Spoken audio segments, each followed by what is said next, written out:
and the Virum Builders Open racing together. That will be up very shortly, and I'll take you through the grid in a second. And then race number 2 is the Ram Air BMW Championship. Their first of 2 races as well. That will take us into the lunch break, where if you are here at the circuit, timing permitting, and we've had a couple of delays, so I don't know how this is going to work, so we'll keep you up to speed in that one. But in theory, we have a grid walk for the Coord Sports, Tin Tops and the Puma Cup. But as I say, we may find that we go straight into their race and not enough time to get you all out there. But fingers crossed. The same tomorrow. We've got another grid walk scheduled. That's for the special event, the BMW 3 Series 50th anniversary race. Can't believe that. 50 years of the BMW 3 Series. Absolutely amazing that that much time has flown. I'm just looking around me to see where we are. I think all the course cars, the safety cars, everything is back in position, and I think we are nearly ready to get the show on the road, which will be brilliant. So this one, as I say, it is the Gold Arts Magnificent Sevens.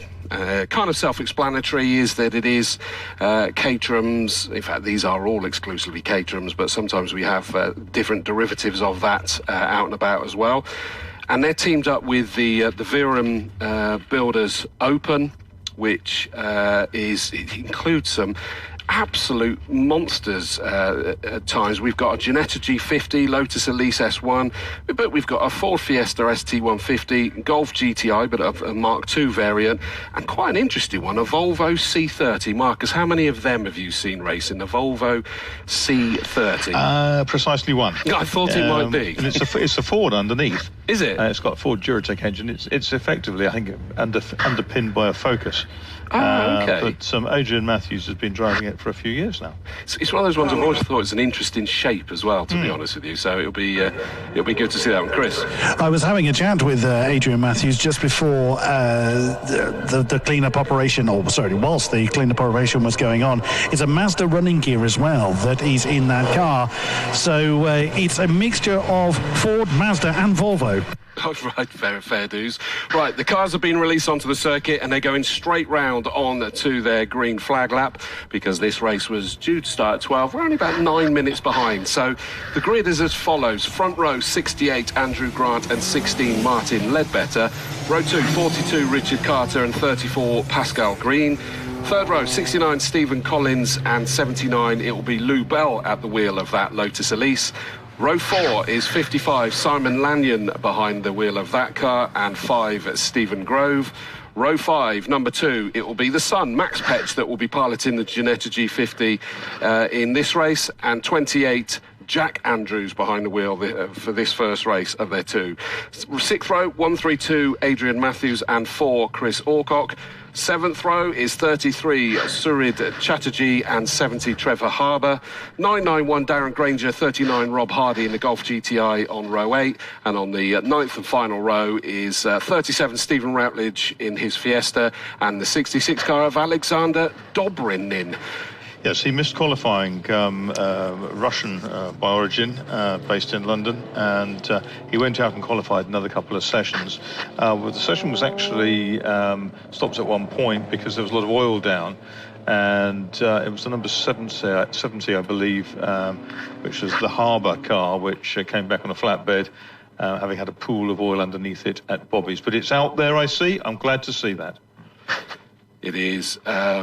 I'm assuming, Marcus, that's going to come hurtling through the field somewhat as well. It'll should shoot through, make up a few places, and yeah, at the back we've got Alexander Dobrinin with the metallic green car. He turned up all on his own, and sort of drove into the paddock and unloaded his stuff and sort of took his sandwiches out, his side screens off, and set out for quali. Fair shout. So they're just making their way round the circuit on this green flag lap. This is going to be a rolling start, so the red lights are on, ready to greet them as they come round. And it will be a 20-minute race. So none of the pit stops or anything like that in these first 2 races. It is 20-minute sprint races for the Gold Arts Magnificent Sevens and the Virum Builders Open, which new for this year is a bit of a mix that they give them.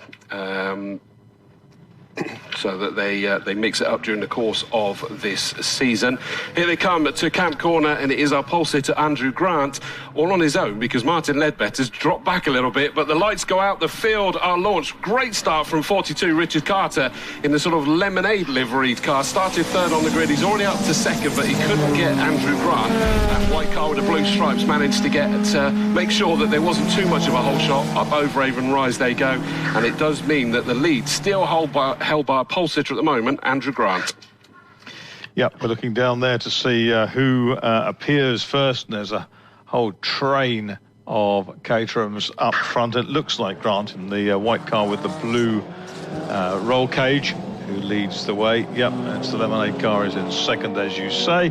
So it's 68 who leads from 42 and 69 through there. Collins was third, 42. That's Richard Carter, who was going well.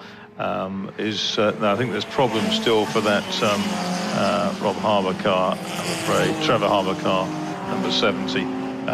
It's running fairly slowly down at the back and is about to be relieved of last place. That is a huge shame. I was really expecting to see that one come through, but our race leader is already down to Camp Corner for the first time in this 20-minute race, and he's already managed to gap the second place 42 car of Carter, who's back under pressure, and it's not by the car I was expecting, Ledbetter. It's actually Pascal Green. No, sorry, it's Collins, isn't it? The 69 car from fifth on the grid. So Stephen Collins is up there challenging for that second position. Up over Avon Rise they go. He hasn't managed to make the move this time, Marcus. No, it's out front still is Grant, but there's side, just about side by side coming into the S's for the second time they come. But it's 68 Grant who leads the way. Carter hangs on, but only by a car's length. They're virtually wheel arch to wheel arch, those two, as they go through.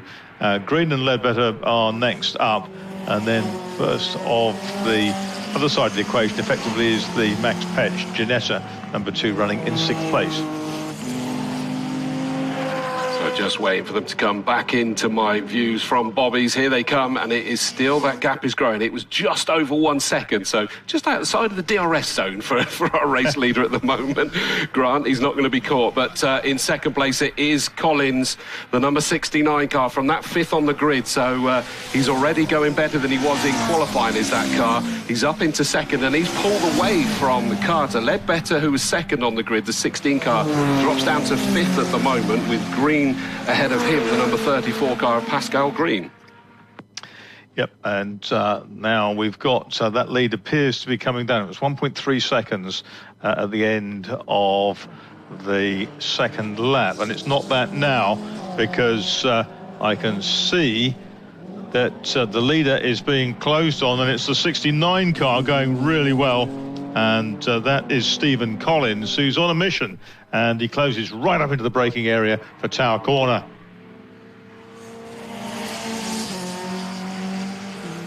We've got one car crawling back, and it is the number 17, Trevor Harbour. Yep. He's only just managing to make it towards the pit lane. I'm keeping an eye on that. This is the one that blew up in quali and lost all its oil. Got you, okay. The leaders, and in fact that lead margin has come down dramatically. 1.388 it was. Collins has had his Weetabix, other breakfast cereals are available, during the gap between qualifying and race number 1 as they go round Folly, the first corner, head up Avon Rise. Is Collins got enough of a run this time round? I'm not sure. Ledbetter's made up 2 places, so he's starting to make up from that poor start, but up over Avon Rise it's still just about Grant, but Collins is just buzzing all around him. Yeah, it's interesting also, at Silverstone earlier in the year, the Lanyon car was very, very fast, but it had electrical issues, and it came charging through the field with both Lanyons aboard, the brothers. And out front, this is even tighter through. This is fantastic as they come through, swoop through Old Paddock, and nose to tail, down to the braking area.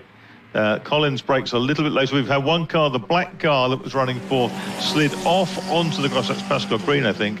Came onto the grass with 2 wheels, but he gently eased his way back on.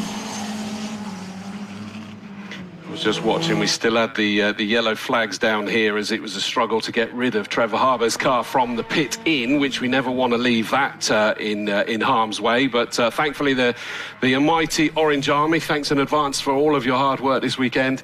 They got that car out of harm's way.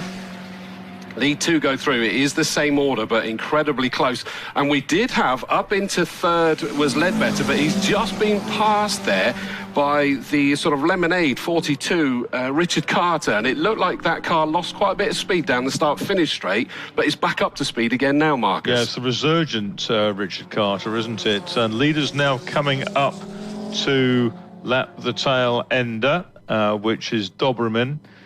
In the 66 car. They go through very nicely on the inside to Doberman's right. He stayed out of the way, which wasn't strictly necessary, but he was obviously cognizant of what was happening. Carter is next up, then it's Ledbetter in the sort of claret-coloured car, and going hard after them now is Pascal Green. Petch has got trouble on his hands because Simon Lanyon's caught him in 55, the pale blue Caterham.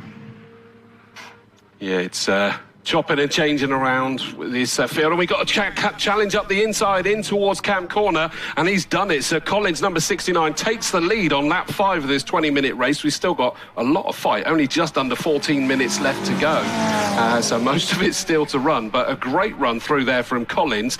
He started, remember, on 5th on this grid, and he's up there into the lead now. Carter 42 up into 3rd, as I said, ahead of Ledbetter.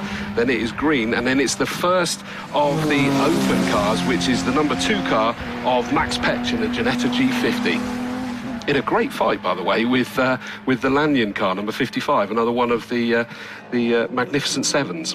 Yeah, Collins now has that lead from Grant. Grant looked fractionally quicker coming out of the S's and is closing down the leader. They've got the Fiesta, which is down the field. That is Stephen Routledge. They passed that. They're a long way clear of the yellow car of Carter. Then we've got behind Carter, Ledbetter, and then Pascal Green. And now we've got Doberman, who gets overtaken on both sides simultaneously. Lanyon down the outside, Petch up the inside, and Lanyon had a couple of wheels on the grass just to make sure there was enough room to pass the metallic green car of Doberman. I thought you were going to finish the song with Stuck in the Middle with You then. That was... yeah, I'll leave the singing to you. I wouldn't if I was you. Lead 2 are already through, and that is 6 laps in the book, and here comes this battle. Just getting past the 37 Fiesta of Stephen Routledge. Through goes Carter and Ledbetter, so both of them kind of held up the same amount there, so no real issue. But Pascal Green, 34, probably got back through past them a little bit quicker there. But yeah, the Doberman car not coming through the field like I was hoping it was going to. No, I mean, he's new to racing, and it's all about being sensible and surviving the day. That's the important thing, so enjoying it and moving forward. Out front, the leaders, Collins pulls a little bit further ahead. He had 0.9 over the timing line at 6 laps. Similar difference, in fact, between Carter and Ledbetter, 42 and 16, 3rd and 4th. 5th is Green, and then it is Lanyon now ahead of Petch, Max Petch in the Ginetta with the 3.5 litre Ford V6 engine. Lead 2 go through. Interestingly, yeah, I was going to say, it looked to me as though the second place car, 68 Grant, remember Andrew Grant started on pole position, was coming back at Collins again, and sure enough, he's just gone back down into the 111s, so he's brought that gap down to around about half a second. Were we getting a fight there as well between Carter and Ledbetter? So it kind of ebbs and flows by the looks of it, Marcus. Yeah, it does, and I look down to see them at the S's. There's about 3 lengths between them as they turn through the leaders. They've done 7 laps. There was 0.6 between them over the timing line. It's probably all of that now. They've got another Caterham up ahead. That'll be the next car to be lapped, and that will be, I would think, gobbled up on the exit of town, maybe the entrance to Bobby's. They disappear out of my sight before that happens, but it will be between them as they go through the chicane. So we wait to see them come into our view. We've now got quite a lot of lappery going on. They're coming down towards Camp Corner now. And their next target is going to be the number 4 car of Alcock. Bit of a gap at the moment. In fact, talking about gap, it's gone out slightly, I would say, this time around. Yes, it is. It's back over the second. So it was a sort of...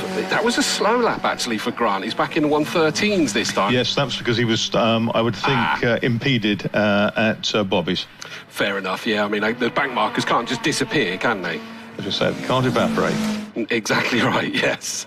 But you'll see them coming towards you, and the track's getting a little bit busier for them. Yes, they've got a car ahead of them coming through the S's, and leader Collins sweeps to the outside, comes through, passing that number 4 car, which is Chris Alcock, and he's got just on the left-hand, on the kink before Tower, Grant manages to find a way through as well.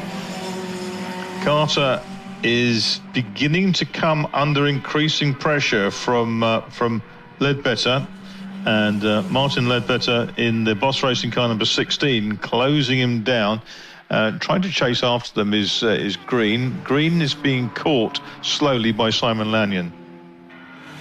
And I just watched the 28 car get absolutely pounced on by our race leader Collins. He's just romping away this time round, so it was still a steady lap by Grant. He's passed that 28 car of Andrews, but yeah, that margin is virtually 2.5 seconds at the moment. So Collins from Grant, Carter and Ledbetter, there's still less than a second separating them at the moment. Pascal Green in the black and white 34 car in a rather lonely 5th place now. Yes, that's right. Just to let you know, Marcus, into the pits is coming the number 2, the Ginetta G50 of Max Petch, I'm afraid to say. Oh, okay. That was the leader of the Viren Builders Open part. Okay, so not a good day for Ginetta's so far, but there's time for improvement. Leaders through, the 3rd place tussle. I think Richard Carter has made a better fist of this lap because he's further ahead of Ledbetter than he was. Then we've got Pascal Green in the black car with the white and green stripes over it. He is being caught by Simon Lanyon, and Simon Lanyon now will be encouraged because ahead of Green there's a slower car to negotiate at Bobby's. I never get bored of watching Caterhams and anywhere, but especially around Castle Combe Circuit. Just suddenly watching Collins come tearing into Camp Corner there is always just a great sight to see. They're up over Avon Rise already. Grant in the white with the pale blue stripe, number 68 in 2nd position at the moment, and they're already making their way towards you. It's a big old gap between those lead 2 now, isn't it? Yeah, and the fastest lap of the race is down in the 11s. Like the first 2 have lapped in the 11s. No one else is inside 13s, but in fact the next group, actually the next 4 are all in the 13s. That lead is going out all the time now for Collins. The new leader of the Viren Open Builders race comes across the line. That is the number 5 Elise of Grove, up into 8th place overall. As we wait for the leader. And Simon Lanyon is now with Pascal Green as they lapped Alexander Doberman. Yeah. Okay. I'll keep an eye on that one because it was rather lonely for Pascal Green for a good while. Leaders have gone through 11 laps in the book with 6.5 minutes still to go on the clock. It does still look pretty close as well for 3rd and 4th place as well. Carter and Ledbetter. Chris? Had a quick chat with number 70 Trevor Harbour to see what the gremlin or the finishing gremlin was for his car. As you said, Mark, as he dropped his oil during qualifying and thought he'd gotten away with it, but when the temperature gauge spiked, he decided discretion was the better part of valour. Thank you very much for that one. The good news is, by the way, Marcus, you'll see it in a moment, that the Petch's Ginetta has gone back out onto the circuit. So the one-stop strategy in a 20-minute race doesn't really work, does it? Not really, no. That said, they're still running 3rd in their part. Oh, no, 4th, sorry. And it sounds crisp enough. Yeah. Carter to Ledbetter is probably 10 lengths, something like that. Not a lot of difference, and Lanyon ahead of Green as he was over the timing line by 3/10. There's a good change there, so that was at 11 laps. I'd say and it'll be due to back markers that this lead margin has just popped down a little bit. It's still over 2 seconds, but Grant can see that lead car a little bit bigger as we watch them on the stream going up Avon Rise into the mighty Quarry Corner. And again, you can see that there's plenty of spectators, as is always the case, up at Quarry Corner. They're onto the farm straight, heading towards you. What have we got going on in front of me? 34 has been passed, hasn't he, by Lanyon? I missed that one, sorry, that they got that pass. So, yeah, a couple of laps ago, yeah. Yeah, my bad, sorry. You said that they've got closer, but I've missed the fact that they've made that move, and they were just getting tangled up with the back marker for a second then. Yeah, leaders now lapping on working lap 13.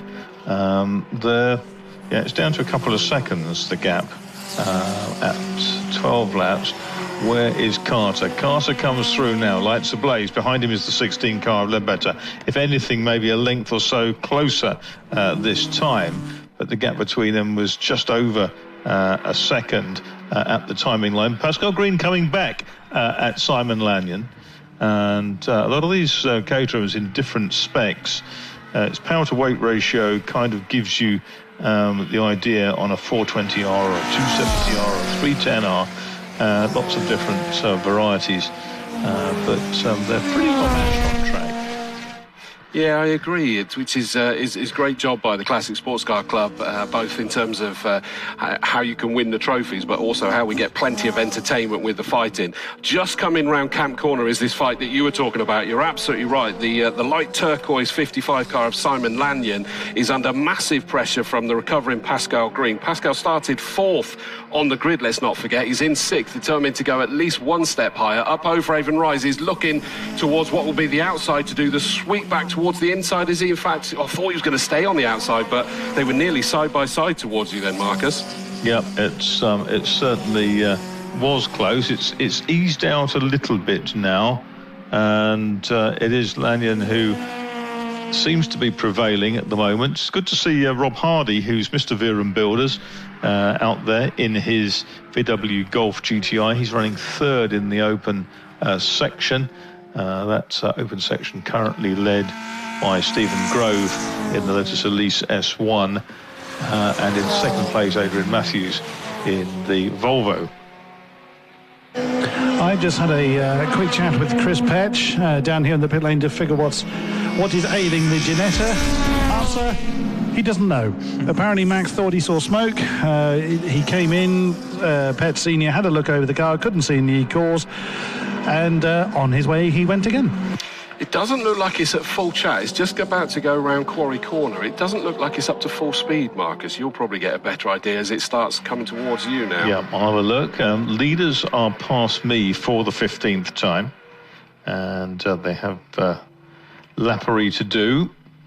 Now we wait. There's Matthews in the Volvo, and the Petchmobile, the Ginetta, is between the caterers. No, it doesn't look to be. Body language is not that of being flat chat. It's going okay. It looks, funnily enough, to not handle the right-hander at Old Paddock quite so well. It seems to be just sort of bobbling about a little bit, not sort of sitting there and gripping. So maybe the smoke was caused by some rubber. Rubber, yeah, maybe tire and wheel arch, something like that. Yeah, that would be quite possible. Hence, they wouldn't see it when it came in because it was not. It was no longer smoking. Bad for your health, don't forget. Rear damping looked a little bit odd to me. Okay, it's just gone past us there. Last lap board has gone out, by the way, Marcus, so this is the last time they will be winding their way towards you. So the gap between them, 2.5 seconds, wasn't it, at the end of that 15th lap? It is, and which means Collins isn't under pressure, and what a great job from 5th on the grid. Yeah, fantastic. He's done a really super job, and he's kept it clean all the way, and he was leading it pretty early on.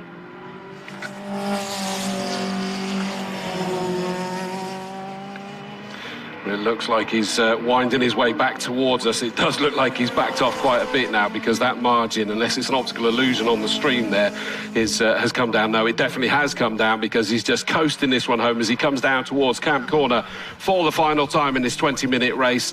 And it's going to be a great job by Stephen Collins across the line to the checkered flag, hand up in the air, delighted with that victory. Qualifying clearly didn't go quite to plan, but he quickly made amends with that one and takes that victory for Collins. Second place, our pole sitter, number 68, Andrew Grant.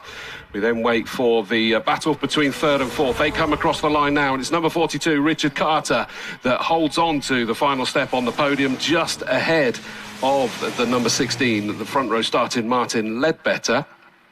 We then across the line was an interesting battle between 55 Simon Lanyon. He comes home in fifth, having started in seventh place, just ahead of Pascal Green, number 34. I think he'll be a little bit disappointed, having started on the second row. And the next finisher will be the number 79, the sort of black and day-glow green 79 car of Lou Bell. And who's going to... Have we already had the victory of the Verum Open Builders? Yes, we have. The number 5 car of Stephen Grove, the Blue Lotus Elise, wins that one. Second place in the Open is the number 132 car, the Volvo C30 of Adrian Matthews. And third is the number 39 car, the Golf GTI, the Bossman, number 39, Rob Hardy. So that's your top three for the Verum Builders Open. They, of course, get to come out and do this all again a little bit later on, race 7 of the 9 that we get today. And hopefully those with issues will get everything resolved. But on the stream, we'll see an absolutely delighted Victor just making his way into the pit lane. So I'm going to go through the next grid in a second, because that will then give time for Chris Buckton to grab the interviews. I think for the stream, we're muted, so we'll be back for the next race on there. But everyone else, the grid for the Ram Air BMW Championship. Front row, number 76, Jason West, and 32, James Card. Second row, 47, Niall Bradley, and 15, Graham Crowhurst. 18, Oliver Faller, and 22, Russell Dack on row 3. Row 4, 612, Adrian Bradley, 97, Dave Avis. 555, Callum Gray, and 82, Giuseppe Calari on row 5. Row 6, 77, Klaas Kuka, and 78, Ronan Bradley. 7th row, 33, Jacques Whitehead and John Cockerton in number 10. 66, Paul Wood, and 129, Tommy Grout on row 8. Row 9 is 48, Kenny Coleman, 44, Ollie Neves. Then we've got 2 empty rows, and row 12 is 144, Charles Heatley, 12, Charlie Newton Darby, and on the 13th row on his own, 42, Matthew Hibbard. So that's the grid for that. Chris Buxton, that gives you plenty of time to grab hopefully 6 interviews if we're lucky. I've got 4. I've missed 132. He's already gone past. And but I will start with who I have got, giving the opportunity for our magnificent 7 drivers to disembark from their machinery. Yeah, unfortunately I missed Adrian Matthews, and the third of the Verum Builders, Rob Hardy. he saw me, waved, and went through, and I didn't have quite a chance to point at him and told him to pull over. He was waving at me at the time, and he's such a lovely character. But number 69, we have got Mr. Collins. Give you a chance to get you necessary off. Brilliant victory, sir. Well done. Fastest lap as well. Other than being warm, how are you feeling? Old and tired, basically, to be honest. I made my life hard work this morning because I didn't qualify very well. Nothing wrong with the car, just the driver wasn't very good. But we got a bit better as the race went on, and managed to get past the lads here. We had a good race, so he kept pacing me, kept me honest all the way. Yeah. There's lots of camaraderie and handshaking going on down here in the holding area. So, I mean, I'm pretty warm, and I'm not in the same get-up as yourselves. Granted, it's a 20-minute race, but there's no let-up here at Combe, is there? No, there isn't any rest. It's a great weight loss programme, I feel. Because you're definitely a lot lighter when you get out of the car than when you get in the car. It might help if we was about 25 years younger and a lot fitter. So, first of many wins, or are you not thinking that way inclined just yet?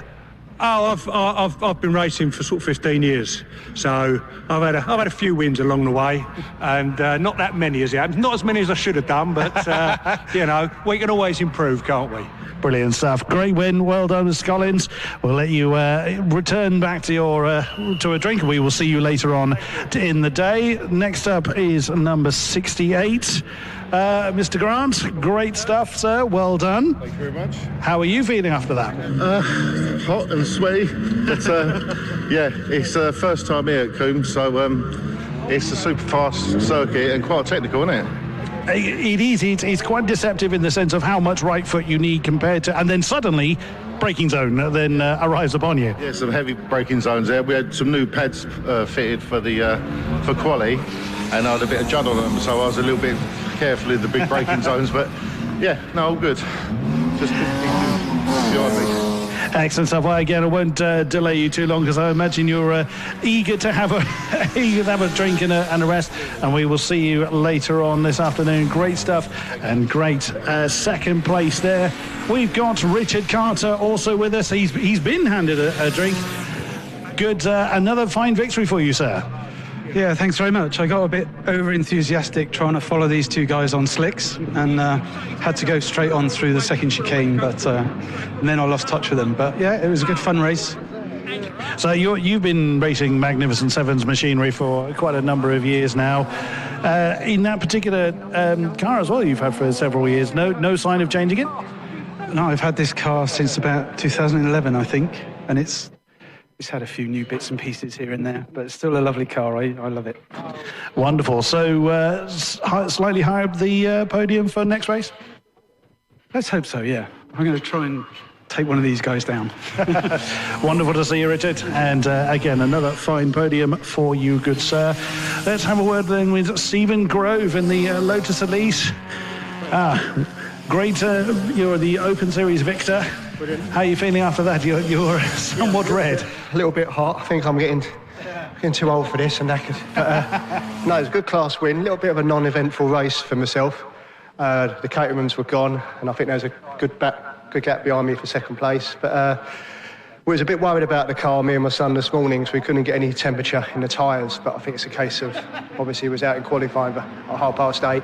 Track temperature's gone up, and I felt a bit more at home with the car. So just wish I could catch these guys. Yeah, absolutely. I need to so. jump in now, Chris. Yeah, you crack on. Thank you. So here we go, rolling start, and off they go. And it is a good even start by the front two, Jason West and James Carr, two foes that regularly do well. Goodness me, we suddenly went 3 wide as we went round Folly there at full chat between these BMWs. Always cars that race incredibly hard, powerful beasts, some of these. It really has to be said. And it looks to me, Marcus, that James Carr has got the nod. Jason West has got the nod, I meant. Let's have a look as they come towards us. It looks to me got like a problem. No, he hasn't. My bad. Sorry, I was looking on the stream and I thought he was backing out. Okay, so we've got the leaders coming through, and it is that 76 car which is ahead. That's Jason West. Carter's in second place. I can see Graham Crowhurst right up there, who's doing so well in his championship class with the multi-striped car. He is in fourth at the moment. I think it was possibly one of the Bradleys in third. Yeah, Niall Bradley in the 47, I think. Yeah, the black and day-glow green number 47, Niall Bradley, is indeed. Yeah, he's in third, but he's under huge pressure from Graham Crowhurst still. So at the moment, Jason West is pulling away slightly, and I'm sure Card's not happy. There was only about 0.4 of a second between them in qualifying, but already he's managed to get the whole shot away from him. But it's 3 for second place at the moment. Card, Bradley and Crowhurst up in fifth place position now. 612 Adrian Bradley, he's moved up a couple of places on that opening lap. Yep, and it's that black and orange car of Jason West that leads the way through. Hops the curbs on the inside of the S's. Through he comes in the underscore car. He leads the way. Card is second. Niall Bradley touches the curbs on the outside. That allows Crowhurst to get closer. Adrian Bradley is next up, I see. And still we've got cars coming through in gaggles. The last of them, actually, only just appearing out of Quarry. And those are the Minis. And the Minis are pretty closely matched, it has to be said, with number 144 ahead. That's Heatley. Well, the lead margin has come back down again. James Card has cleared his throat somewhat on that second lap, and he's reeled in Jason West dramatically. We're only just over half a second. New fastest lap of the race goes to James Card in that silver car in second place, the number 32 car. Up over Avon Rise. He's not so much having a challenge, but he certainly showed his nose towards the inside as he went round Quarry, just to see if he can unsettle Jason West a little bit. I think it'll take more than that, Marcus. Well, these two have raced wheel to wheel many times this season, and it's getting closer, as you say, because James Card in the Mike Brewer Motors car is closing in.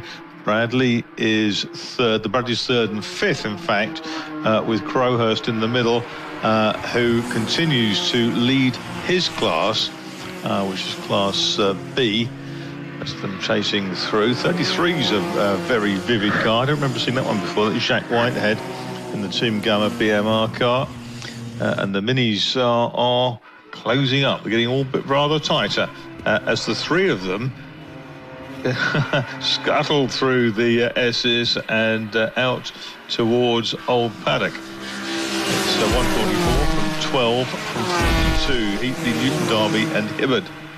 Leaders are already up over Avon Rise. It's kind of two battles at the front. You got the lead two together, West and Card. Then it is Niall Bradley, Crowhurst and Adrian Bradley in third, fourth and fifth is the second battle. Although it did look to me as though Niall Bradley was starting to pull away, Marcus, when he went past me.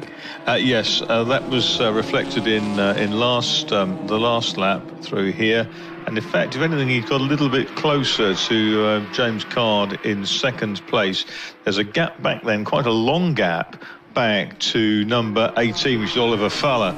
And behind him are 22 and 77, which are the cars of Russell Dack. And it's Gray, isn't it, in the 555, Callum Gray. I was wondering whether Niall Bradley was going to drop back a little bit and try and unsettle Crowhurst in that multi-coloured livery, black and multi-coloured number 15, because it'll then enable Adrian Bradley to get fully on terms with Crowhurst, but he's decided, no, I'm trying to close down on these front two. And in fact, he has done exactly that. 109.031 by Niall Bradley. That's a new fastest lap of the race, and so he's starting to bring that gap. He's got just under 1.5 seconds before he closes in on the second place car of James Card. Yeah. But I think that could become a three-car fight very soon. And we have to watch also for the yellow car 44, which is Ollie Neves. He was sent to the back, so 4 kilos underweight in quali, and was sent to the back of the BMW group ahead of the 3 minis for safety. I'd love to be 4 kilos underweight. Yeah, do you have success ballast too?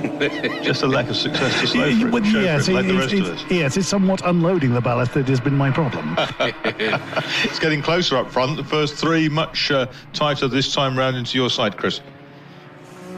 Here they go. The minis have just gone through as well, so they're not far away from lapping those 3. They're having a great fight, as you say, the 3 minis, but it is now very much 3 for the lead, although Jason West has managed to gap James Card, so the silver car is probably more interested in his mirrors this time round, because Niall Bradley in the black and green number 47 is rather close, to say the least. We've got another great battle coming into Camp Corner at the moment, and it is being led by the number 77 car of Kuka. He's had a black and white warning flag, but he's under huge pressure from the white 555 car. I keep thinking I see wisps of smoke from the back of that car, Marcus, so keep an eye on that when that battle comes through past you.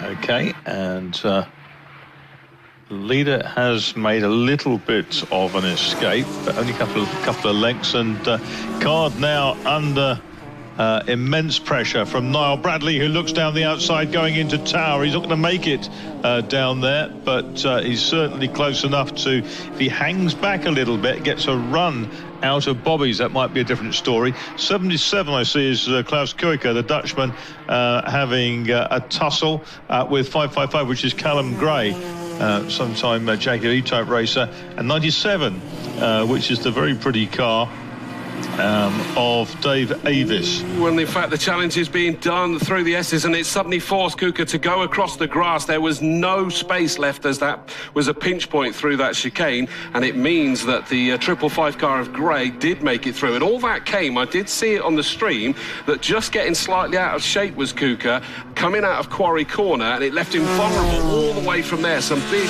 powerful drags, and it then meant that the 555 car Gray, and he had to go for it because Avis in 97 was ready to pounce on him as well. This is looking interesting because we've got the three minis together. I see the third of them is the Bad Boy tuning car, but the nose to tail now, the three leaders in the BMs, the big M3s charging down towards Tower Corner. They've got the minis ahead of them. They won't catch them in the chicane, but they will on the way down to you, Chris. And fourth and fifth, which are Bradley and Crowhurst and Bradley, are closing in too.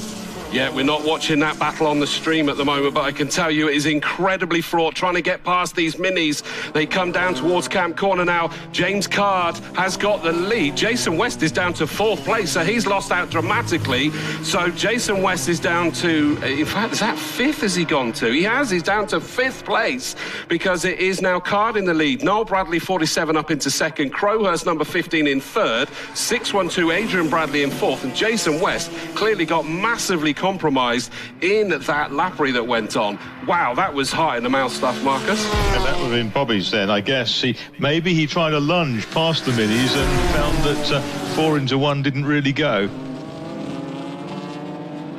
In fact, Jason West is going steady towards you now, I think, Marcus. Okay, we've got Card, our leader.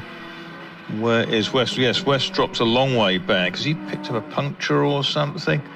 That's running well off the cam now. I think that may well be destined for the pits, unfortunately, and an interview with Chris Buxton.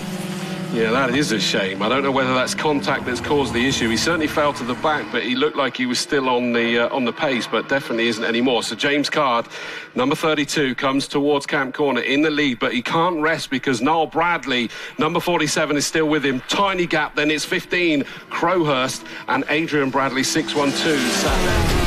Place. What are we at? We're only just about to get to half race distance.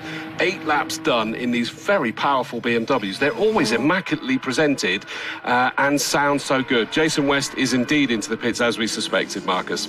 Yeah, okay, and so the group go through, and in fact he's straight under the Nankang Bridge and out of the race, I'm afraid to say, and he's not going to get we're not going to get an update from Chris because he's going straight to his garage. Okay, what we do have though, we have the leaders, and Noel Bradley goes one way, goes the other way, tries to go down the outside of Card into Tower Corner, but with a grandstand view, it's Crowhurst who's on the back bumper of the Silvergate. He's made it through. The 47 car, Noel Bradley, is ahead. Card is second, Crowhurst is right with them, and Adrian Bradley homing in as well. The bad news for Adrian Bradley, he's got a 5-second penalty for track limits, so he's sat fourth in this battle, looking for a second. I thought he was going to shoot up the inside at Camp Corner, but thought better of it. We just had a Toadie's Wild Ride from number 48, Kenny Coleman, coming out of Camp Corner a second ago. He kept it away from the barriers and just calmly brought it back onto the tarmac. No issue in the end, other than probably going to stop for a change of underwear at some point, I'd imagine, with that one. But this 4-car fight, and I don't care that there's a 5 seconds for Adrian Bradley, he's still going to get his elbows out, isn't he? Oh, absolutely. We may not know. He probably doesn't. He should do. There's a big digital display for him. But we know racing drivers don't look, do they? Been there. So the leader's through, and it's Noel Bradley making his escape, but Graham Crowhurst fancies his opportunity of getting second now from the silver car of Card. Graham Crowhurst chasing James Card, and the black and red car of Adrian Bradley comes close behind them. It does look like he's dropped away a little bit from them this time as he comes down towards us, and in fact it is Noel Bradley, as we saw in the lead last time round, and he's pulled away from James Card because that Card is actually left into the clutches of Crowhurst this time round. which is interesting. I mean, they're very powerful, these cars, but I think that they can be temperamental. 10-second penalty for number 77, track limits. So Kuka got the warning, got the 5, now he's got the 10. And into the pits has come the 87 car, by the way, as well. Well, if we're going to do something, do it properly, I suppose. Just spoken to number 76. He's lost a cylinder, so if any of the marshals find a cylinder out there that belongs to a BMW, please return it to the pit lane. And I've just realised the 87 isn't into the pits, into retirement. That's not even in this race. That's doing 2 qualifying laps before we have the grid walk, by the way. After this race, so that I'll stop chasing it then. Yes, I just say, it being a BMW as well, yes. I fell for exactly the same thought train as you did. No need on that one. Card and Crowhurst managed to put a lap on, was it Coleman, going into Bobby's that time, which dropped the second of the Bradleys, 612 Adrian Bradley off the back. But I can see the Kuika group, Kuika Gray and Avis. And I think Richard Bradley's then behind them. Lots of Bradleys, all quite confusing. Absolutely. And they just feel like they've been racing BMWs forever as well, don't they? Niall and Adrian with their proud Irish tricolours on the windows. So we're down to 6 3/4 minutes, 11 laps in the book. Niall Bradley looks like at the moment he's got this one under control. Yes, it looks that way. He's just coming past me now. The car sounds beautifully crisp.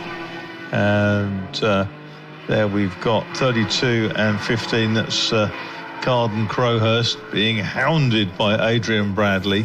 And next up behind them, in fact, it's a long way back. We have to go back to number 18, which is Oliver Fowler, who comes through all on his own. There's a green flag waving at the S's. There's something out of my sight at... the 144's gone missing, one of the minis. Okay. I suspect it's that. So that will be at Quarry then. Ah, is it? This yellow's waving at Quarry, but I can't see the reason for that. No, I can't. So we're getting down to the final quarter of this race. We're down at 5 3/4 minutes. The leaders have gone through. It is still Niall Bradley by over 3.5 seconds. But Card he cannot relax, can he? Because Crowhurst is ready to get involved in that. Yeah, very much so. At the drop of a hat, and he's leading his class. He's been dominant in his class all year in this car. It sort of looks like the BMW art car that went to Le Mans. And then some wag put a Bentley Continental Coupe in the similar colours, didn't they? And took it to the Bentley Drivers Club meeting at Silverstone as a direct response to that art car at Le Mans. Thanks to Lewis Bird, he's confirmed that yes, the 144 just pulled off at Quarry, Marcus. So that'll explain why it was on Charles Heatley. It's a shame. They were having a great battle, those three, although I think they probably got terrified when the leaders came through on them at Bobby's. Not a point where there's an awful lot of space. Leader has gone through. That margin is very, very comfortable. James Card seems to be just stamping his authority a little bit now on that second place. He's gapped Crowhurst, the number 15 car, dropping away. He's not under pressure from Adrian Bradley. I almost get the feeling that Adrian's kind of frustrated that he's got that 5-second penalty and he's not putting undue pressure on the car now. Yes, that's right. I think that's right. And I think also Crowhurst is more interested in getting his points for his class now than trying to unseat James Card from second place overall. You mean the drivers do occasionally think about the fact that they're in different classes then? Yes, they do. And we've got the second of the Bradleys has come straight through the S's and is rejoining now safely. He's not going to lose a position, I don't think, to Oliver Fowler, because Fowler is still to get. No, there's problems for Adrian Bradley, I'm afraid. He's creeping back. A lot of smoke now coming out of the back of that car. It's getting worse. White flags waving, good marshalling just to suggest to warn that there is a slow car on track. And will it get back to the pits? Well, anyone's guess with 3.5 minutes remaining. And Kuka, Gray and Avis bearing down on him. We've also got a message: overtaking under yellow flag between 57 and 129 under investigation. That's Grout in 129. 47 is our race leader, Marcus. Oh, That could be interesting. So there was clearly lappery done under a yellow flag, and you're not supposed to even do that, are you? Absolutely not. That could be some serious upset. And that was difficult for Graham Crowhurst. He was on the outside of a slower car. Didn't see the number of the slower car, and he had to back right off out of it on the exit of Old Paddock to avoid going on the grass, which would have been probably fairly hairy. Wow. The good news is that Adrian Bradley has made it into the pit lane. I say that's good news. I hope that means it hasn't deposited fluids everywhere for everybody. And into the pits that he's gone. It's 48, not 47, so ignore me. It's not our race leader. It is actually 48 Coleman that's under investigation. Okay. So as you were. Okay. I wonder whether that's a separate investigation, because I read the board as 47 and 129, and there's another one, Chris, that's come up 48 and 162. So 2 separate investigations, perhaps? Oh, goodness knows. We'll wait and see about that, although I can't even see a 162. There isn't one. No. So somebody overtook under yellow, Marcus. Yeah, okay. So maybe it was 612 as a dyslexic 162. Yes, it could be. Could be. So we're down to 1 minute and 3/4 to go now.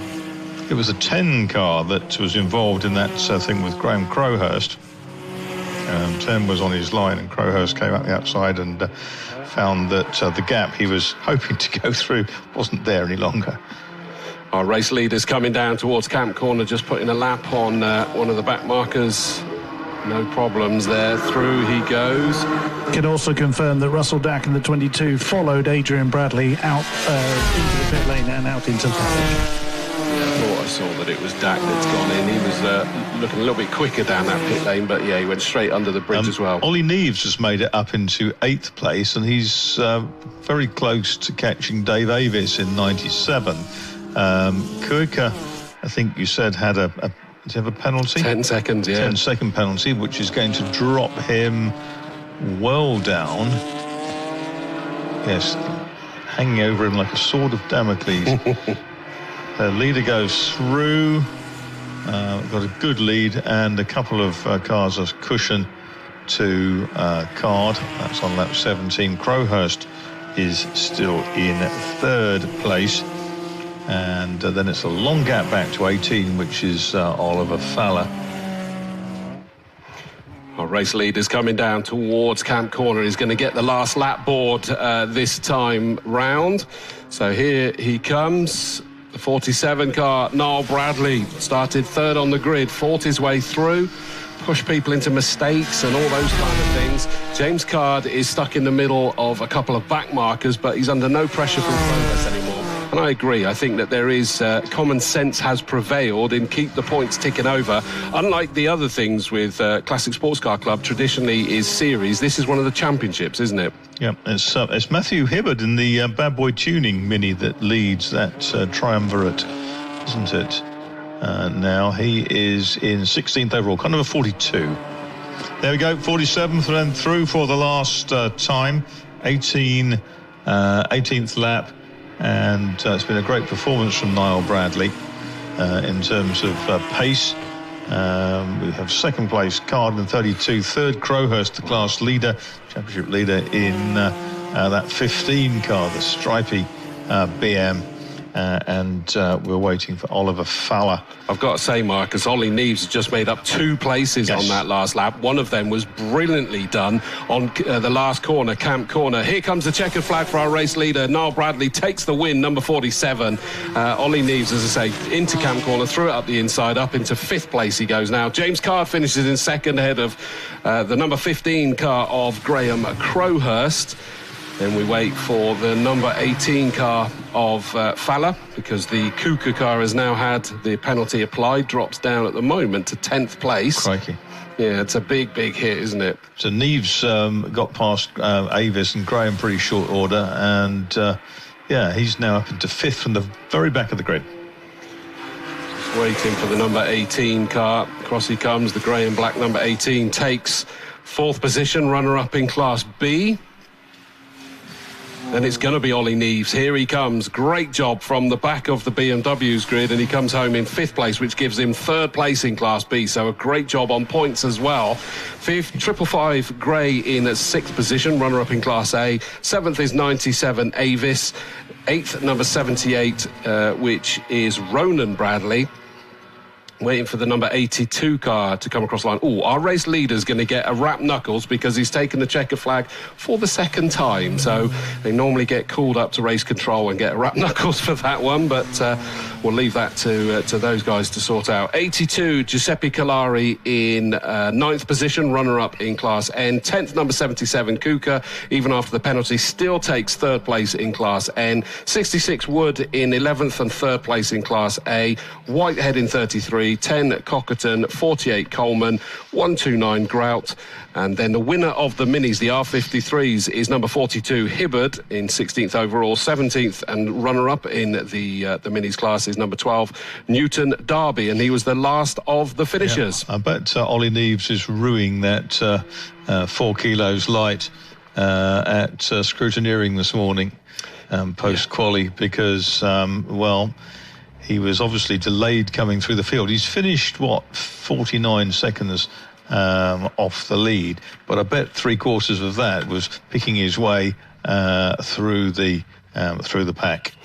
So that takes us to the end of that race, and I'm just watching. I've got a horrible feeling that Chris Buxton's been shunned completely here, although our race leader's only just coming down the pit lane now. Yes, they're just gathering now. We're also going to try and get the minis. I've got 2 of the BMWs. I'm just waiting for Niall Bradley, who... Can I just quickly jump in a second, Chris, just to let people know that there is a car that's about to go out and do 2 qualifying laps that it needs to do behind the safety car as soon as we've cleared the circuit. And then, as far as I'm being led to believe, we will be doing the grid walk, although interestingly the cars are being taken down into the pit lane, which kind of surprises me, but... maybe it's a pit lane walk. It might be, I don't know, but I was told that they're going to do that. So get yourself down in front of the main race control, and wherever it goes, once they open the gates, you'll know where to go by that point, and Chris will be down doing some interviews, I think, on the grid. An audience with Chris Buxton. Exactly, but on that note, Chris Buxton, I'll hand over to you, mate. I thank you. Either I have completely missed Niall Bradley or he has not reappeared here. So, which is a bit strange. He's just come in. He'll turn under you, under the bridge in any second. Yeah, got him. So I was thinking, I'm sure I haven't missed him. I can't. How do you miss a BMW? Not one that colour, anyway. Well, indeed. Right, so we've got... unfortunately, we picked up Klaus Koiker when we didn't need to. But we'll grab who we can. So with Niall Bradley now just getting into position, we did manage to get 7 cars, one of which we didn't actually need. But never mind, we will have a chat with our respective drivers who have come together. James Card, great stuff, well done. you look quite relieved that race is done, but yeah, I also feel like on the podium yet again. Yeah, it was a good race. It was a good shame. I don't know what happened to Jason. He must have had a car issue because he all of a sudden pulled up, and then Niall got me, and I couldn't quite hang on, and then traffic. But it was a good race, and Graham all at the back of us. It was fun. Hot. yeah, absolutely. That's the common theme that I'm getting from drivers. It lost a cylinder was what happened to Jason. But again, your championship is just going, strength to strength. We're constantly seeing you on the podium. So are you thinking about that, or is it just a case of right foot down as hard as it goes? That one, definitely. Brilliant stuff. Great to see you. Another well-earned podium. We'll try and get through people as quick as we can. Graham Crowhurst. Yeah, good, nicely done, Graham. Yeah. So, how are you feeling after that? So, the familiar tail fins that you're all chasing against, but again, the battling was superb. Oh, it's brilliant. I really enjoyed that race. Sometimes I've had some lonely races this year, but you cannot call that a lonely race in the slightest. James was just telling me his car was a bit down on power because I was thinking I probably shouldn't be keeping up with you the way I am on the straights. No, look, good points for the championship. top points for my class, which keeps me at the overall. So, and I've got a good battle at the same time, so it's a win-win. Briefly explain the livery, because there's been lots of prophesizing of what inspired the livery. So let's hear it. Where did that come from? So I've always liked the BMW art car, which is a livery from, I believe, 2010 Le Mans when Andy Frio drove it. I've always liked the design, but I don't have an E92 M3, so I went with what I've got. It's a DIY effort by me and my wife, so shout out to her. It was a long week, and we're lucky we didn't get divorced at the end of it. Fantastic, brilliant stuff. Well, another fine podium there. Niall Bradley. I was worried I'd missed you. It took you a while to come back to us. You just out there celebrating? No, I come around and I seen the last lap board, and then the next time I come around, they didn't actually get out in front of me with the checker flag. So I thought I better keep going till I see the checker flag. So yeah, no, good race. Yeah, really good. Car was moving around a wee bit towards the end, but I think everybody was the same. So yeah, no, good. It looked like Adrian had a few kind of off-so moments, but it's got to be nice being top Bradley, surely. It is, yeah. Well, Adrian's getting there now, to be fair, and but my car is slightly better spec than Adrian's, to be fair. But no, it's good slagging race. Always a joy to see you. It's that wonderful Irish smile is very, very addictive. Right, great stuff. Well done. We'll let you get back to the paddock. We'll see. I've only got one Mini left. I've lost a Mini. I know they're small, but that's not the only excuse. I've got Charlie Newton Derby in the number 12. Not particularly not many minis, but a great battle nonetheless. Great stuff. Well done. Thanks. It was a great battle right up until Charlie Heatley had some sort of issue. I'm hoping that we're going to be finishing the same as what we were. It was brilliant, and then obviously he came off, and I thought, well, I'm just battling with Matt now. Bit of a shame. I don't know what happened though. I see he stopped round by the chicane. But yeah, that was a fabulous battle. Nose to tail minis is it's not something we get to see. But do you kind of sometimes feel a little bit when the BMWs are coming past? Do you kind of feel like you need to shrink? I know, ironic in a mini, but or is it a case of you've all been racing together, you know kind of how to behave? Yeah, I mean, there was one moment at just at the last turn here where I was trying to go as wide as I could to let them through on the inside, and obviously I ended up going on the grass, which is then obviously Matt got alongside me, and we had a good battle all the way to the first corner, and it was touch and go, but I've just managed to outbrake him just going into the first turn. But then obviously I had that gap between me and Charlie Heatley, which I had to rebuild again. But it was brilliant. Yeah, it's obviously a bit sketchy going down that fast straight with obviously the speed difference between the M3s and these cars. It's they do tend to drift out wide as well, and you're trying to turn in and they're drifting out, and it's sort of like, oh my god. Great stuff, Abby. It's wonderful for us to see you all fighting for a bit of real estate. Charlie Newton Derby, brilliant stuff. Well done. We'll let you get back to the paddock. Thank you very much. Right, our tin tops are gathering on the start-finish line. We will get to do the pit walk, do the grid walk. So even I'm calling it wrong now. We'll be getting that underway very, very shortly.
So down here on the grid that is formed ready for our first race after lunch is our Cohort Sport Tin Tops Cohort Sport Tin Tops and the Puma Cup.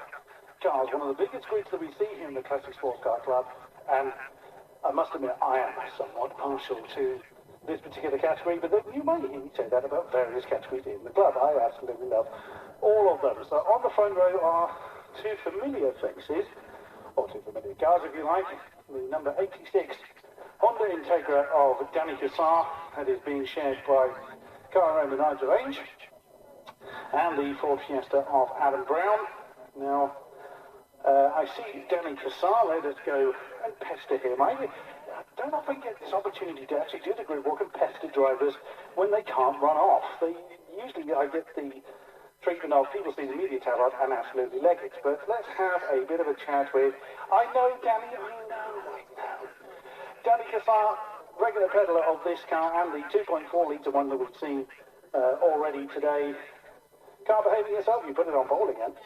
Yeah, we've still got a few issues with the cars involved in an accident last time we raced, so the track is still a little bit out, and we've done it by eye.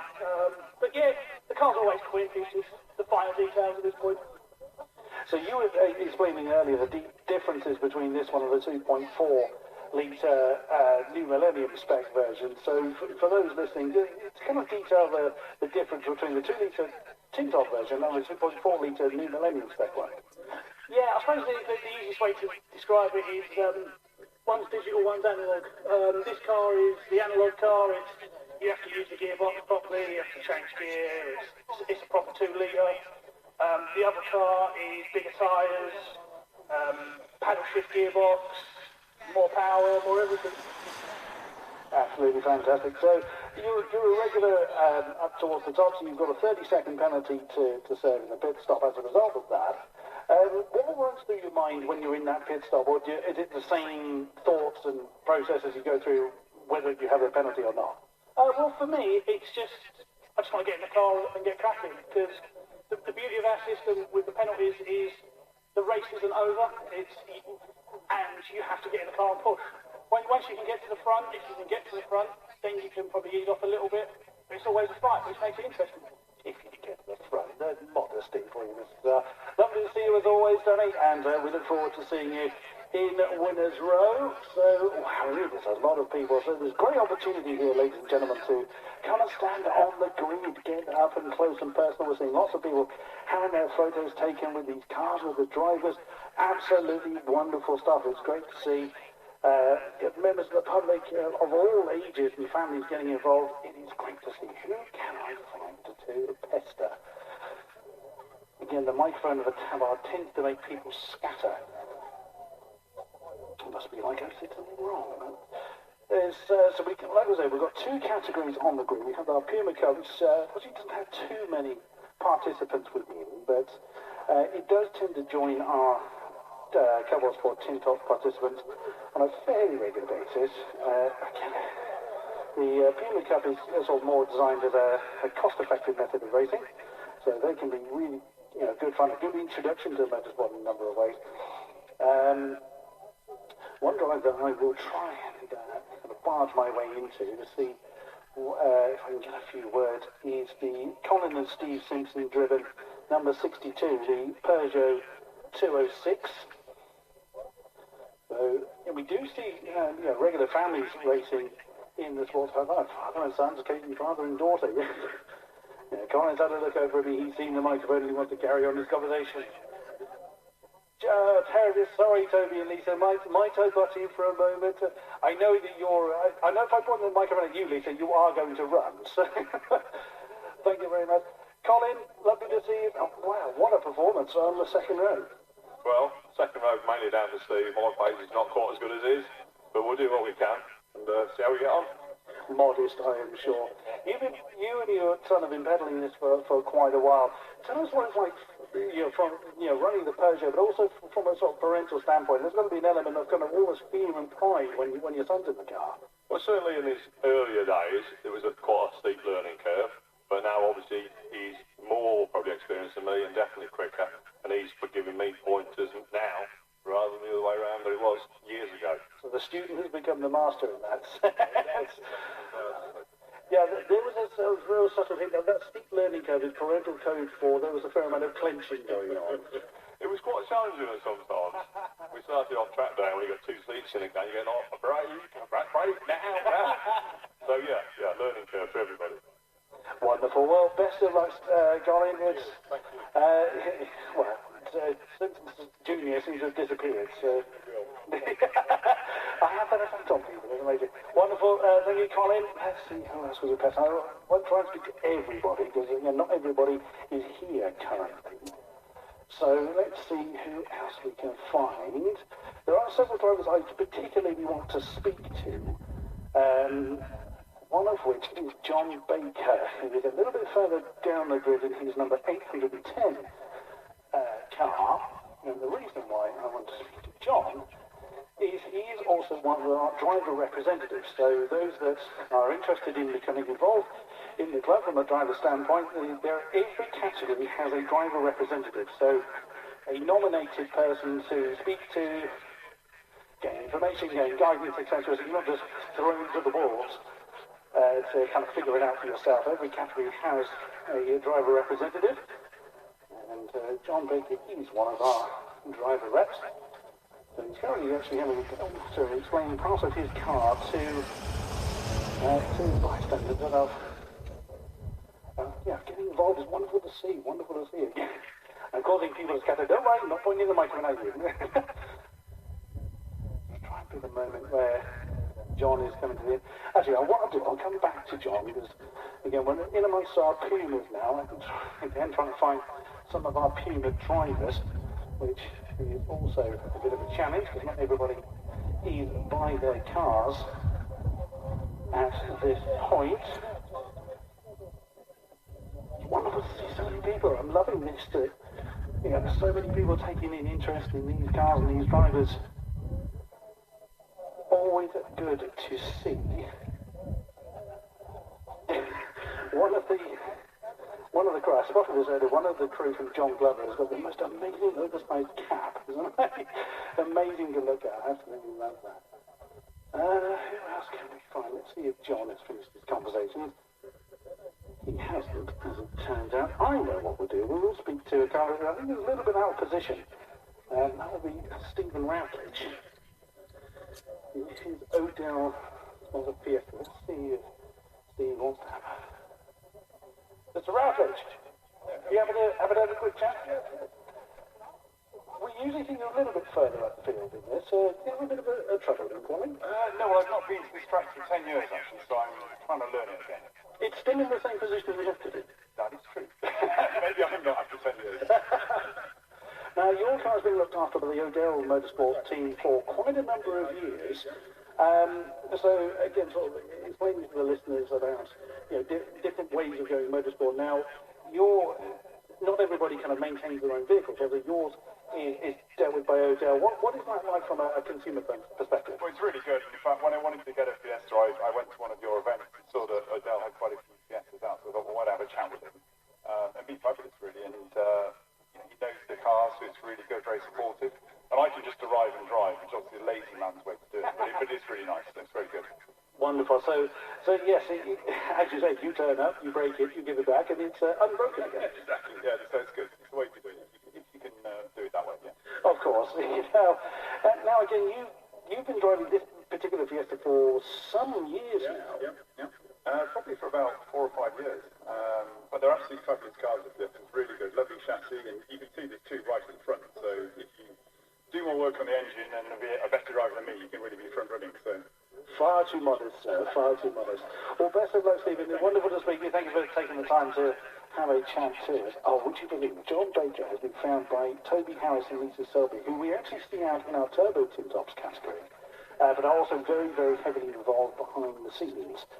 So, I don't interrupt Toby and Lisa for a second time. They might bar me from the grid if I do that. We'll come back again to John. Unless John is actually lapping under people to speak to avoid speaking to me. That's not impossible. Not impossible at all. I know who I can speak to that I've spotted. let's see if I can find Andrew Rollison. There he is. Andrew Rollison has a wonderful story with this Ford KA at the back of the field here, and hopefully he'll be able to relay it to us. God, it looks immaculate. It looks absolutely brand new. Let's see if Andrew wants to have a chat to us. Mr. Rollison, wonderful to see you again, sir. You happen to have a quick chat with him? There's an element of recalcitrance in that answer, sir. So I remember having a chat to you before about your wonderful K1. It looks absolutely immaculate. It looks showroom new. It really does. But there is a wonderful story you told me. If you're happy to relay it again, I would love for our audience to hear it. Well, the car was actually bought for a lady that had problems, who was a nurse who saved my life in 2004. And she was in trouble in her own way without having any wheels. And I was shopping for a Mark II, and this one was in the showroom, and we bought it and gave it to her so that she was then mobile. So I love that story. That is absolutely amazing. And I can absolutely guarantee you will not find another story like it in the grid. Lady, named after Wendy.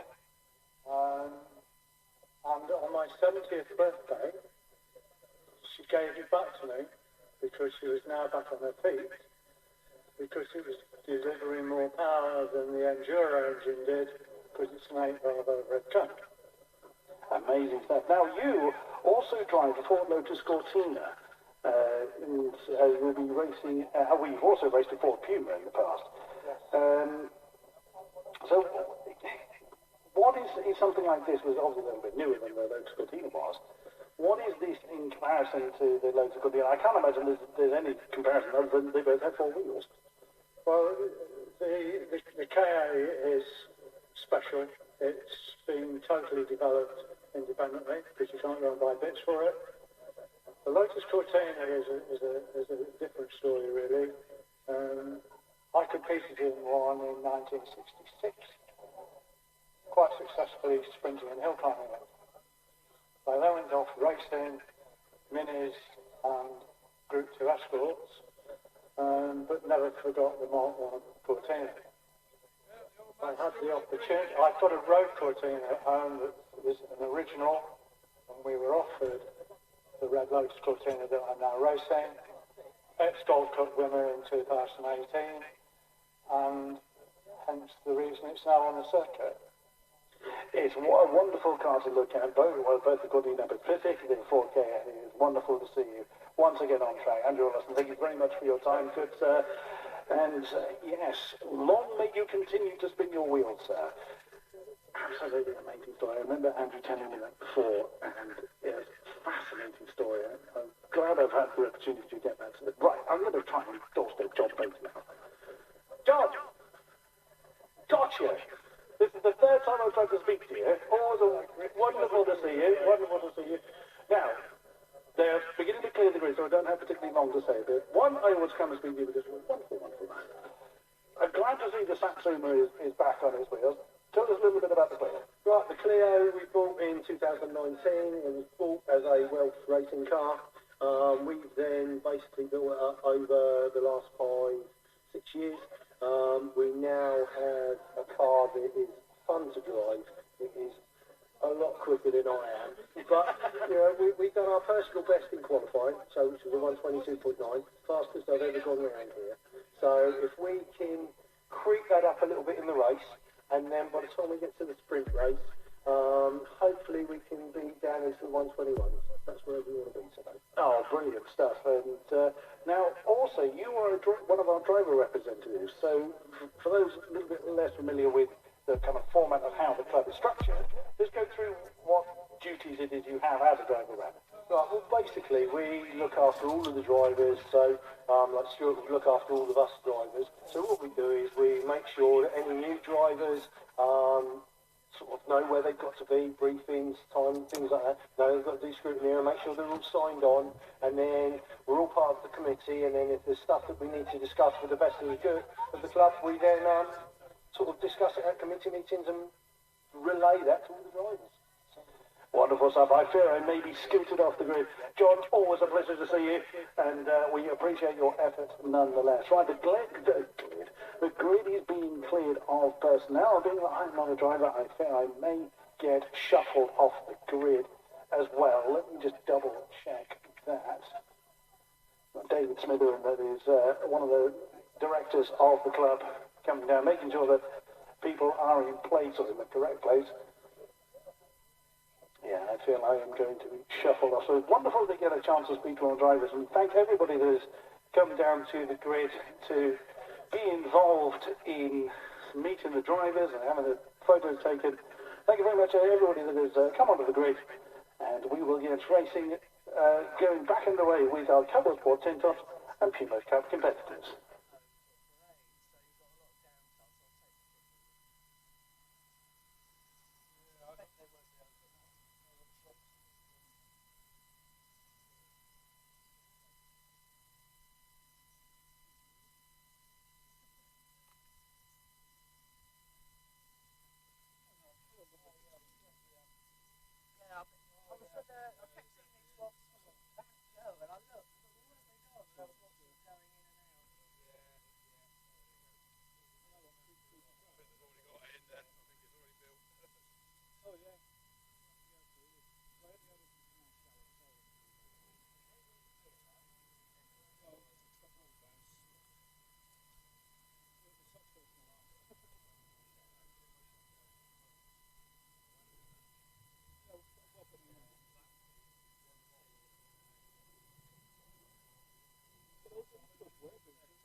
Well, thank you very much to Chris Buxton for doing the grid walk during the lunch break there, and I hope you managed to grab enough time to get some food and drink in you. Remember the sun being out. We make sure you keep the sun cream on, the fluids up, all of that sort of stuff. And I don't just mean the gin and tonic, as everyone knows I'm partial to. I do mean the water. My name is Chris Dawes, up in the commentary box overlooking the start-finish straight. Marcus Pye is over at the Old Paddock commentary box, and Chris Buxton, as I say, is doing the post-race interviews. We're going to get the afternoon action underway. 7 races for the rest of the day, with various durations, some with pit stops, some sprint races. One thing for sure, bucket loads of entertainment. Beautiful sight on the stream for those who are joining us there. Hello to everyone that's here at the circuit as we look back along the start-finish straight and looking there actually back towards a very busy paddock. You can see the safety car's got the lights on, ready to take this field away for the green flag lap. Let me take you through this grid because it's a busy one. 27 cars, and of course we've got some that I can tell you which driver is starting. So on the front row we've got car number 86, that will be Nigel Ainge that will be starting that, and number 1 Adam Brown. Second row 62 started by Colin Simpson, and 20 Julian Fisher, someone who knows this circuit rather well and has had an outright victory here this year. Third row should have been 42 John and Tom D, but sadly that car is withdrawn, so there's a gap on the grid there. So all alone on row 3 is number 36 Alfie Jones. Row 4 318 Richard Bethel, and 132 Adrian Matthews. This will now be the second time that we've seen a Volvo C30 race, having seen it out earlier. Fifth row is 14 Steve Papworth, 46 started by John Ridgeon. Row 6 98 David Bellamy, 771 Steve McDermott. Row 7 should have been 44 Harry Taylor, but is not there. So 49 David Hutchins has that row all to himself. 8th row is 515 Jake Humphrey, a local driver, young lad, 16 years old. His dad is out racing this weekend as well, Russ Humphrey. So the whole family will be here as always. And sadly also withdrawn 69 Charlie Ford. So Jake has row 8 to himself. Row 9, 76, started by Brian Clayton, 45 Alan Wilshire. 10th row, 810, 810 John Baker, and 110 Gareth Cockgrove. 37 Stephen Routledge, and 64 Jonathan Weiss. Row 12 is 196 John Glover, and 152 started by Neil Jackson. 13th row is 99 Josh Scott starting that car, and 142 Sammy Jackson, and all alone on the 14th row, number 59 is Andrew Rollison. So that is the grid for this, which is 2 grids in reality. We got the Co-Ord Sport Tin Tops and the Puma Cup. We've got 4 Pumas that are out in this race. Gareth Cockgrove, the quickest of them, the blue 110 car that starts on 20th position. The other 3 are sort of line astern to a large extent behind them. So that is the grid for this one. Also, just to point out, by the way, is that the 142 car started by Sammy Jackson and Frank Jackson is out there as well. Cousins to Mark Jackson, who sadly passed away after a couple of weeks after racing at Cadwell Park with the Classic Sports Car Club. They are out in the car. And obviously Neil Jackson is out as well in the 152 car.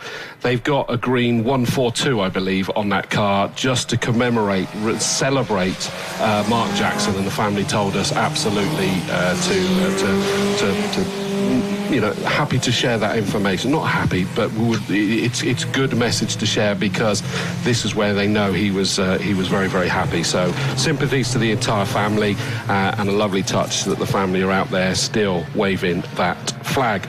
So off they go on their green flag lap. Marcus, a nice busy grid. Good afternoon to you, sir. Yeah, good afternoon, and it's always great to see the Tin Tops. They are just fabulous. They're great racing, and of course lots of them resonate with spectators on the banks, because it's cars that they've either owned, maybe still own, or even aspire to own. And I certainly aspire to owning a Honda Integra, but Mrs. P's not so enthusiastic, I have to say. I did not know you had a penchant for one of those. Or have the hots for a good Integra. and that sort of Leighton Housey one at the front would do it for me. I'd take it back and put it in my garage if I had one. We've got pit stops to throw into this one now, Marcus. We have, absolutely. And there's some penalties, are there not, for previous success. It's a success ballast in the form of you stay longer in the pit, so you work really hard to get a win, and then you pick up an extra imposition for the following, for the rest of the season.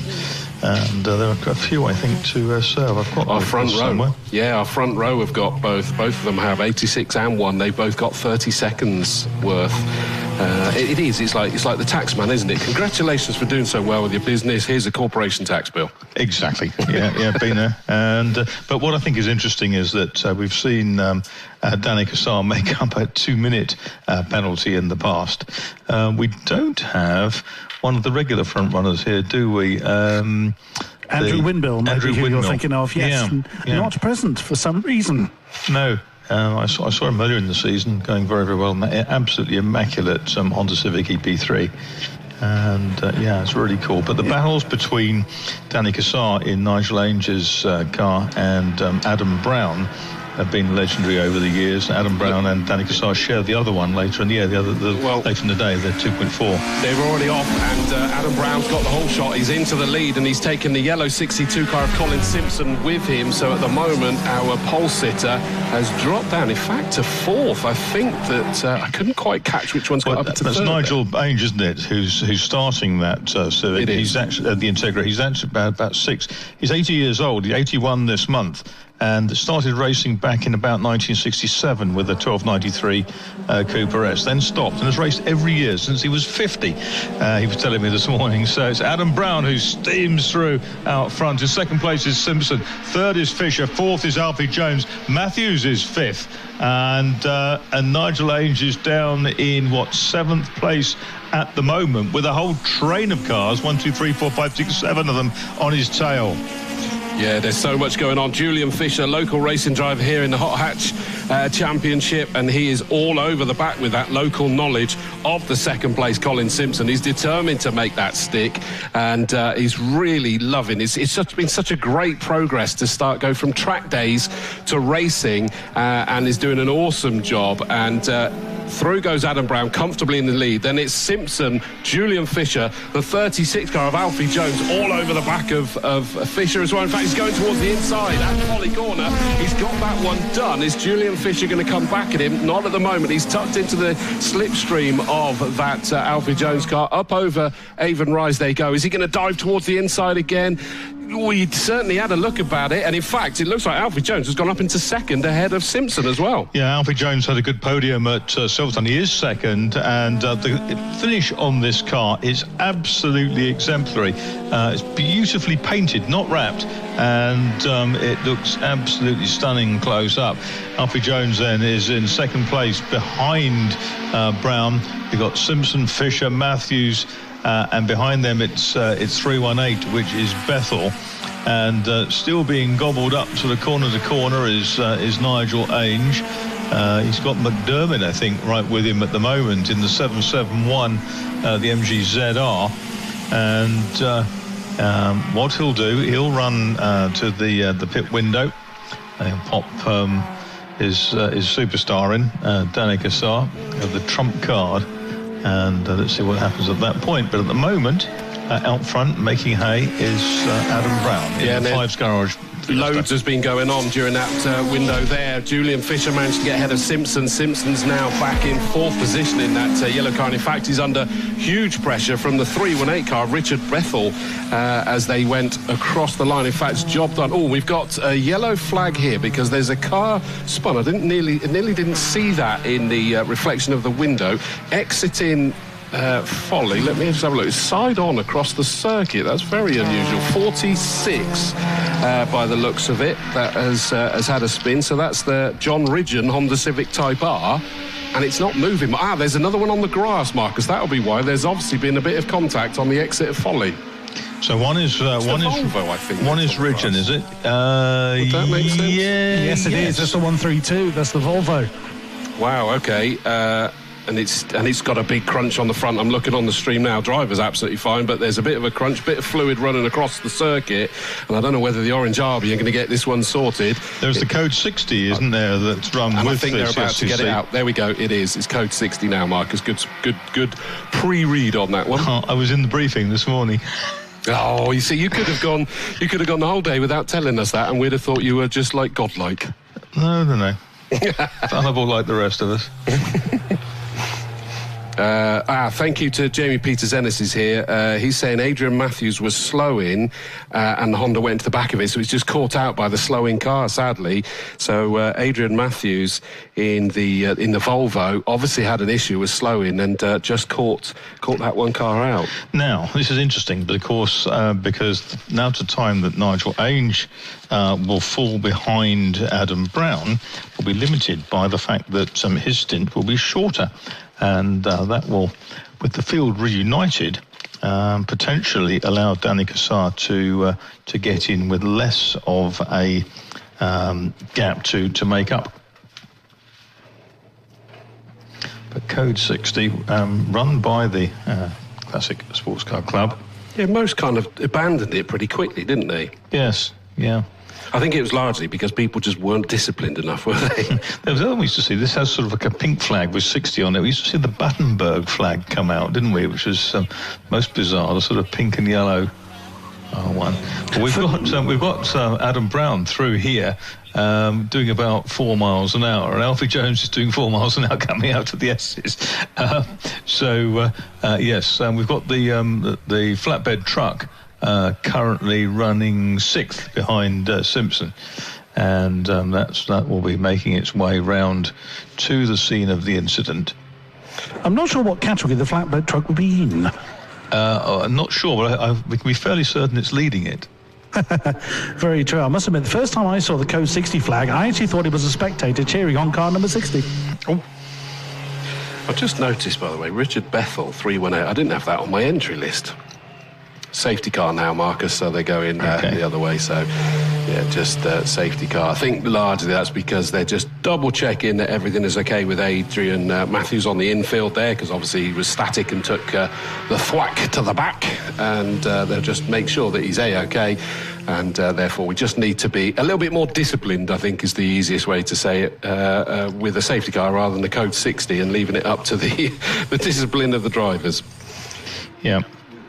I saw that David Bellamy's there in number 98. He's been racing a long time. He's raced a bit here back in the day. And he's got a wonderful sticker on the rear window representing the drivers of the French cars. Obviously, Renaults, Citroëns, Peugeots. And it says, Baguette Bashers, established 2022.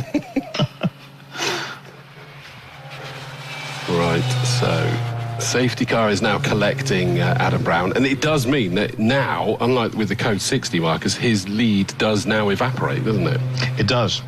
And while he wouldn't have been overly excited by the lead that he had, which I suppose was about 3 seconds, something like that, at one point, it's now a situation whereby they're all closed up, and the race will move inexorably towards the pit window, which Danny Cassar will be excited about, because it means he'll be jumping in to the Hillwood Autos car and bringing it back up the field. It currently sits, 9th, car number 86, with Nigel Ainge, who was telling me about his early driving career in his early 20s. Towards the back end of the 1960s. In fact, I think he said it was about 67 or so when he was.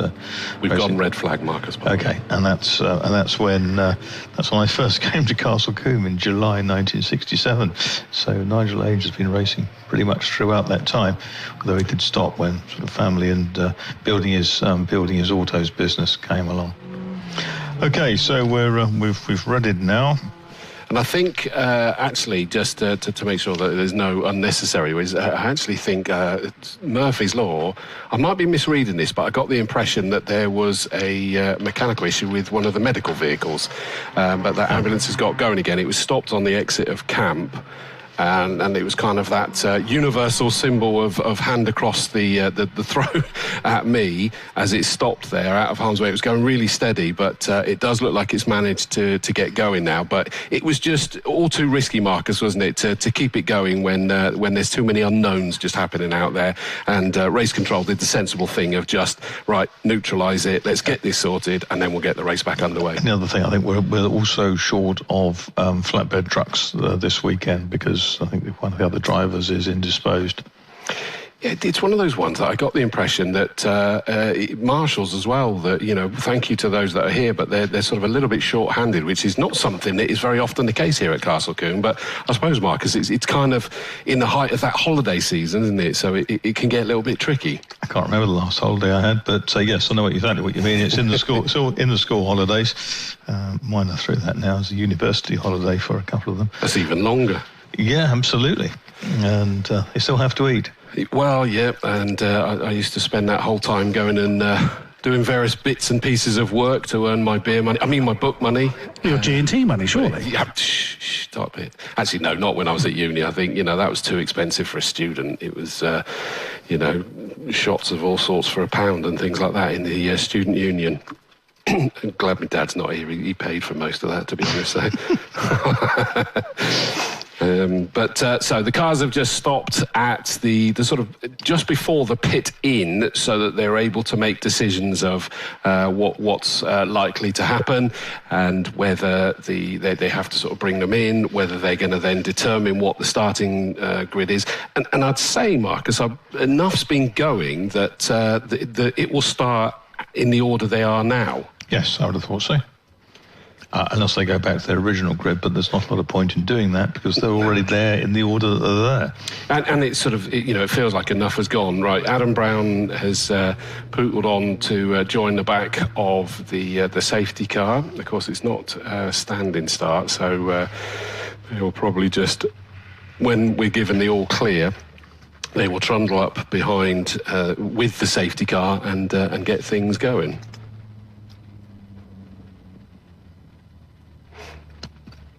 The order in the Puma Cup, incidentally, was Gareth Cockgrove was leading it by a short distance from the Neil Jackson and Nick Fulljames car, with John Glover in third place in touch. And John Glover, if you've seen his team in the pits, his car is a kind of a Senna-esque sort of Brazilian colours. And it's in the Team Garoba colours. One of his team has got the biggest cap you will spot, and you could almost see it from space. No, he said he'd shrunk. He said the cap was normal size, but he'd shrunk. Oh, is that what it is? I didn't believe him. He was about 6'6". I must admit, I've giggled at it every single time I've walked past, and there he is, giving us a wave. and Garoba, incidentally, is I think is it Spanish or is it Portuguese? For Glover, and John Glover is the team El Jefe. He's there in that 196. I'm not surprised to see several drivers wafting their doors, even though the sun is just nipped behind a cloud at the moment. I can certainly confirm that when the sun is in full beam, it is very, very warm down here, and I'm in shorts and t-shirts, so all of our drivers, of course, in the expected safety gear, of course, in full racing overalls and whatever garments they have underneath. Oh, yes, it's somewhat toasty in each of the tin tops. That's what we really need to actually share a car. I think in one of these things we could come out half a stone lighter at the end of the day. What a way to do it. Well, absolutely. I remember you once, Marcus, telling a story of journalists acting as success ballast in some French series. I seem to recall. there was a French Caterham Championship round, and they sought permission from the French ASN, the National Sporting Association, the FFSA, to allow a round to run with a journalist sitting in the passenger seat of each of the cars. I'd have loved that. I'd have absolutely loved that. I'd have sooner done anything than that. It would be absolutely horrific. Well, maybe we'll look forward to your participation in your upcoming Honda Integra then in this field. I don't mind driving it. I just want to sit alongside someone. If I want to do that, I'd go and be a rally co-driver. And unfortunately, I'd be very travel sick very, very quickly. Yes, I fear that I shared that same malady with you. So. Simulators do the same for me. I did the one here. I did one lap, and I then felt ill for about a day. And then I rode in a GT4 car at Goodwood for about 10 laps with young Harry Barton, who drives it very, very well, a Toyota. And that was a Thursday afternoon, and I felt unwell until the Saturday. So 10 laps, no thank you. Well, you did it properly, yes. You are one for dotting I's and crossing T's, etc. Oh, I had the odd experience, but yeah. But the good thing was, I suppose, and in looking back over the years, Jochen Rindt, who was obviously world champion in Formula One, he was somebody who suffered from car sickness. It's one of those frustrating things for me. I get plenty of opportunities where I could go out in passenger seats in a wonderful array of race cars. With the nature of what we do, Marcus, it kind of is quite a privilege. But I always say no. I just can't do it. Put me in a driving seat, sure, but passenger seat, no, it's a struggle. And the wife, if she's ever around, she'll go, I'll do it instead, and she'll be happy as Larry being whipped around the circuit and at breakneck speed. She's very, very different to me. That's the next birthday present sorted, so that's good. It's been done a few times. Good stuff. I've just seen the number 46, the Reynolds and Ridgeon Honda come past on the flatbed, looking somewhat sorry for itself. So the safety car restart board is now held. Yeah, they're still dressing the circuit, and they are still one car on the flatbed on the infield and the 4x4. So we've got a few minutes just yet, but yes, they are confirming that it will be a safety car restart, as I suspected, with the fact that Adam Brown pootled up behind it. That's the most pragmatic way to do it anyway. They're all in the right order. Which is cool. They'll do a lap and get released, provided the clerk is happy that they're in some kind of civilised order behind. You still have 22 cars running, incidentally, because having lost the 133-2, Adrian Matthews with the Volvo and the 46 Ridgeon Reynolds car. And it does look like we're getting close, because they're now bringing the Volvo back. It's just a big old patch of fluid soaking up dust on the circuit at the moment that they'll go through. Dave Goddard, hi Dave, he's listening in at the moment, one of our commentator colleagues. He says his best passenger experience he had was with Gary Culver in a Ferrari 458 GT3 around Croft. He said it was epic. Now that's a guy that knows how to drive a Ferrari, isn't it? Yeah, very much so. He's won the last 5 Superformance Ferrari Club Classic rounds, 3 at Thruxton and 2 last weekend at Alton Park. I'm trying to think the best passenger rides I've had. I had a fabulous one with Rob Collard in a National Hot Rod on a polished concrete surface inside Earl's Court in the company of about 5 or 6 others. And we ran round for about 20 laps. Sort of giddy-making laps, but it was just fascinating to see him at the wheel, on the throttle, off the throttle, turning the wheel, obviously opposite locking through the sort of the ends of the little oval. And his car control was fascinating. So, when you see them have incidents on track then in subsequent BTCC rounds and things like that, no, just one of those things, and you think, they're that good that they work like they can work like snooker players, can't they?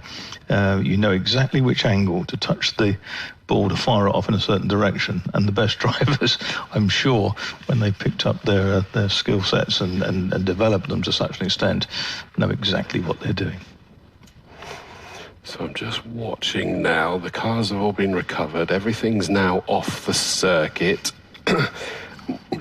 I'm also waiting to see on the timer screen, Marcus, the duration that we're going to be going for. Exactly, I was looking for that. Which, of course, is not only how much of the race we've got left, but it also has an impact on the pit window, doesn't it? Yeah, and the subsequent programme, of course, because, if we lose too much time... Yeah, because it's right up to curfew, isn't it? Yeah. Good point. And in the morning, it's reconvene at breakfast time.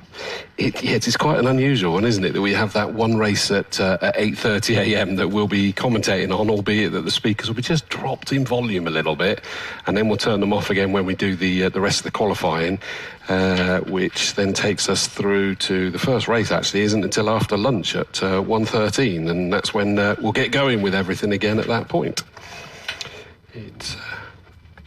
I have a question for you, Mr. Dawes. Uh-oh. Fear not, I haven't just suddenly learned a secret of you that we're now. There's too many of them.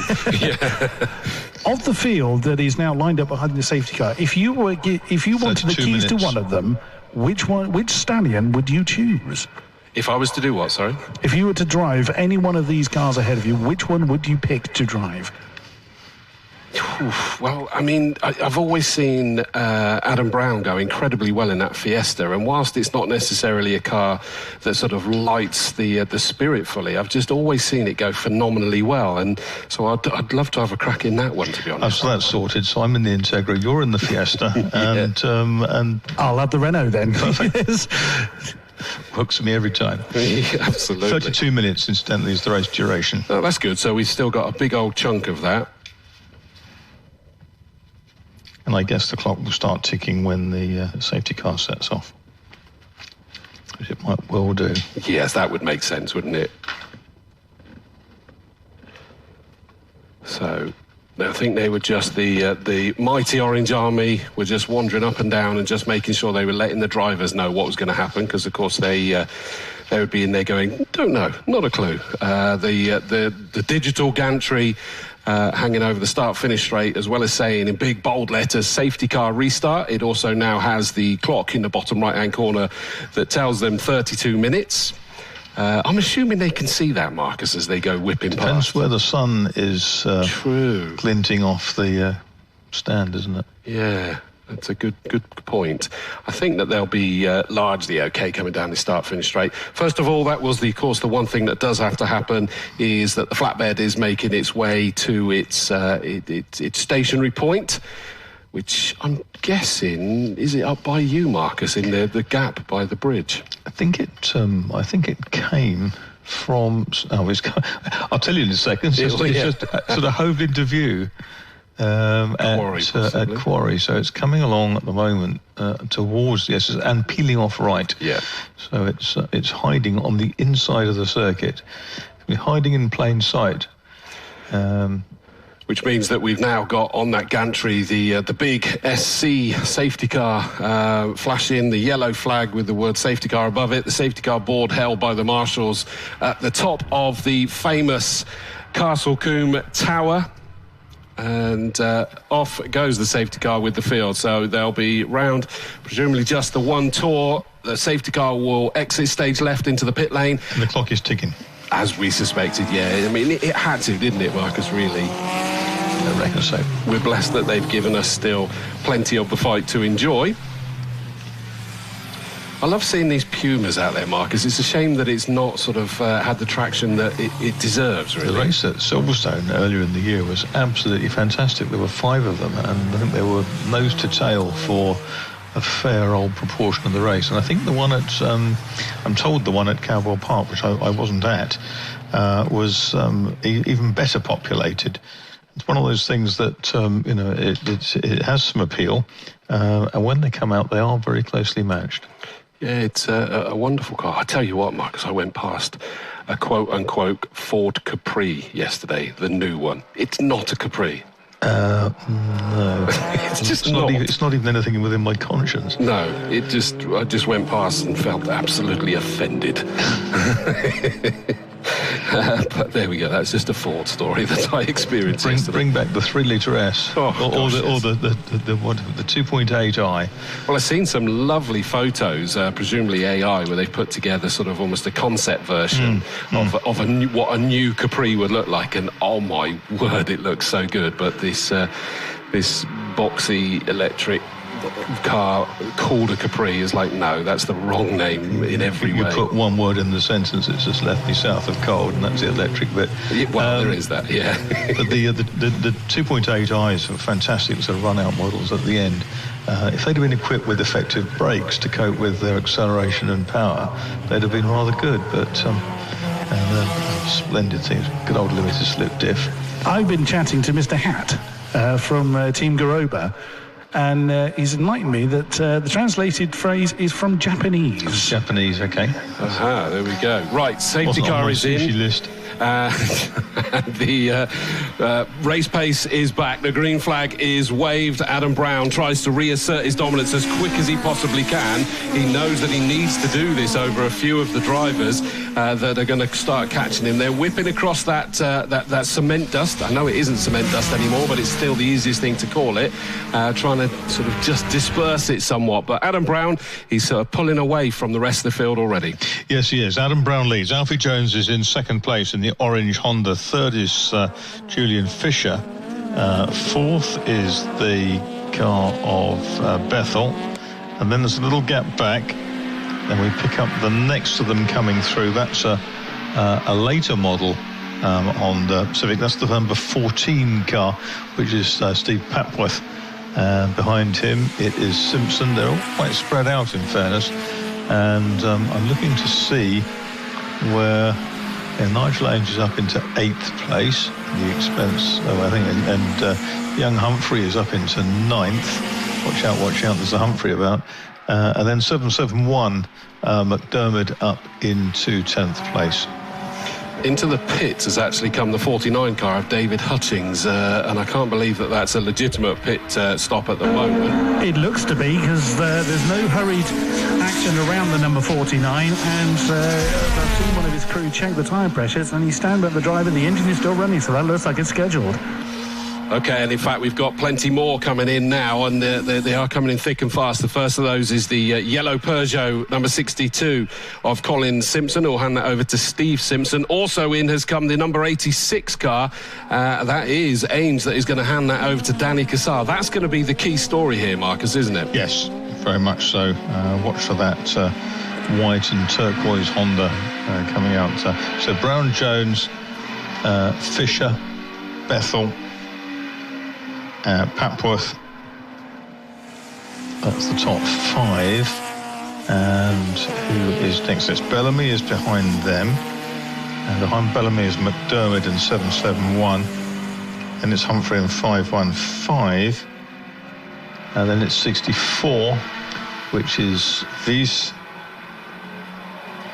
and behind the 64 car, 810 Baker, 37 Routledge, 110 Cotgrove in the leading Puma, ahead of Jackson, full change, and the Garoba car of Glover. Understandably, the lead cars that are all single driver, they're carrying on at the moment. They don't need to come in. These ones that are coming in are predominantly ones that are going to be changing over. The exception to that is the 45 car of Alan Wilshire, the red Fiesta has coming in. They've just decided now's the time, but the ones that are in, there's a logic to it. Also coming in is Stephen Routledge, I think, the 37 Fiesta, but at the moment Adam Brown is just holding his all. Of course, the bad news for the 86 car, Marcus, is that it's there for a lot longer than the rest of the cars that came in. Yes. With its success penalty. Exactly, plus 30. Adam Brown, our race leader, of course, has the same.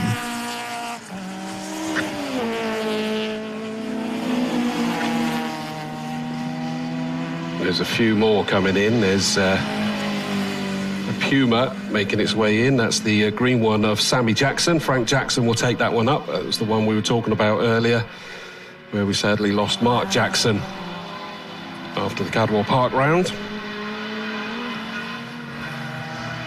So Adam Brown goes through with Alfie Jones, number 36, sat there in second. Great first part of the race here for Alfie Jones. Started in 6th place, running in second in that black and the luminous orange Honda Civic up over Avon Rise. And it now means, in fact, coming round by you, Danny Cassar and Adam Brown are together, but on different laps.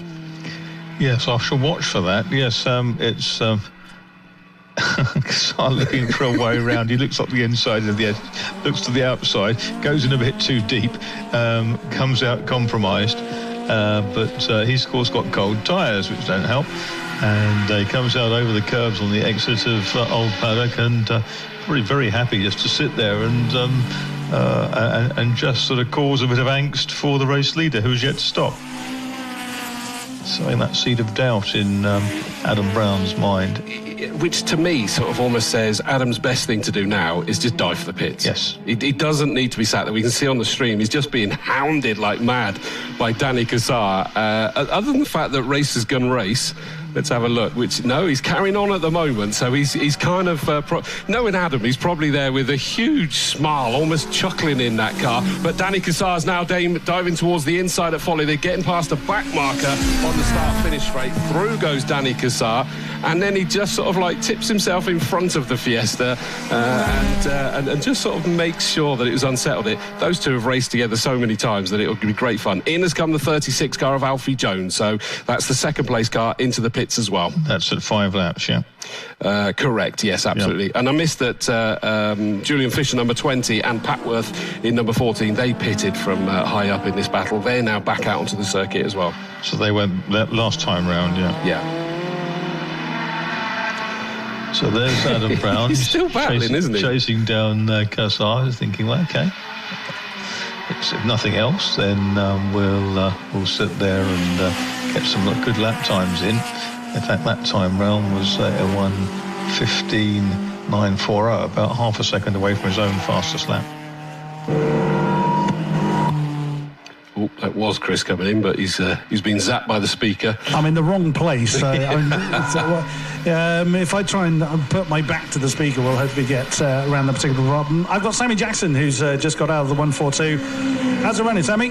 It's going good. Obviously, with the safety car and that, it was a nice restart. Had a little bit of a battle, which I haven't had before. So obviously my second race on track, so it was fun to throw some moves, and I loved it out there. It's been somewhat of an emotional time for family Jackson, as we said. So again, our condolences for the loss of Mark. So as you've had your kind of first race, and it was explained to me by your family that was very emotional. Yeah. So again, you're doing well in the car in Mark's memory. Of course, it was only fitting that we just keep it running. It was I said it before, but it was his pride and joy. So there's no harm in keeping it running. See what we can do, get better and better, and run it for him. And he's giving you the weather for it. Great stuff. Thanks for speaking to us, Sammy. Back up to you, Chris and Marcus. Yeah, and in fact, just in front of you, Chris Buxton, you will see that our race leader is in, and so Adam Brown is in. They've got the bonnet up, but I'm hopeful that is just as they're in, just checking levels, making sure that everything is okay. They're being very thorough with this one. They too have this 30-second success penalty to serve, so it's going to feel like an absolute eternity for them as well. Through goes Danny Cassar. What does that put him running at the moment? We still got a lot to wash through yet, haven't we, Marcus? Yeah, Cotgrove, who was leading the Pumas, he's dropped back. Now, has he made a stop? Let's have a look. Yes, he has. He's in now. Yeah. So, yeah, that 110 car of Gareth Cotgrove, the blue Puma's just trundled into the pit lane now. Also in has come the 318 car. That was the car that picked up the lead of Bethel, Richard Bethel, in the black Clio. So they're all serving their stops, and as we get the last ones done and they do a lap, we'll then be able to work out who's where. Fastest lap, have a guess. D. Cassar. Yeah. 1:14.284. That car running now in 20th place. Very impressive. Up into second place goes the 16-year-old in the 515 car, Jake Humphrey. And pulling off is 37. Out here, that's Routledge. Unfortunately, out of the race. That is a shame. Where did that car start? That's the Fiesta, isn't it? Yes. Yeah, he started on the 11th row. Yeah, that's a shame. It's his second race of the day already. They do get their money's worth out of their cars, don't they? It's worn it out, unfortunately. Yeah. Humphrey is now second. It has yet to stop, of course. Adam Brown's just gone past in front of you, I see, through the yellow flag zones of that. We're actually going to have a Puma actually running second overall. We've got yellows here covering the situation with the Routledge car. Stephen Routledge just walking across to the marshals and just chatting to them behind the barrier. I had a chat with Team Brown on why they were going under the bonnet. Water temperature gauge was showing very high, but it seems to be the sensor that's dicky. Is the water temperature and water levels are all fine, so all is well in the number 1 Fiesta. Fantastic. The car that was moving up through the order with not pitting, 515, the 16-year-old Jake Humphrey, he's now into the pits. So in fact, he had picked up from the lead. Yeah, he just picked it up, didn't he, this time round? So the last 3 times through, the leader has stopped. So there's Alfie Jones screaming past in the orange EP3. But here's a good battle. You've got Bethel in 318, 14 is Papworth and 20 is Fisher, and they're running together. So watch those 3 as they make their way up the order. And interestingly, just sort of seeing what the gap is between Adam Brown, who's just coming past you now, your commentary box there on the stream. I just waved it then, Marcus. And Danny Cassar has probably just exited from Quarry Corner at that point. So it's kind of that stretch that separates them. We've got a new leader. It's the Team Garoba Puma, the yellow Puma, which is rounding Quarry, coming up towards the S's. That's John Glover, because Humphrey's pitted. And the Garoba car is leading this race, albeit one of only, I think, 3 cars yet to stop. Glover and the Scott, number 99. That's yet to come in. That's Josh Scott to hand over to Ben, and the Clio. And the other car that hasn't stopped is the Claytons, number 76. That's just coming in now, actually. Okay. I've accosted another driver to come and speak to me. I've got long-time racer Nigel Ainge. How's the car running, Nigel? The car's going good, the driver's not. But it's fair to say that you're still loving racing in your 80s. Yes, that's true. I still enjoy it, and I think a bit more time would have got a bit better today, but straight off out the bag, I wasn't very good today. Bless you. Now, Marcus was actually saying he wouldn't mind a go at Integra, so maybe you two should share the car. Well, I could let him have a go, I suppose, couldn't I? I'm trying, Marcus. I'm trying. Yes. So, I mean, you obviously run the 2 Honda Integras. You've got the 2.4 litre car in New Millennium as well. And you were saying that you were kind of toying with some experiments you were thinking of. I'm thinking of experimenting with another Integra, yeah. Making a lightweight, super-duper 2 litre one. Well, there you go. So there you go. Put Marcus behind that one, and we'll see how we get on. I'm going with Nigel. Will be perfect. Yeah, there you go. Sharing with you. Total age 147. To make to this blue car yet. We've got 1 or 2 things we want to try in the next 2 or 3 weeks before we get a brands. I've got the original engine coming back for it next week, I hope. So it's a little bit more punchy than this one. Because you clearly need more power in it. I do. Lovely to talk to you, Nigel. Thank you very much for your time. Back up to you, Chris and Marcus. Love it. I love the use of the phrase super duper. Not used enough, that one. So we're just trying to catch up as we've still got a couple of cars, the 2 Pumas, 1 Puma and the 99 car yet to stop. They are leading the way, but I think at the moment it means that Alfie Jones, number 36, who's just about to come round Camp Corner, the Dayglow orange and black car, that I did think after that pit stop is that it's got even more energy coming out of that car. It does sound very raughty, doesn't it? It does, and it looked it coming through Camp Corner. I was like, goodness me, they've given him a bottle of something in his pit window. He was on the podium at Silverstone when I was working earlier in the season, and immaculately turned out car that. So the last 2 are now pit stopping. So the yellow 196 Glover Clio is in and out of the lead. Just wanted to have the glory of leading for a little while. So it will mean that Alfie Jones 36 leads from the 318 Clio of Richard Bethel. Then it's Julian Fisher, the local boy, who's also leading Class C. Papworth, number 14, in that dark blue Honda Civic in what will be in 4th position, ahead of the 62 car, I think it is. It'll be Steve Simpson, now in that yellow Peugeot 206.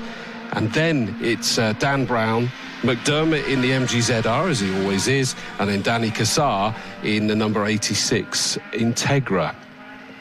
But we've still got 15 minutes for the likes of Brown and Cassar to try and pull their way back through it. And that's what these success penalties are all about, Marcus, aren't they? To give us this entertainment value. It is indeed. And you can see this stagger beginning to wear off, but it'll take a while. But they're the quickest guys on the track. Cassar now down to a 1:14.141 on lap 10. I'll tell you what, the Simpson car is flying as well. That yellow Peugeot 206 just scythed past a pair of back markers, and it's no wonder he wants to, because he is being closed very rapidly on by the number 1 Fiesta. They're just making their way up. Over Avon Rise is the yellow Peugeot 206. Then Adam Brown in the white Fiesta with the blue stripes is just getting past the back markers. So we're going to be dished up with a variety of battles up and down through this field. Yeah, look at Fisher go. I mean, he's running 3rd. Jones, Bethel, Fisher are the top 3 now, and Jones is in the 15s, Bethel and Fisher in the 16s, Papworth in the 17s at best. Brown is now up into 6th place in the number 1 Ford Fiesta, the 5 garage car. And then 86 Cassar behind him. He's 9.3 seconds adrift at the moment of Adam Brown. They'll be sharing the second of the Hillwood Autos Hondas later in the day. So Alfie Jones is already up and over Avon Rise. That is our race leader. Bethel 318, the black car with the Dayglow yellow flashes, 318 in 2nd place. There goes Julian Fisher with Papworth all over the back of him. So there's a battle for 3rd place outright, being closed in dramatically by the yellow Peugeot 206. They're just going up over Avon Rise now. On the stream, we're looking at our race leader, Alfie Jones, but about to come towards you is 3rd, 4th, small gap, and then the yellow 5th place car. Yeah, so it's Alfie Jones who cuts inside the 142 Jackson Puma here at Old Paddock. Bethel's slowing dramatically. I think he's definitely in trouble. So that's such a shame, and that's going to put Fisher and Papworth and Simpson, who aren't that far apart, and going hard after them is Adam Brown as Danny Cassar works his way through the next couple of Pumas. That's the 110, which is Cotgrove, second in that class at the moment, who is now ahead of John Glover. So that's been a change on lap 12. Glover led Cotgrove by a fifth of a second at the end of 11 laps. It's a huge shame. So that means it's now the 2nd place car that's coming in, and Papworth, no, not slow, and he's just been passed by Simpson. So I saw that he'd fallen away from the back of the Julian Fisher car, the white Fiesta with the orange checks and stripes. It crosses the line now in 2nd place, car number 20. Simpson is absolutely flying now, and he's going to be right up onto the back of that car any moment now. In fact, up over Avon Rise, I can see he's closing. I don't think he's close enough to make the move there. Surely not. No, he isn't. Round Quarry Corner he goes, but he's going to be on the power down towards you and could make a move at the S's. Yeah, well, there's Jones, and let's have a look who is next through. We've got Fisher and Simpson together, then Papworth, and behind Papworth is Adam Brown going well in that 5's garage Fiesta, which he drives beautifully, and it's absolutely on the limit through Old Paddock, and it needs to be, because also on the limit and hopping the inside curb is Danny Cassar, but he seems to run out of revs. Maybe he hits a rev limiter somewhere down the back. It suddenly seems to sort of just stutter a little bit, and but he's not losing any time. He's just running out of revs, I think. I've again managed to doorstep another driver, one of our new entrants to the club this year. I've got Josh Scott that is joining me now, nephew of Ben, who's currently got the car. How's the car running? Well, not very great, because we had to bump start it 3 times and it only just went on the end. So, not great, a bit warm.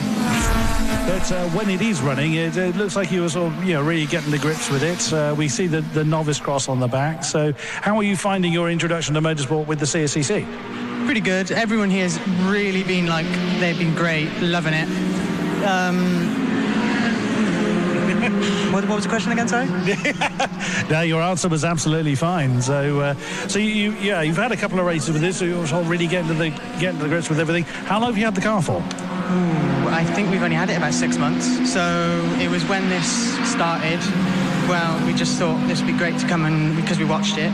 So we thought it'd be great to come and give it a shot. So we did. We're just trying to do it as cheaply as possible. That's probably why we're at the bottom. But that's oh well. So yeah, we're quite enjoying it. Really enjoying it. So, yeah.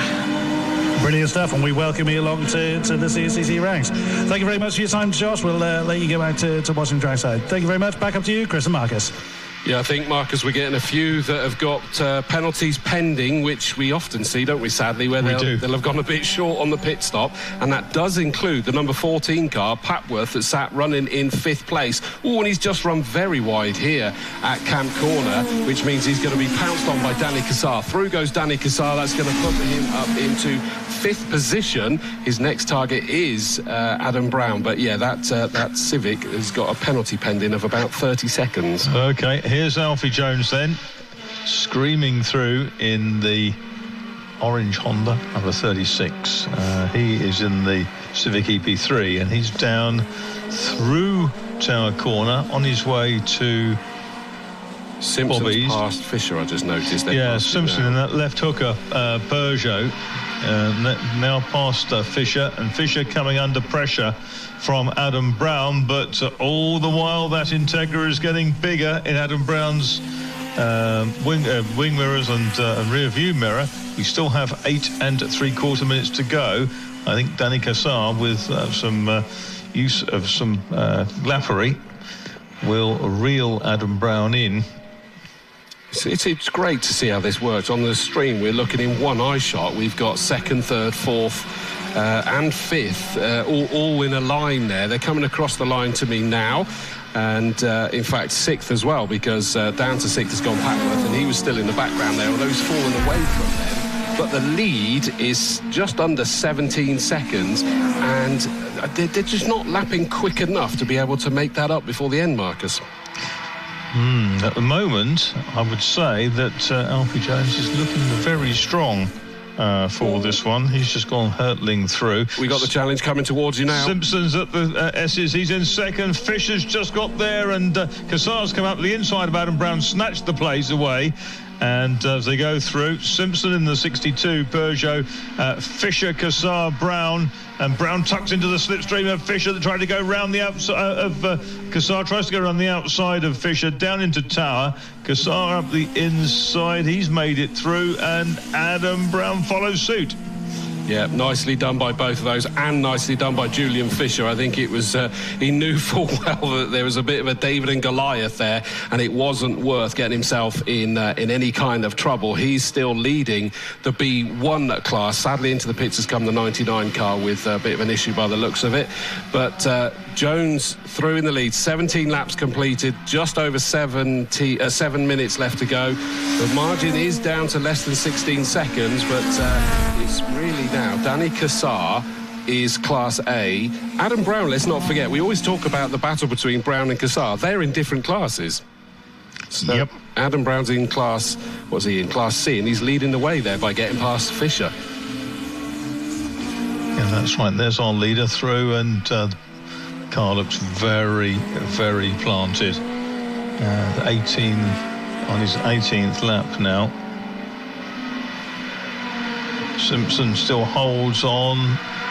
He goes round Jake Humphrey, but he's going to be gobbled up by Cassar any moment, probably on the exit of Bobby's, I would think.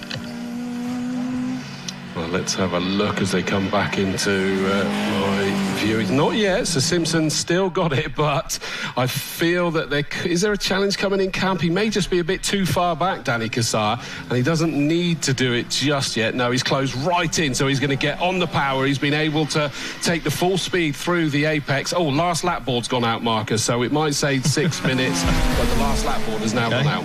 That changes the complexion of the race, doesn't it? Number 99 has been in again, so the crew scrambled around it. It sounded fine as it was coming to rest. They're a tad light on fuel, but that was, of course, before the last lap board was shown. So Jones now working lap 19. He's well clear. Kassar is now second.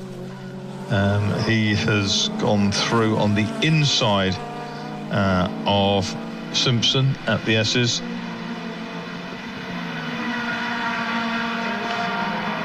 And Simpson's come back at him on the... They're side by side. They're abreast into Tower. But Simpson didn't give up lightly there. He came back at Kassar. Well, here comes our race leader. He's going to come through. He's going to take the checkered flag. So there we go, fist out of the window. He definitely saw that checkered flag as he went across the line. Great win there from Alfie Jones, number 36. Here comes Danny Kassar. Brilliant job from the 86 car. And he comes through, takes second place overall and in Class A, because same class as Alfie Jones. Third and winning Class B1 is the 62 car of the Simpsons. Fourth, car number 1 and winner of Class C is Adam Brown, just ahead of Julian Fisher, car number 20, which gives him runner-up in Class C as well. Papworth, with the penalty presumably applied now, still comes home in 6th place. And it will then be the Class E winner, 98. Bellamy's over this side of the circuit. Got you. OK. That will be the winning Class E when he brings that one round then. So, yeah, it should put pay to that penalty anyway. McDermott's dropped down with his penalty, hasn't he? Yes, and he's just come across the line. Back in. Yeah, he's taken the checkered flag, and it will drop down once Bellamy and Hutchins presumably take the checkered flag. But a great victory from Alfie Jones, and especially after the pit stop, it just looked and sounded incredibly quick. He knew what was on the cards. So through there goes Bellamy, the 98 car. That jumps him up into 7th place and winning at Class E. 8th is number 49, Hutchins. 771 McDermott comes home 9th after the penalty, which still gives him the Class D victory. Jake Humphrey, the 16-year-old, 10th on the road in 515, a victory in Class B2. 11th is number 45, Wilshire. 810, Baker. 64 Vice, then the winner of the Puma Cup race comes up in 14th. That's the 110 car of Gareth Cotgrove. That's the blue car, just one place ahead of the second place in the Puma Cup, which is Glover in the 196 car, which is the bright yellow vehicle. Just to round out the third in the Puma Cup was car number 152, Jackson and Full James as well. Winner of Class F is the number 59 car of Rollison. So that is their race done and dusted there for us at this stage. I will take you through the grid for the next race before giving Chris time to grab any interviews he's able to get. It will be the Fox Transport Turbo Tin Tops, and the grid will be as follows. Front row 59 Andrew Marson, 166 Richard Clark. Second row 155 Nathan Nichols and number 1 Carl Chambers. 43 Adam Morgan and 7 started by Lisa Selby. Fourth row 68 Tom Oatley, 181 Chris Earl. 28 Will Oatley and 111 started by John Hammersley. Row 6, 9 Matthew Jackson and 199 Bob Hoosier, and then all alone on the 7th row, number 124 James Manning. So that is the grid, although we do seem to have a few gaps, I'm afraid to say, which looks like Matthew Jackson and Bob Hoosier, both on row 6, are not in the assembly area. But Chris Buxton, that gives you plenty of time to grab a word with a few of them. Indeed, I've got 2 of our Tin Tops successors. I'm missing our race victor again. I wonder if he's gone on for another lap. I'm also waiting for our Puma Cup victor, Gareth Cotgrove. Neither seem to have come past me. I've inadvertently flagged down Adam Brown because I'm actually used to Adam being on the podium, but he's been beaten down to 4th due to his penalty. Our race winner's just coming into the pit lane now, mate. Righto, excellent, thank you very much. I just want to flag people down before I start speaking to people. I realise that the next race is in the holding area, ready to go. Here comes Gareth Cotgrove now. Yep, I've got him. So now I'm just waiting for Alfie Jones, and there he is. Got him, right. We'll wait for Alfie to get out of, and for Gareth to get out of his car first. Let's have a chat with, Danny Kasai, up here again. I don't actually know the result. Oh, right. You don't know the result? Well, I flagged you down for a reason. You came home in second on this occasion. So how are you happy with that? Yeah, very happy. I mean, it was a good fun race coming through. I mean, Adam's always quick, Steve's always quick, and to come past them guys and get involved in the battles was great fun. Yeah, it's like any race, you always wanted a bit more time to get to the front, but who won, Alfie? Alfie did, so I'll go and pester Alfie. I've accidentally flagged Adam down. He's actually in fourth this time, but I'll give him a congratulation, a participation award. But, right, I can't speak too long because we've got to speak to Rosie, but always a pleasure to see you, Danny. Well done again. Colin Simpson bringing the Peugeot home in third. Oh yeah, that's my dad started, but yeah. That's a good race. Good. So how are you feeling about how the car did, how you did? Happy with that? Yeah, the car was really good. It had a little hesitation towards the end, so I'll have to have a look, but the car was good. Excellent stuff. So which is quicker from the two Simpsons? Come on, be honest. I think I'm a bit quicker than him, but he's done good today. Brilliant stuff. I'd love to chat to you more, but a few cars to go through before that get released. Adam, you were beaten off the podium, mate. What's going on? Well, you flagged me down. I know, I shouldn't have done. Success penalty hurt us hard today with the reduced race distance. Obviously, I made a good start and got a lead at the start, which was destroyed by the red flag. I hope everything's all right in the incident. It looked a big one, but just not enough time in the race to build the margin up. I just wanted to talk to you, that's all it actually was. But always a pleasure to see you, Adam. Well done. So, Gareth Cotgrove, winner of the Puma Cup. How are you feeling ahead of that? Great, thanks, yeah. First time in first position. Car seems to be behaving itself. Really pleased, really. Not sure else I can say. Thanks to Rick for the assistance in the pit, and all round very happy. Brilliant stuff. So with the Pumas, there's not a huge amount you can change. They're still as close to road spec as they reasonably can. So does that kind of help keep the field closer from your perspective? Correct, yeah. I mean, the BHP is limited to our standard engine, which is 125. Air intake can be modified, as well as the exhaust, and then the weight has to be 1,040 kilos. Suspension settings can be customised, but wheels and wheel size and tyres are also closed as well, which makes it close and good racing. Brilliant stuff. Well done on the victory in the Puma Cup. I'm sure it won't be the last one. Great stuff. Thank you very much, Gareth Cotgrove. Where's Alfie? There he is. Right. He's as colourful as his car in his overalls. Alfie Jones. Well, great victory, but I must admit that there's a particular noise that comes from those Hondas, and I don't know whether it's yours is the loudest, but or you have the heaviest right foot, but you got the victory today. Yeah, it was definitely a heavy right foot, and the old valves were screaming out the bonnet. But I want to thank my dad so much for putting so much hard work into the car. He's in Cyprus at the minute with family, but he's all the time and effort he puts in to put us on the grid where we are. And also, thank you for preparing the car to where it is today. Brilliant stuff. You've had some tuition from Danny Kassar in the past, he tells me. It's got to be quite nice to get one over him every now and then. Yeah, no, Danny will always have the upper hand, mostly through experience of old age, but on the sim racing, he is a great help to me, getting me to put the lap times in, practicing in the car. He's a great help. Couldn't ask for anyone better. Brilliant stuff. Well done on the win, Alfie Jones. It is not going to be the last time we speak to you on the Podium 3. I have absolutely no doubt. I missed the other Pumas, unfortunately. Would you... I need to be fired for this job. I pulled over a driver that didn't need to be, in the form of Adam Brown, and missed two of the Pumas. Either way, I'll hand that back up to you, Mr. Dawes. Thank you, sir. I did warn you, it's a challenging one down there. They just suddenly appear under the Nankang Bridge. They run off, don't they? They're like ants. They scatter. They do.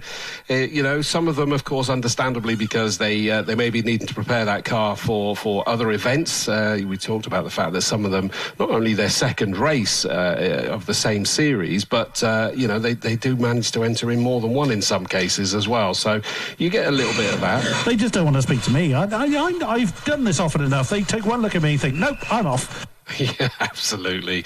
Right, I think we're getting close to releasing these cars. Now, I have to say, on the second row, the 155 car of Nathan Nichols, another one of our local drivers, but the big reason that I want to bring his name up is it's a rather special day for him. He is getting married, and the message I got was to the beautiful Zoe, and I've got to tell you, he's absolutely right, she is, and they've been together, they got a beautiful little girl, lovely, lovely family. They are getting married in 2 weeks, and he's actually on his stag do today. He's doing the racing, then he's heading off to Cheltenham for Negronis and darts. So that's, I think, in fact, the big guy just said that, let me just go back to his message, Rock Valley, he says, the second of his 3 stag do's. That's the reality. So congratulations to Nathan Nichols from myself personally, of course, and there is from everyone here, because he's a regular at Castle Combe Circuit. So, Chris Buxton. Hopefully not 3 hangovers for the man, but I hope so, otherwise he's not doing it properly. Well, yeah, there is that argument to be made.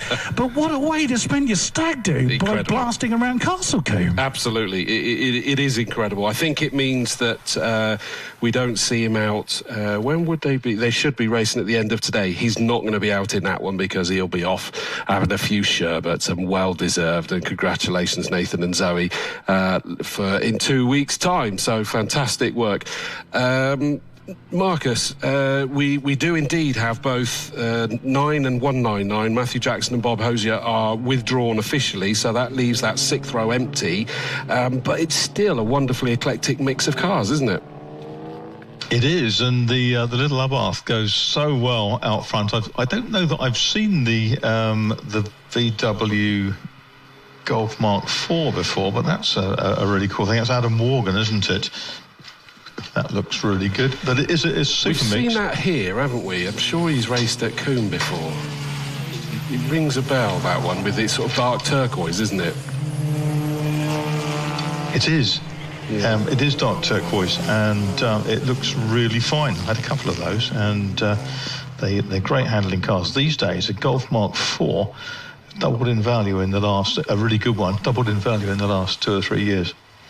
Adam Morgan, the first race for that Golf for Adam Morgan was last year at Alton Pass. This is only his 2nd race in the club. Okay, that's exactly what I wanted to hear.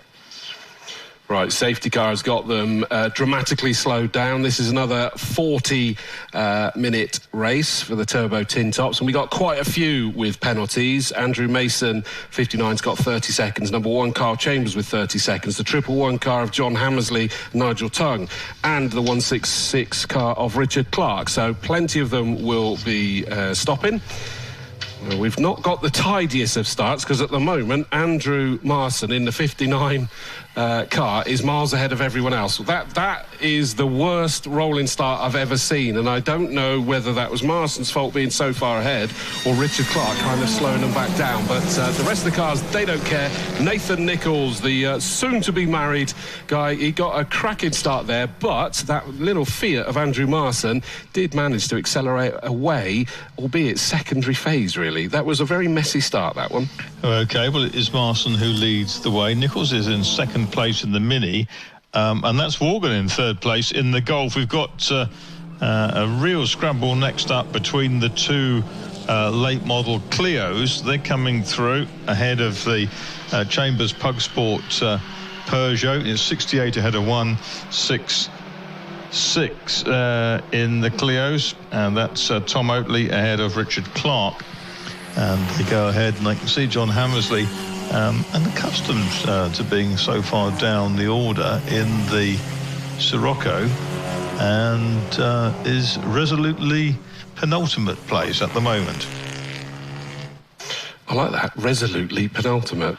I thought you might have been last, but then we saw the other. This grid is bookended by the 2 Abarths with... They're just wonderful-looking cars, that. I mean, that Abarth Assetto Corsa of Andrew Marson is now starting to pull away, and I mean, they look like they probably handle incredibly well, Marcus, because they just literally are this one unit that I feel I could put on as a roller boot or something. Yeah, I drove a road going one when they first came out, and they're absolutely fabulous. You've got to keep them singing on the turbo. The big problem is they've got a fuel tank about the size of a shoebox, and so you need a 3-stop strategy to go anywhere. So So Marson, who leads the way from Nichols, and Nichols under pressure from Morgan, as we say, in that Golf. And then the Golf is being chased down by Oakley and Clark in the Clios. And the French Brigade is augmented by Chambers in the Pug, who is number 1. Then we've got the Selby and Harris Fiesta, followed by the second of the Oatleys, Earl, Hammersley, and a distant James Manning. Just watch a big lock-up going into Bobby's there, and a very near miss by a couple of the Clios there. I didn't quite catch which one it was. Lewis Bird has said that Adam Morgan used to race in the Combe Saloons about 4 or 5 years ago, and apparently, Marcus, this is an interesting one, the Golf used to be a diesel. But it's not anymore.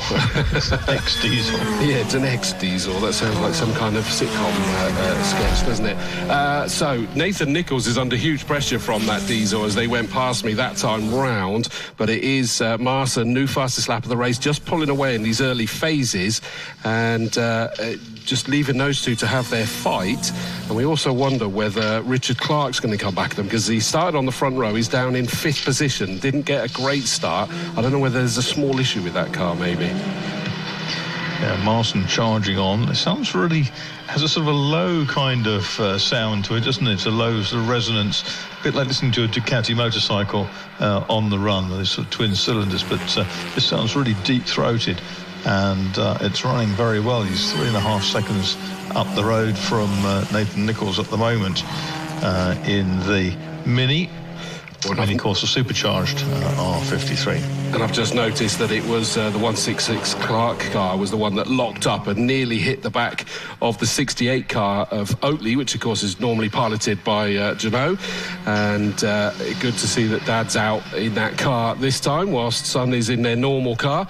But he has managed to get past the 68 car of Tom Oatley now. So up one more place, up into 4th place goes Clark. And in fact, he's already setting about chasing onto the back of the Mini and Golf of Nathan Nichols and Adam Morgan. So 155 and 43 under growing pressure. So it's going to be all about that battle for 2nd place in a moment, I think, Marcus.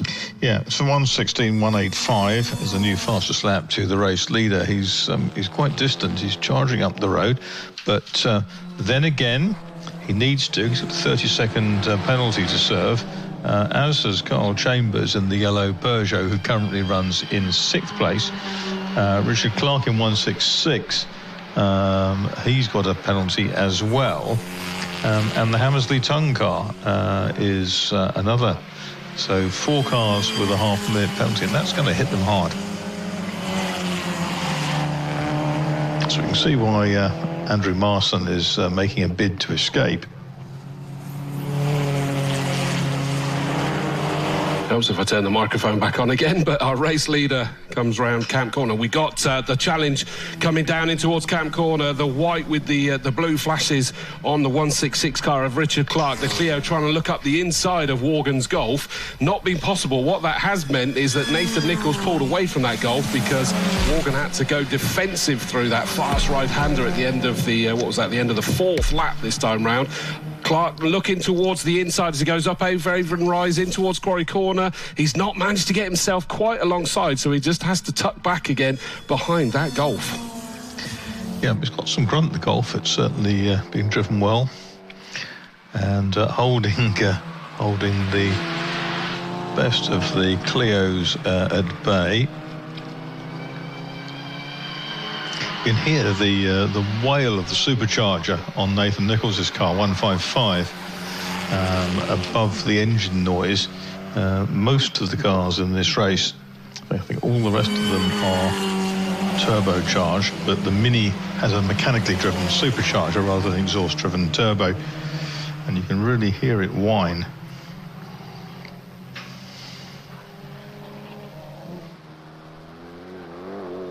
Race leader through now to put 5 laps into the book. So there we go. Marson, number 59.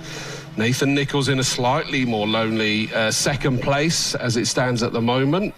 He is leading his class as it stands. Adam Morgan still under that pressure from Clark in the Clio, but not being pressured excessively. And then just behind them, I noticed that Oatley, number 68, is under huge pressure from Carl Chambers. That Peugeot 208, remember, that started in 4th place and is running in 6th. So there's a couple that didn't get the starts that they wanted, but they're starting to come back strong again now.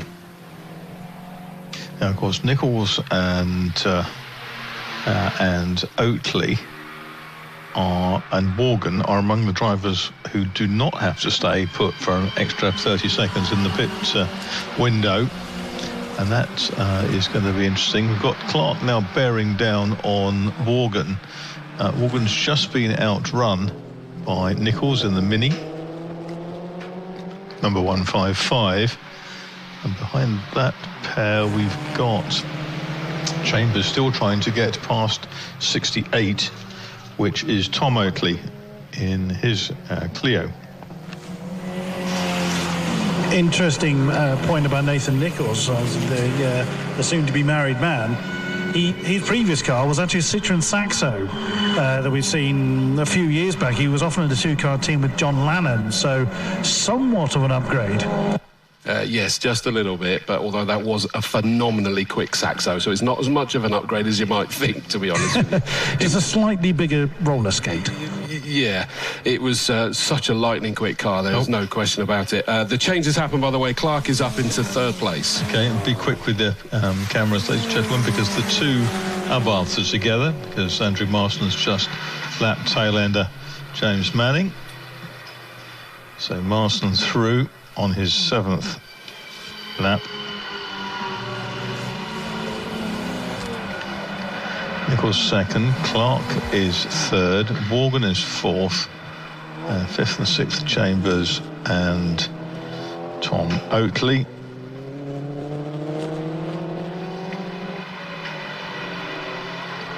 From Hammersley progressing, he's just running around in 8th place. He's got ahead of the Selby and Harris Fiesta, with Lisa Selby driving it at the moment. And Lisa's under pressure from 181. Nathan Nichols comes through in that 2nd place that is under growing pressure now from Clark in the Class TD leading car.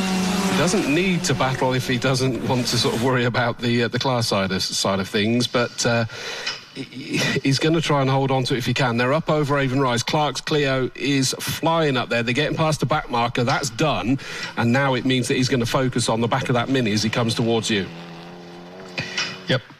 And already the gap that Andrew Marston's pulled out on his teammate is massive. He's already down towards Tower.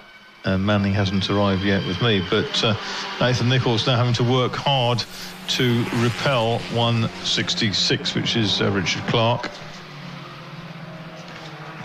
Can Clark make it at Tower? Not quite, but that pressure is beginning to ratchet up.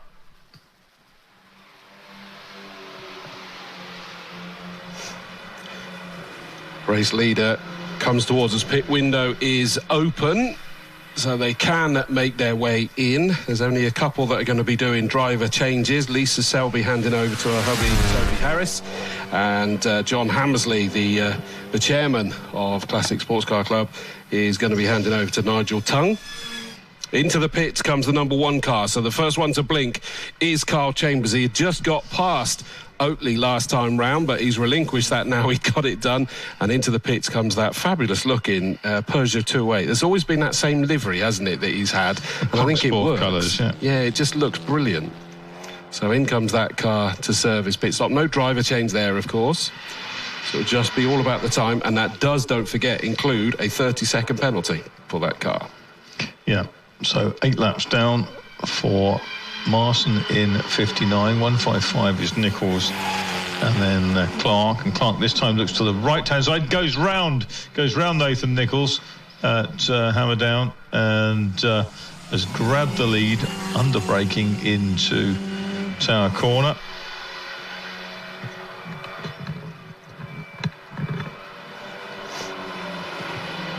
Race leader's not coming into the pits just yet, so carries on round to start lap number 9. We've got 28.5 minutes still to go, so Still very early stages. Nathan Nichols has been passed by Clark, so Clark is back up into the second place where he started. So the start didn't go to plan, but he's absolutely flying up into second place. And in fact, interestingly, the fastest lap from Clark is only about 0.3 off of Marston's. But what it looks to me, Marcus, is that Abarth Assetto Corsa of Marston is metronomic. It's largely sticking in the 116s every single time, and that's what's doing the real damage. I think it's because Andrew Marston is exceptionally good. Yeah. Car is playing its part and it's running strongly, but he looks so neat, looks really composed, and just continues to draw away. He's got the whole length from Old Paddock to Tower in terms of a lead. Clark is pulling further away from Nichols. Nichols under no pressure from Morgan in the kind of mid-blue Golf. They work about 10. Oatley is in 5th place in 68. Then it's John Hammersley up into 6th in that very rakish Sirocco that he'll put son-in-law Nigel Tongue in a minute. He's got the second of the Oatleys, the 28 car. Behind him, 28 is Will Oatley. That's Earl Selby. Chambers, who stopped, and Manning in the second Abarth. Now, interestingly, second place, 166, Richard Clark's just put in a new personal best lap time of 116.257, which compares to the best by Marston of a 116.185. So that is mighty close now between their best lap times. And that's considerably quicker than Clark went in qualifying as well. He was in the 117s in qualifying. So Clark is definitely on a mission now, to say the least. What does he have? He has a penalty as well. As does Marston, so it's both exactly the same there, but he's got to eat into a 9.25 second margin between the two at the moment. This potentially is for Nichols and Morgan to capitalise on their rivals' penalty. We've got a third of the field pretty much with 30-second penalties to serve. Will it be a newcomer to the podium this time who having the same fate in inverted commas for the next one? Yeah, and it is, again, that's one of the reasons why this is here for this, for the series within the Classic Sports Car Club, is to mix up, make it exciting racing for us to watch, and to sort of share the silverware around. You can't just checkbook race and run away. Yeah, Chambers was lapped that time round, and here's Marston with the Italian tricolore stripes over his car.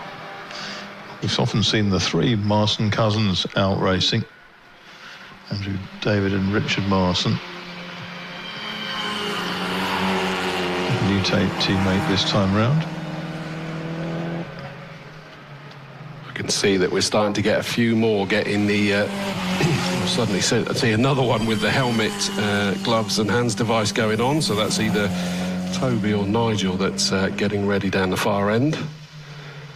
So we're going to see one of those come in and do a driver's change soon. They're sort of clearly going with the split it evenly route for this one. Into the pits does come Richard Clark, the 166 car that got himself up into second place. He's decided to blink now, get in, get the pit stop served, get the penalty out of the way, and have more time to try and make that up. Immaculately prepared Clio. Into the pits he comes. Clio's rather like the Minis. They've got larger and larger with every phase. Yes, yeah. Oh, into the pits comes John Hammersley, so he'll be handing that over to Nigel Tongue. I'm trying to remember, is Nigel the quicker driver of the two? Generally, yeah. Yeah. He's the younger driver of the two. Absolutely, yeah. John, who also has raced a fair few times with Adam Brown, who we saw out in the last race as well. Yes, I'm sure he's mentored Adam in the nursery slopes over the years. One of the first cars I ever saw in the CSCC was actually John Hammersley's Astra GTE, that beautiful white, red and yellow number. Yeah, the famous livery, and I'm assuming they have sold it now because it was for sale for some time. I go back to his Capri in the 1970s. There was an Escort as well. The Debenhams Escort as well. So John Hammersley has jumped out. Nigel Tongue is getting ready to go back in. Do you remember the Escort, or do you remember Debenhams? Yeah, well, goodness me. Oh, a new faster slap for Marson. And he needed to do it, didn't he? I mean, obviously we can't read the margin now because Clark has come into the pits, but we know that their lap times were considerably closer. I don't think it was a big improvement that he did, but it was a little smidge. No, a couple of tenths. Nichols second, Morgan third in the Golf number 43. And then it's Oakley, Tom Oakley in the number 68. And then Will Oakley 16 seconds down, I think it is. Into the pits comes the number 7 Fiesta, so Lisa Selby will be handing that over to her hubby Toby Harris. Well, the Oakleys have to wait for a lap apart so that their crew is ready with the air guns and the jacks and everything else. Unless they're using James Janu's crew for that one, I suppose. Yeah, they may be. 68, I don't know. But yes, the two that are changing drivers are in now. In fact, going back out is Nigel Tongue, so they've served that. Again, we're hoping that no one falls foul of the pit time that they need to serve. Otherwise, it is a rather hefty penalty that they get, isn't it? Always intrigued to know whether Nigel Tongue is related to Reggie Tongue, the pre-war ERA racer of note. As I ought to ask directly. Another one coming into the pit. Drove ERA R11B, I think.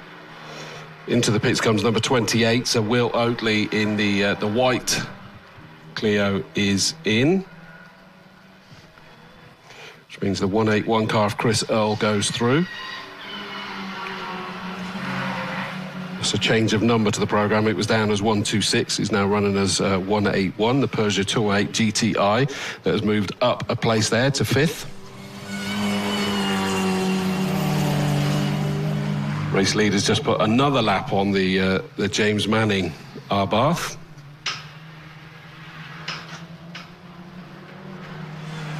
That didn't sound a very smooth gear change on that car then as it went across the line, but I might have been hearing things. Into the pits comes Nathan Nichols. So that means that Adam Morgan, the 43 car, jumps up into second place now. Into the pits comes Stagdo Boy, as we'll call him now. He's going to have to get the fluids back in, Marcus, because he's going to be dehydrated out in these temperatures to then go and eat some, drink a few sherbets. He's going to have to get the fluids back in to help himself out. I sound like I know way too much about drinking here, don't I? But Tom Oakley is in the white and red 68 car as well. He's the first of the Oakleys, the pair, on 15 laps. Yes, he's made his stop. That's the second of the Oakley stopping. Is it? Yeah, because the other one was already in. He's directly behind him. They're both in at the same time. 181 Earl is in as well. Yeah. And another one of the Pug Sport liveries. So the two Oakleys in. Well, we've got another 4 minutes or so of the pit window, something like that.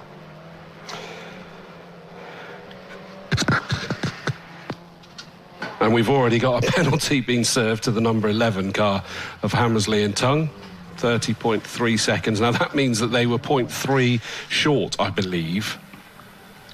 Three tenths short. Yeah. Plus the 30 penalty. Correct. That's very frustrating, isn't it? You think you get it bob on, but it's just fallen foul.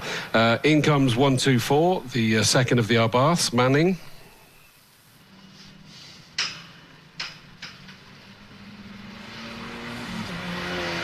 Nathan Nichols has made his way out of the pits and onto the circuit. Just saw for a second, heading towards you, there was a yellow flag just being withdrawn, so I assume someone just lost it into the S's somewhere there. Adam Morgan goes through on the stream effortlessly.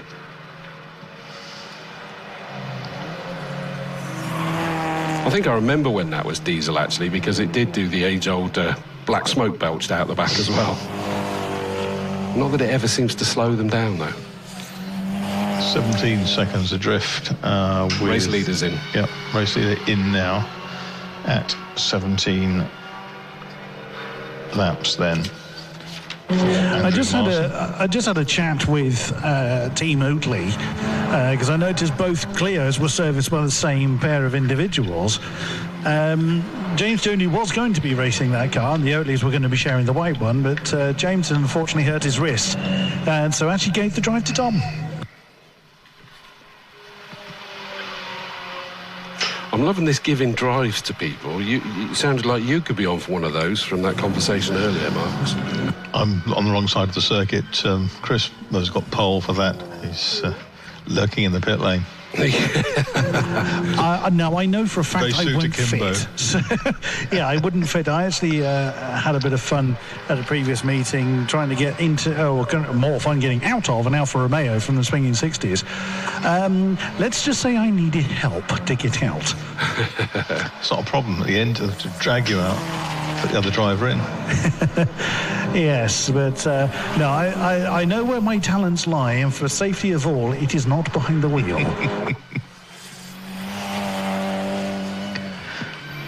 So we're still waiting for Adam Morgan to make his stop yet, so he's going to inherit the race lead. Yep, Nichols just passed me, and he is the only competitor not to have stopped yet.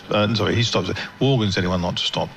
Nichols has just gone past in now and going well. Okay.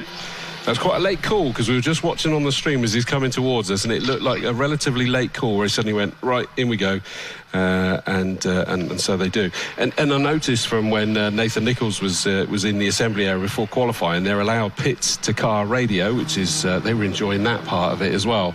But in comes Morgan, stops that turquoise Golf. The race leader just ahead of him, Andrew Marson, starts pulling away, so the Abarth goes back out. Hopefully has served its success penalty as well. And I think it's likely to be Nathan Nichols should, in theory, inherit the lead with these penalties. And then it will really, like you said, it will be all about where Morgan gets out after his, won't it? Yeah.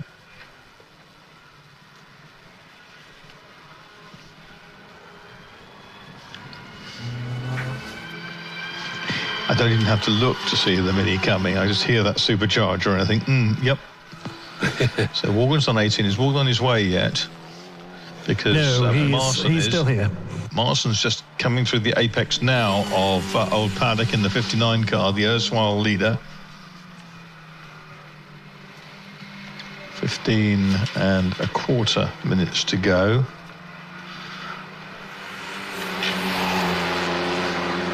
So here comes Nathan Nichols. He's coming down towards Camp Corner. I'm looking right towards him. I'm looking left down into the pit lane. Adam Morgan's still being holed. Onto the start-finish straight goes Nathan Nichols, crosses the line, and Morgan's now released, but he's still got the pit lane to do with the pit speed limit as well to stick to. I hope he did. That was relatively quickly, but I'm hoping that he stuck to it out onto the circuit. And it's basically the gap from Folly up to the crest of Avon Rise is the gap between those two that pick up the lead in this race. Nichols' best lap so far is a 1:17.265. Morgan's a 1:17.136. So precious little between them. I can see Nichols coming towards me on lap 19. He has negotiated the S's. He's now through Old Paddock, so Nichols leads the way, but as Morgan approaches, not very far behind is Andrew Marson in 59. Andrew Marson is absolutely on the limit. Have you seen we got a new fastest lap of the race, and that has gone to Nigel Tongue in the 1:11, the first car into the 1:15s, 1:15.8. No one even did that in qualifying. It's impressive. Yeah. Their qualifying time was 1:18.7. That's probably because he's upset now to find he's got a 30-second penalty. Yes. it kind of does undo that. I'm going somewhat. to prove something. Through goes Nathan Nichols, the 155 Mini, into the lead of this race. Let's look backwards. There's Adam Morgan just crossing the line now, number 43, the Volkswagen Golf. And there is the now third place car, number 59, of Andrew Marson. And he will sort of not quite see as he turns round Folly, Nathan Nichols. He was over the hill and far away. Couldn't resist it. But that gap we know is going to come down. And Marson has actually just put in a new personal best. You know, one of us would have said it if you hadn't, Mr. Dawes. Absolutely. So we've got 13 minutes left to go. The leaders, I think they're over by you. Yep. And Nichols is through. There's 12 3/4 minutes away to see if he can score a famous victory on his next stag night, stag afternoon. Most people don't have more than one. It's normally memorable for the wrong reason. Yeah, well, yes, and it hurts. Here he comes down towards us. He's going to be putting the 20th lap in the book. This would be lovely, though, if he was able to do this on such an emotional and poignant day. Across the line he goes. Morgan's now under growing pressure from Andrew Marson. So Marson in the Arbath Assetto Corsa is all over, not quite all over, but he's right there with that Golf. And Nathan Nichols just trying to make sure that he can keep that gap as big as possible as the clock ticks down. But he'll just be moving too slowly for him, that clock.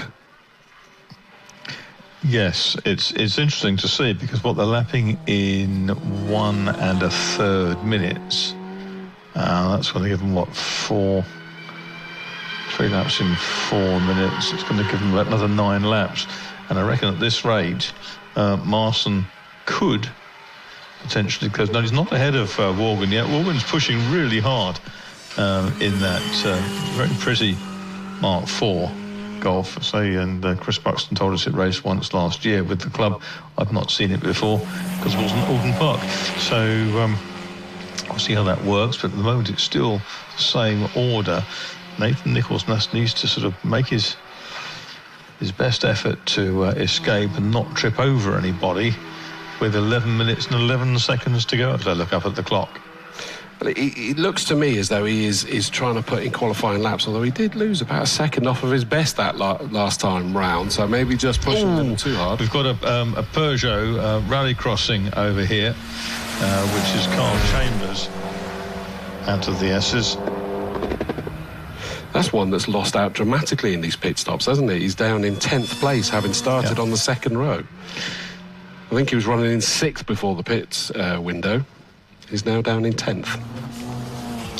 Although probably make that 9th with the penalty going to the 111 car. Well, Morgan's still hanging on, and the longer that Morgan hangs on ahead of Marson, the more difficult it's going to be for Andrew Marson, who's running out of time to catch Nathan Nichols, who's down turning into Tower as I speak. I can see him exit Tower heading towards Bobby's, and Morgan's actually stretched the gap. It was only 4/10 over the timing line. Now it's probably 6 or 7/10 this side of the circuit. So maybe that Marson has actually overused his tyres now.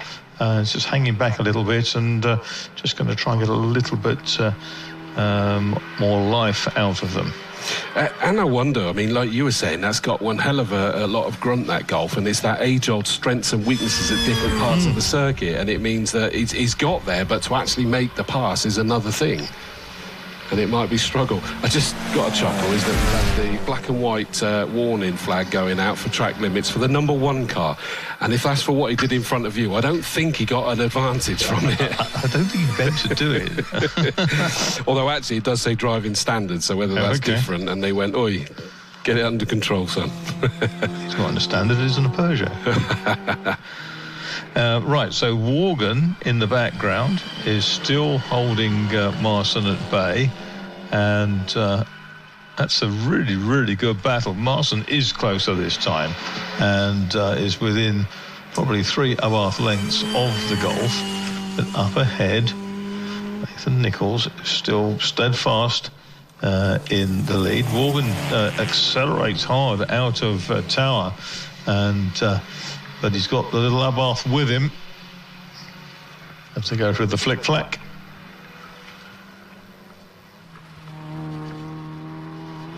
Nathan Nichols comes through to put 23 laps in the book, 8.5 minutes still on the clock. It's just going to feel like an eternity for him as it stands. But across comes Morgan, still holding on to second place, and the margin is 6 seconds. Morgan's been pushed into a new personal best for himself as well, which is quicker by 3/4 of a second. And he's taken a second out of it. It was 8 seconds, it's now 7.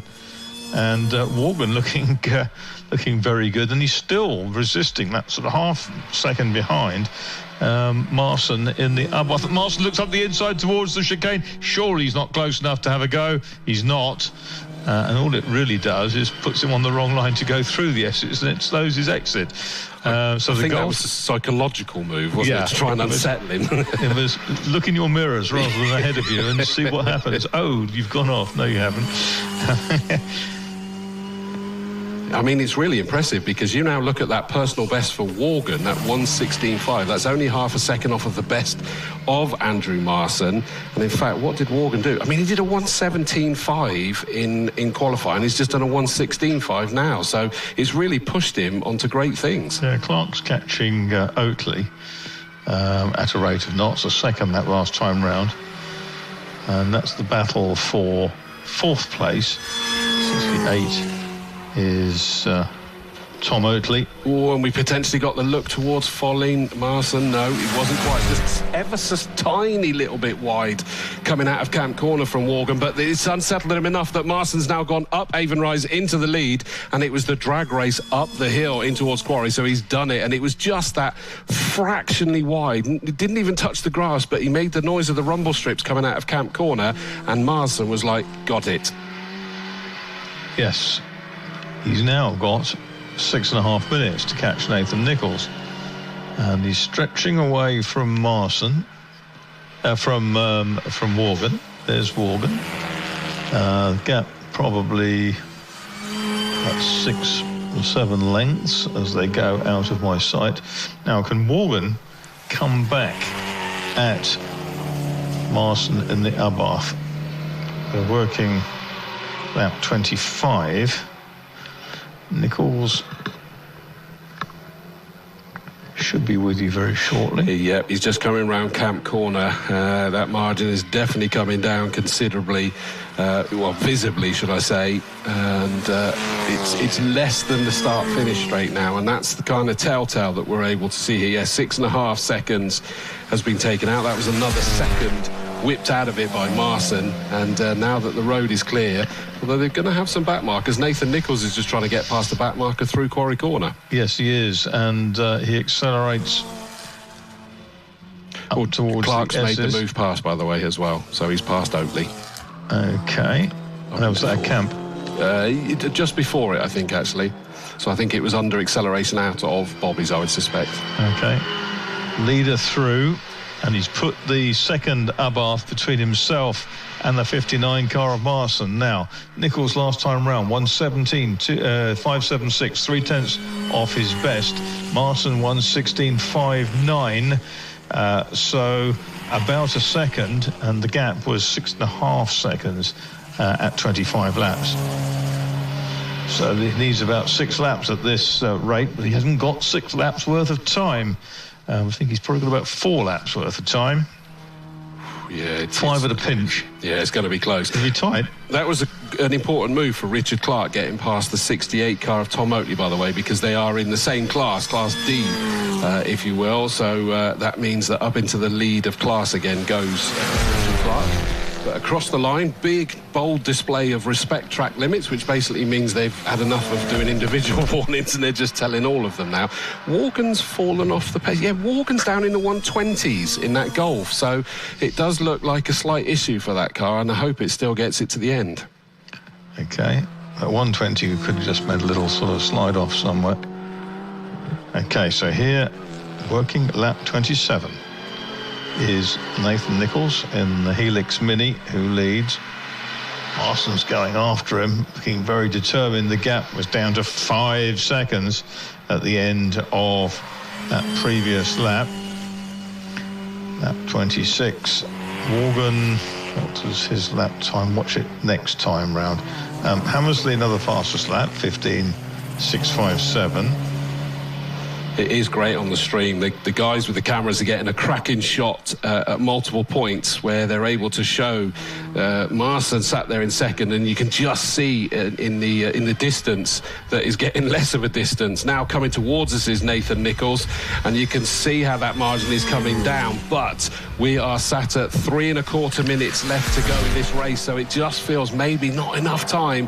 And I can't say I wouldn't be disappointed because with the celebration for Nathan Nichols, it would be quite an emotional one, I dare say, if he came across the line with that one. Yeah, Chambers is trying to catch Toby Harris. He's 3.2 seconds behind, lapping just fractionally quicker. 27 laps down for Nichols. The gap was down to 3.948 seconds. And Marston has cast his fate to the wind here as Morgan is stuck behind the second of the Abbas, not really quite sure what to do. Looks one side, looks the other, then actually waits for the next straight to go past. But Morgan's times have fallen away.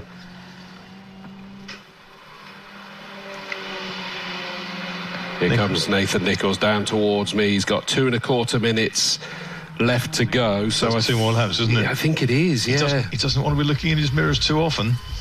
That margin's definitely coming down, but 2.6 on the clock, so it's going to be the penultimate lap, and he'll get the last lap board next time round. I bet he was wishing that it was being shown there. It's down to 3.4, but what a lap by Nathan Nichols. He's taken that down to a 1:16.7, so it was only half a second taken out of it this time,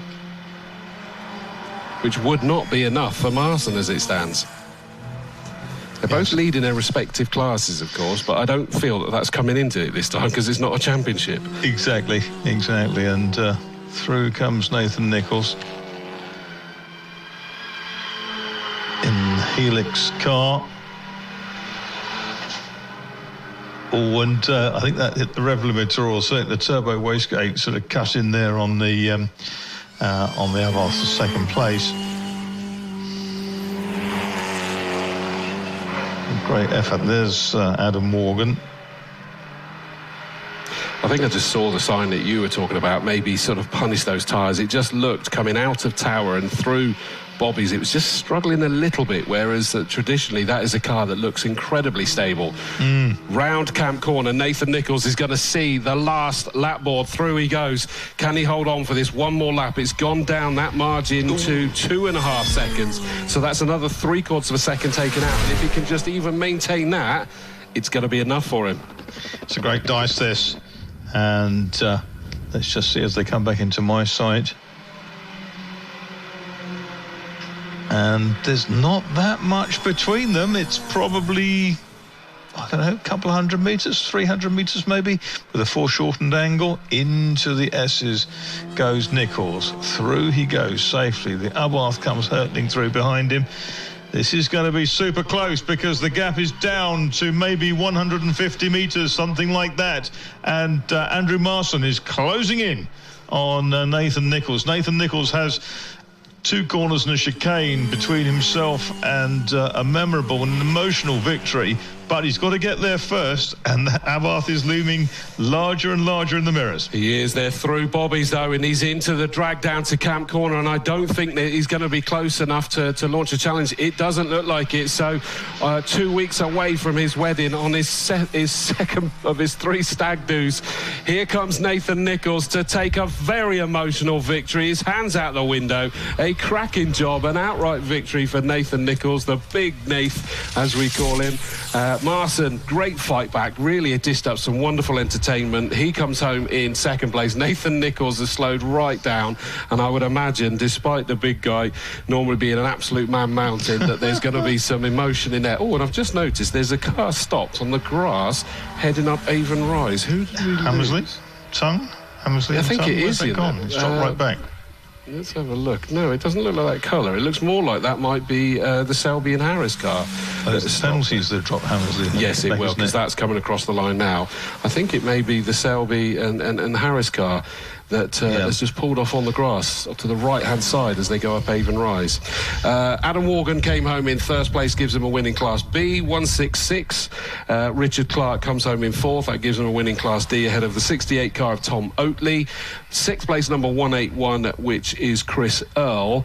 28 Oatley comes home in seventh. Eighth is the 111 car of Hammersley and Tongue, even after that penalty. Chambers, number 1, jumped up into 8th after that penalty was applied.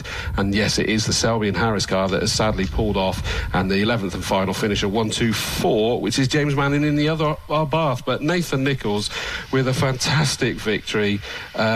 Jamie Peters-Ennis says that his Mini's exhaust has actually fallen off. So maybe the car got more emotional than Nathan then. But it has fallen off apparently. So in fact there's a car stopping at Folly. I don't know whether there's a bit there, but a fabulous job there. Let me go through the grid for the next race to give Chris Buxton plenty of time to grab what I'm sure will be an emotional interview, and I hope he will pass on my personal congratulations as well when he speaks to him. It is the Lackford Engineering Midget in Sprite Challenge, race number 5, plus there our first race at 8:30 tomorrow morning. The grid will be as follows. First row, number 77, Paul Sibley and 2, James Hughes. Second row, 173, Connor Kay and 14, Hugh Simpson. 66, Richard Perry and 40, Mike Henney on row 3. Row 4, 7, Pippa Cow and 36, Dean Stanton. Row 5, 52, Jonathan Taylor, 108, Mark Turner. On row 6 is 21, Nick Rose, 10, Amelia Storer. 888, Wayne Twiddle will start that car, and 47, Bruce Burrows. Row 8, 70, Ian Bryan, and 131, Chris Pidcock. On row 9, 81, James Atkinson, 25, Tom Walker, and on the 10th and final row, number 1, that will be started by Ian Bergin, and 1, 2, 3, Harry Rice. So there you go, that is that grid, just on cue, about to turn through the Hancock, under the Hancock Bridge, is going to be our race winner. And here he comes into my view. This is probably one of the happiest times I'm signalling someone to. He gives it a bit of boot out from under the bridge. So I've got my 3. Let's signal everybody else to go on, because sometimes people get a bit confused. No, Mr. Clark. There we go. So sometimes some of the drivers get a little bit confused. They see some drivers pulling off and think they have to follow suit. So I'm just making sure that everybody else is filtering on. I think everybody else has got the idea by now. Also gives the drivers an opportunity to get out of the car and get their lids off, etc., etc. Nathan still hasn't got out of his car. So I might have a chat with Andrew Marston first. I would imagine that's him getting his emotions together, to be honest. It could well be, and well deserved. He's got a couple of officials next to him, so I'll give that conversation a moment to dissipate. Let's have a chat. Pre-ordering the Aperol spritzers. Could well be. Let's have a chat with Andy Marston first of all. You're as red as the red on your overalls, good sir, but a great second place. But talk us through it from your side. I think that was the toughest race I've done in a couple of years. The temperatures out there were boiling, but I thoroughly enjoyed it. Chasing down at the end, the Mini, and obviously the Golf, great battles after the penalty, but a hell of a lot of fun. And the car was moving and sliding and everywhere. It was great, absolutely fantastic. Unusual to only see one of the Marston crew out this time. What have you done with the rest of them? Yeah, they're actually enjoying their summer holiday at the moment, so they'll be back for the next race, though. So we'll probably have 4 or 5 of us at, I think, next race is Stockton, so well, that was kind of you to let them have a holiday, but make sure that they realise it. Great to see you on the podium again, Andrew. Right, I'm looking forward to this. Nathan Nichols. It's been a while since we've seen you in the CSCC. That is not a Citroen Saxo for a start, but also to pass on Chris Dawson personal congratulations and my own for your upcoming wedding, sir. What a way to kick off what I'm told is your second stag do. First wife, second stag do, just to get that in there. Logistical reasons. Yeah, brilliant race. The 500 was so fast. I knew he was coming. I could see him every lap. I was checking on the radio, what's the gap? And obviously the exhaust fell off on the last lap, which is not ideal. No. But it's home, and we'll take that. So yeah. CSCC, great grid as always, and love racing with you guys. Yeah, you had a number of officials looking under the bonnet. I'm assuming they're looking to see if all is well with the exhaust falling off. But what prompted the change from the Saxo? I think we just reached the limitations of that car, and I never really loved it. It was kind of built for a purpose, which was to race here in the Saloon Championship, and we did that, relatively well in the hot hatch. And we wanted to go national, and it was like, okay, well, let's step up to a different car. And I run a Mini sales and servicing company, so it's like only natural that really, a Mini would be the one to do, and a bit of advertising similar to the 500s here. So, yeah, it's been great. It's taken a long time to get it to where we want it. Lots of development to do still, but yeah, clearly it's quick when it wants to be. It's great to see you back with us, Nathan, and well-deserved win there. Hard fought, but deserved nonetheless. Let's have a chat very quickly with Adam Morgan, as I think the next grid has been released. So, and it's a standard start for this one, so you got a little bit longer. Okay, well, I'll still get on with it nonetheless. Might have to actually curtail that, because Adam is actually speaking to an official, so might be safer if I hand back to you, as that is not a conversation I particularly wish to interrupt. So back up to you, Chris Dawes. You chicken. Guilty as charged. Okay, fair enough. Well, I hope that's nothing serious, but yes, I suddenly spotted that the marshals are out on circuit, so that tells me that, or reminds me, should I say, that this is a standing start for the Lackford Engineering Midget and Sprite Challenge. It looks to me, Marcus, like you're okay as long as your car's red. There's an awful lot of them are in red on this grid. I think in the day they came in sort of red, green or white, didn't they? Right. A lot of them. But yes, the white one on pole, though, by some margin. Which we had a suspicion was going to be the case, didn't we? Because, yes. It's a quick car, and Paul Sibley has always piloted these things lightning quick. Yeah, mighty quick, absolutely. And so who's alongside him? It's James Hughes, isn't it? Yes, it is James Hughes. The golf professional. Is he? Yeah. Okay. He's in the 4 Golf car, which is a sort of defrogged frog eye. And I'm just seeing who else is right up there at the sharp end. So I scribbled down some of the detail of your grid, but on the other side of the track here, I don't have access to anything on my phone. That's fine, because TSL site is excellent, and we will just see who's in to bat behind them. Grid then, second row, yes, it's Connor Kay, who is very rapid. And we saw Connor make his Formula Ford debut at Thruxton recently. First time out in a single-seater, but he normally goes exceptionally quickly in a TVR Tuscan, which he's been winning races in. And now back to his original Sprigget. So Connor Kay in the Changer Holdings Midget number 173. He starts in P3 with Hugh Simpson alongside, who's also obviously pretty quick. And then Richard Perry. Green flag is on the next row. Green flag is waved at the back. 5-second board goes up. We're going to get this race underway. The lights are coming on. 3, 4, 5 lights are on. Up go the engine notes. Off go the lights and off go the field. And it's actually James Hughes that gets a slightly better initial phase, but he's swallowed up by the number 14 car of Hugh Simpson, that momentarily even managed to challenge Paul Sibley. But Paul Sibley goes, just teased you. I'm out of here. And he just pulls that car comfortably away from the rest of the field, leaving it. I think they were trying to go 3 wide for the second, third and fourth behind him, and they're all red, but one's got the white flashes, which tells me Hugh Simpson was involved in that. But Paul Sibley may have been fearful for a minute, but he's pulled away. Yeah, I think Simpson's down in 3rd or 4th. Hughes is 5th. That I can tell you. It's another white one, but it's Sibley who leads the way, and he's absolutely flat chat through. In 2nd place is 173, which is Connor Kay.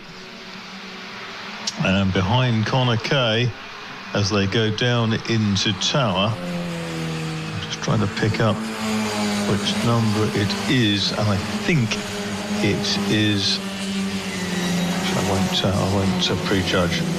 Leave it to Chris. Yeah, I kept looking on the stream to even be able to pick up with. I think it might be Pippa Cow, that's got herself up into third, but I'll have to check. I didn't note that there's the sort of white mouth on the front of that car. I'm thrown by Pippa Cow's car because normally it's been silver. Exactly that, and it's Pippa Cow that is up into third position. Fourth is the number 2, James Hughes. We got a spin here from the 52.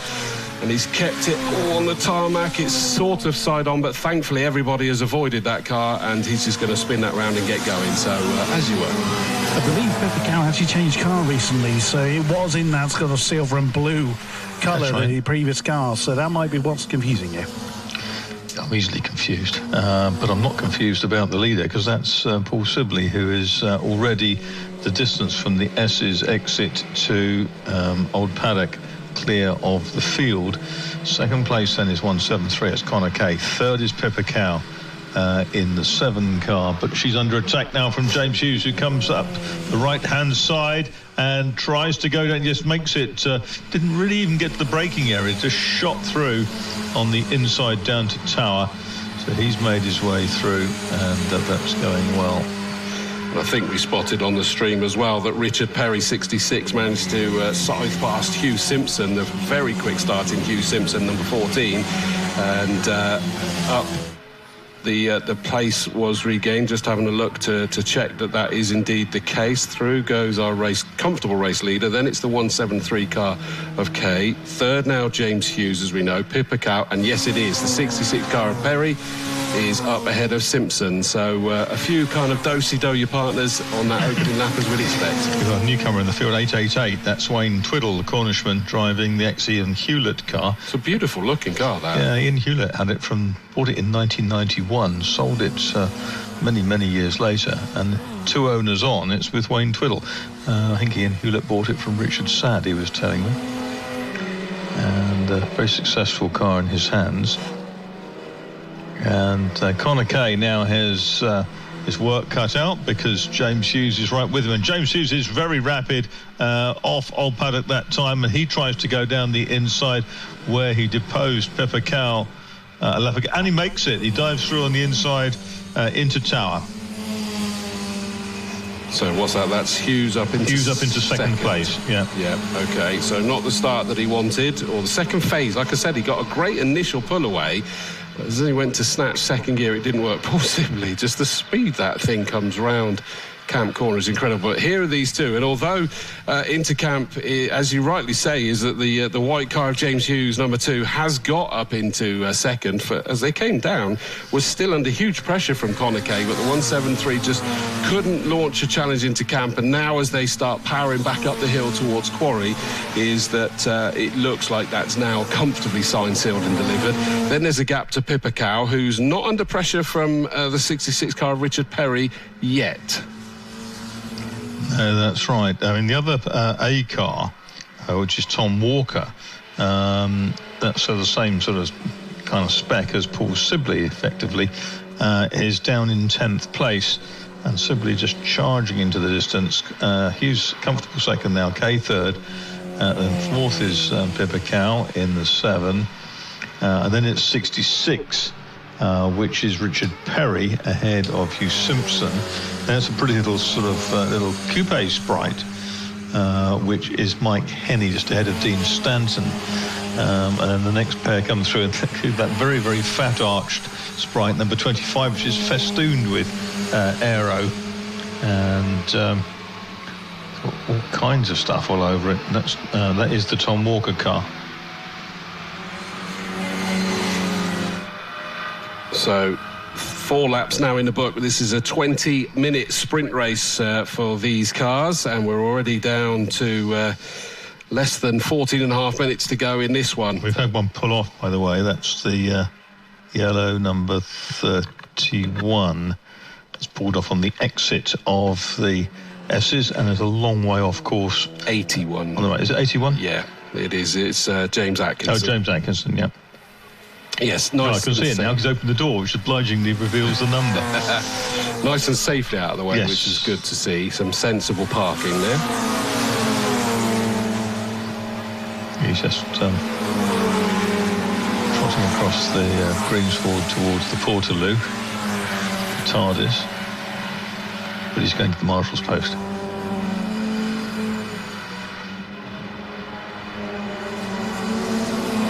Race leader just comes into eye shot, powering down towards Camp Corner. Such a great sight to watch this car just effortlessly take Camp Corner.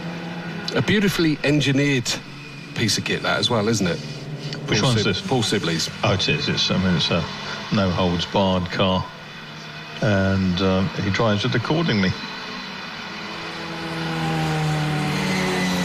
Twiddle in the 888, the turquoise car, running in 14th place, has big ambition to be at Spa next year, so he's busy accruing signatures to get into that ambition.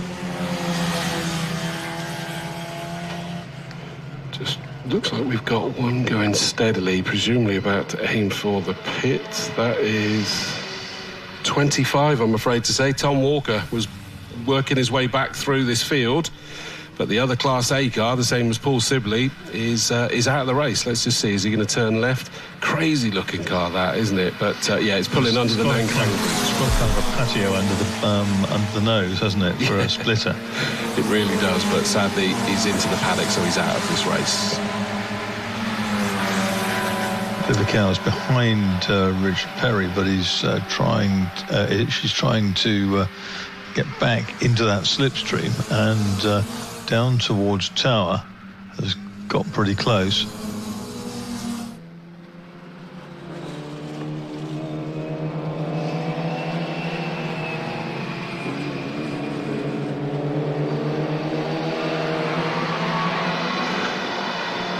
Hughes in the number 2 car is now in a very lonely race because he can't even see Sibley anymore, but has pulled comfortably away from Connor Kay. Connor Kay's not under pressure, and a great fight that's going on behind. I know, as you rightly called it, is the 66 car Richard Perry had got past Pippa Cow, but we've got that up on the stream as well as they go up Avon Rise in towards Quarry Corner. Is Pippa Cow's coming back to the rear of that Perry car, but not quite able to get alongside at this stage, but trying to go for the exit. She runs a little bit wide coming out of Quarry Corner towards you though, Marcus. Yep, and looking at that, Richard Perry now second in Class C, but 8.3 seconds behind Connor Kay.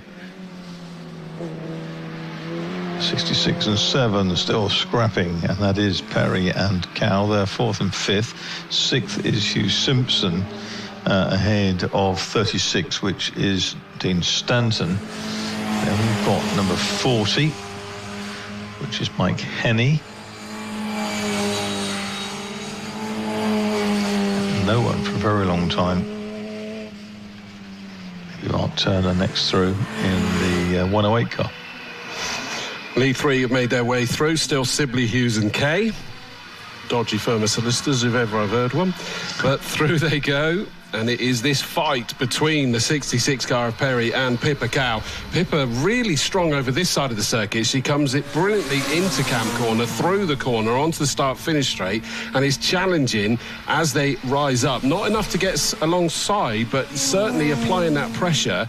But it then settles on the second half of the circuit. I don't know whether that's a car or driver preference to different parts. Good battle down the order, and that is the one car of Ian Bergin, and Amelia Storer in number 10, daughter of Andy Storer, the ex-Formula V ace. Recently debuted the very rare Willman sports car after more than 60 years off track, that car. Somebody had a big moment there, put a wheel on the grass coming out of Old Paddock. I think that was Pippa Cow had a real moment, but contained it. Yeah, and that she sort of less wild, but coming out of Quarry a moment ago, she did the same. So she's definitely pushing hard, trying to get back past the 66 car of Richard Perry. Sibley, Hughes and Kay have gone. There goes a lonely Perry at the moment, so it has increased that margin. New car, as you heard Chris say, for Pippa Cow, so she's maybe just still getting slightly used to that at the moment. gets herself settled again, and she'll be able to close in towards Perry. Sibley's charging round that 9, and he has a whole group of cars to work his way for. And 52 slowing down here. That is the car of Taylor, Jonathan Taylor, and is going very slowly down towards Tower. White flags waving from the marshal's post.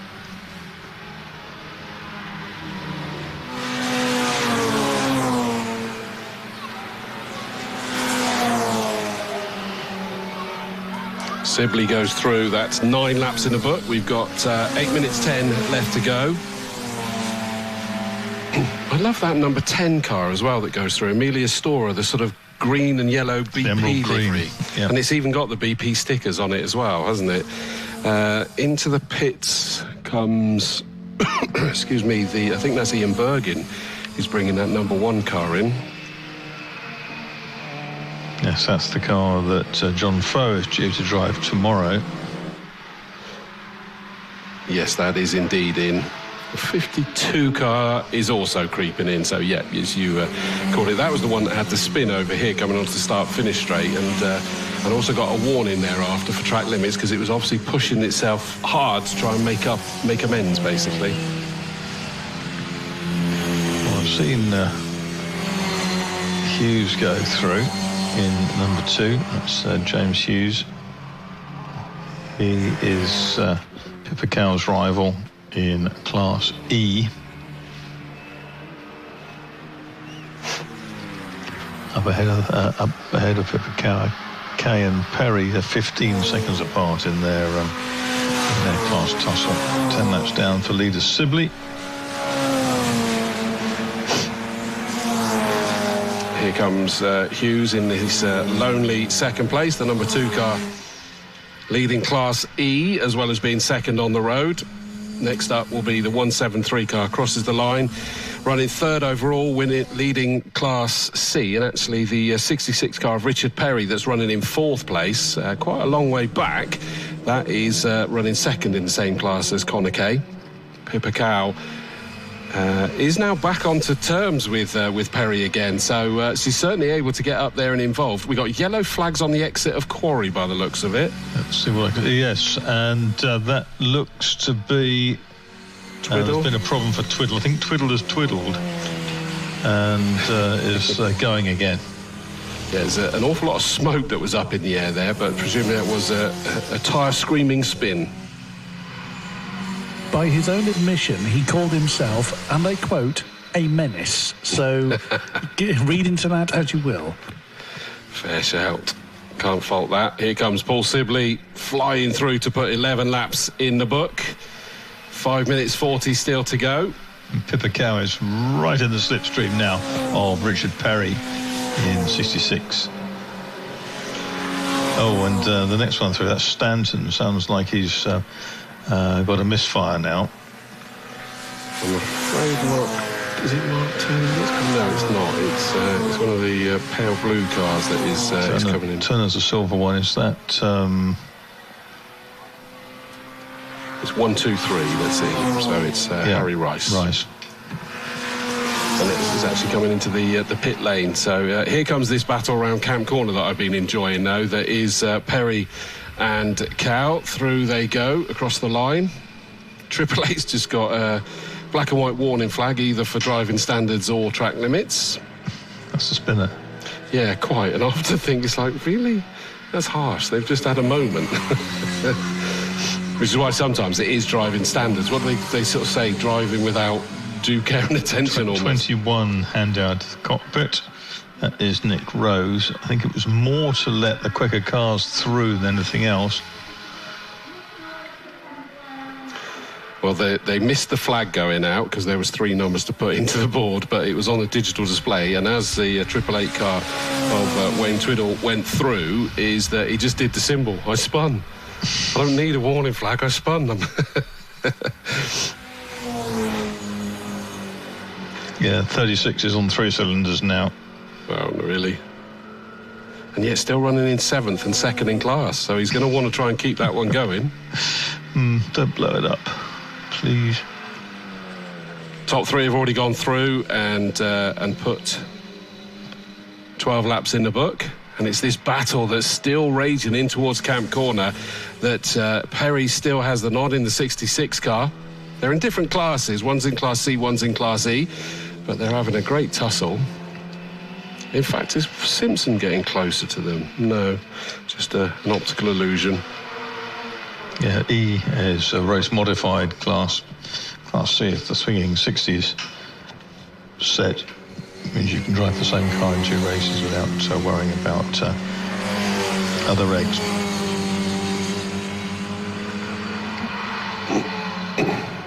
.47, hustling along. That is Bruce Burrows, who is just engaged in a little bit of a battle. Just had a chat with the car 123. It is no longer containing water. So, and yes, as water and electrics don't mix, the car has limped its way back into the pits.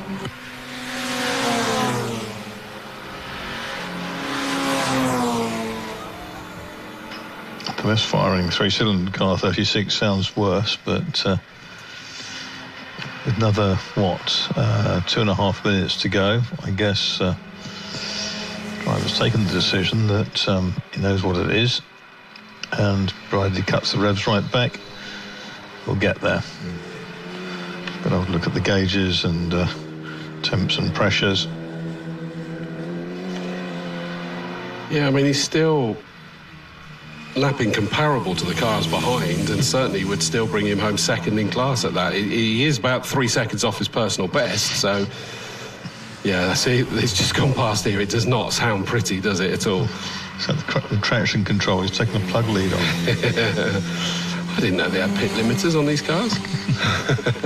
Leader goes through. It is still 77. Paul Sibley, 14 laps done, 1 minute and 45. So this is going to be the penultimate lap. Just 2 more to go for Sibley to bring home the first race victory of the weekend.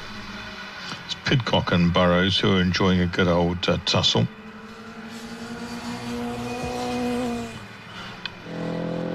Pidcock in the 131.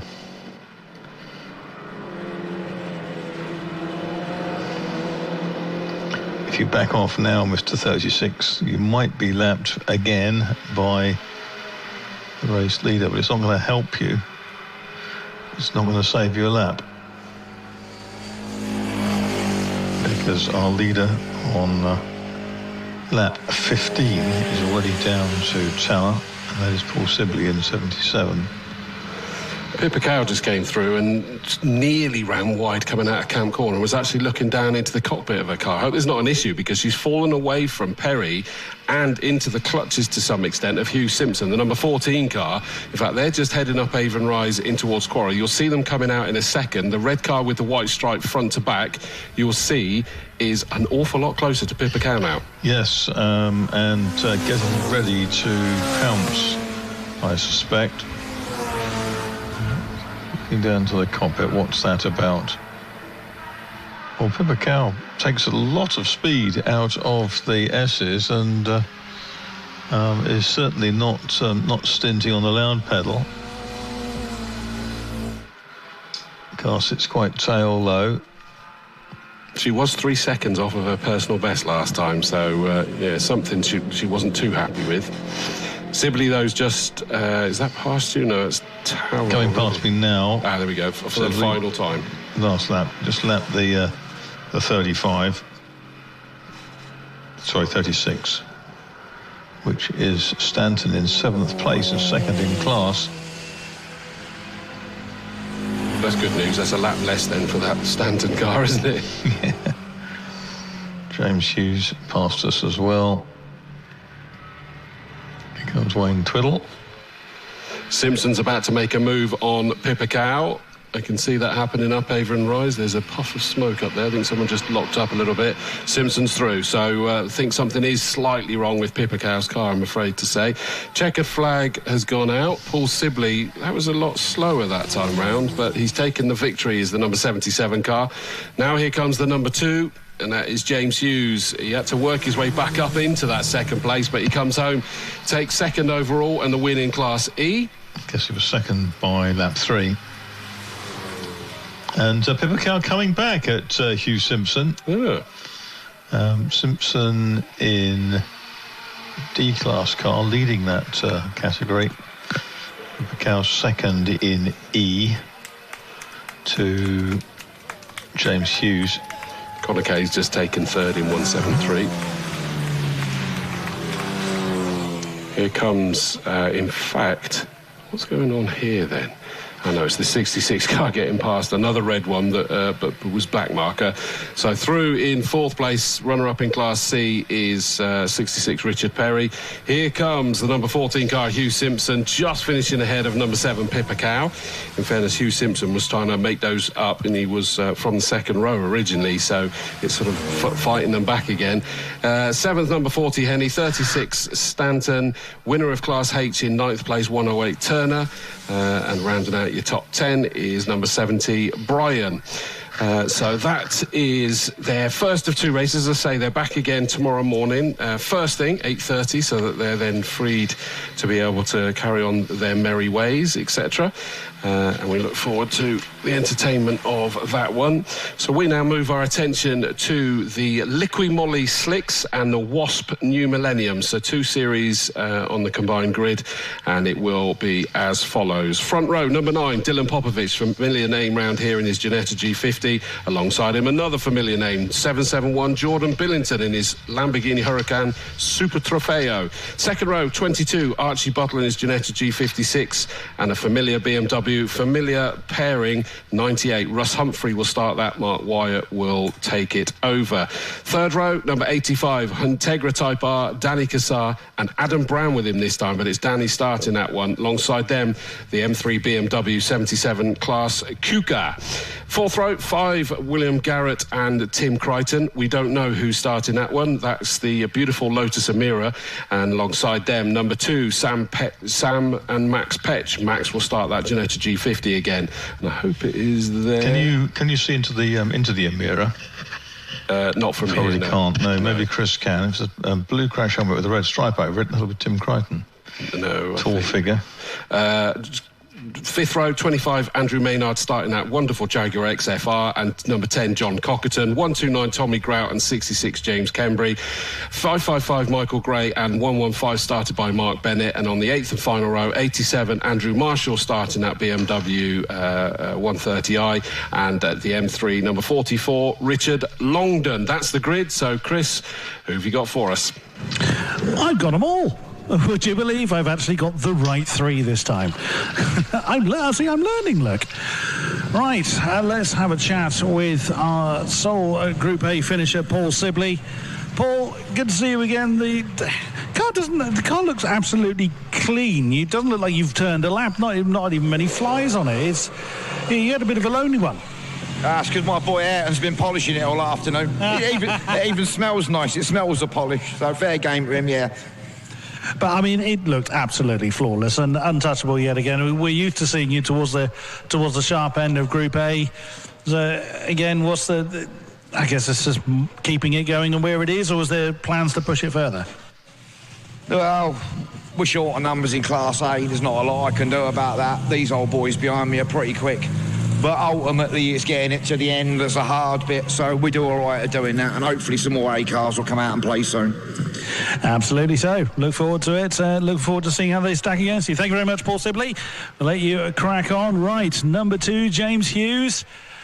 Oh, again, seeing you towards the front end. I'm sure your dad, John, is cheering on from the sidelines. How would that race go for you? It was a pretty awful start, but managed to pick my way back through, and then Paul there was no chance catching Paul really, so relatively lonely race, but very enjoyable though. So is the old man going to get this toy again, or is you keeping it all to yourself? I'm probably keeping it, but maybe he's over there, so maybe I'll have to say things nice to him. But but all is well. We'll see you for race 2 tomorrow morning. Fingers crossed. Yeah, everything should be fine. Yeah.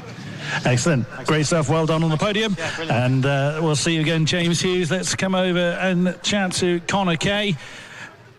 somewhat different to the Tuscan we've also seen you out in, but a brilliant podium. Well done. Yeah, it's a lot more agile than the Tuscan, but requires a bit more chucking around. But yeah, it ran really well, so can't fault it. Now, I've got to ask, Connor, how old are you? 22. You look about 12. Now, that's not a hint of jealousy being said whatsoever, I absolutely promise you. But, I mean, from your perspective, what does it feel like when you get into these cars, obviously, based in the era that they are, it's all mechanical, it's all feel. How do you jump from that to a Tuscan? I mean, both of the cars are pretty old and they're different in their own way, but also, I mean, they're both four-speed boxes, both front-engine, rear-wheel drive, so there's not a huge amount in it. You just go out and feel them out. Yeah, it's good fun. Makes it a bit different, jumping between the two. I bet. Excellent stuff. Well done, Connor Kay, on a fine third place. And we'll see you tomorrow to do it all over again. So that's it from down here in the holding area. All up to you, Chris Dawes. Yeah, thank you very much. So this is quite an incredible mix of cars that we have here for the Liquid Moly Slicks and Wasp New Millennium. So you've got a car that we're familiar with here as being an absolute powerhouse of a car, wonderful noises.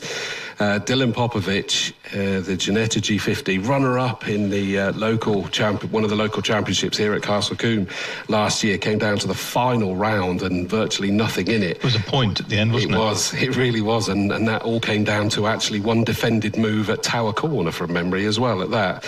And he, if you look at the times in qualifying, Marcus, the reality is he should absolutely dominate this race, shouldn't he?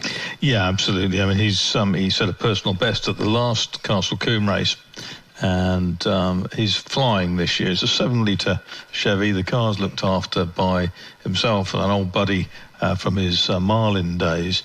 And they've really worked hard at getting this car together. It's hard to get off the line, and that might prove difficult if Jordan Billington hooks up with this latest Lambo of his, because that's a quick car, and he's capable of some swift times in it. But Dylan is right at the top of his game at the moment, and loving every second of Castle Combe. About to be released.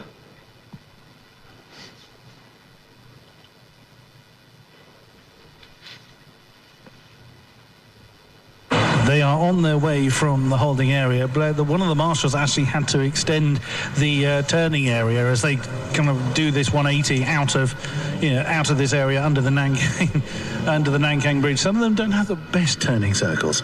Yeah, that's where I saw them pause, and I was just letting them do that. Now, what's the colour of the helmet on that Albera? The order on the grid suggests that it's Garrett going first, William Garrett. He's effectively the owner of the car, so that sounds like all I could see was reflection of the clouds, so I couldn't tell what the direction, what the colour of the helmet was. Yeah, I couldn't see it coming past either. So I'll have a look from this into the cockpit from here. Okay, it does reflect a lot off the windows. Chris is right; it is a very shiny one. It's a powerful car. It's a 3.5-litre supercharged Lotus V6 engine. Makes about 460 horsepower, but it weighs about 1,360 kilos, so it's pretty heavy. It's in full GT4 spec, and it's something that would be great to see in the local championship here as William Garrett gets more into this car, gets more experience with it.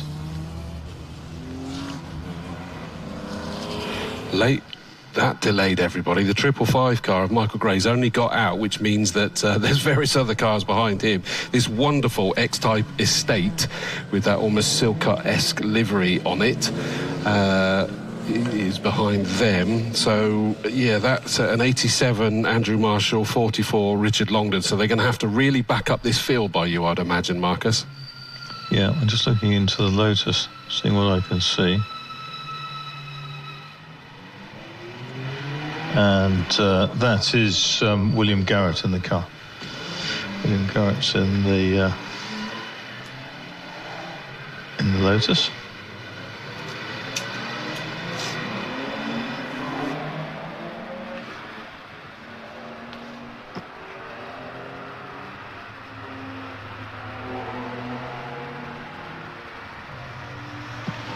Jaguar's quite something, isn't it? It's really impressive. Quite imposing. Yeah. Supercharged XFR, 5 litre.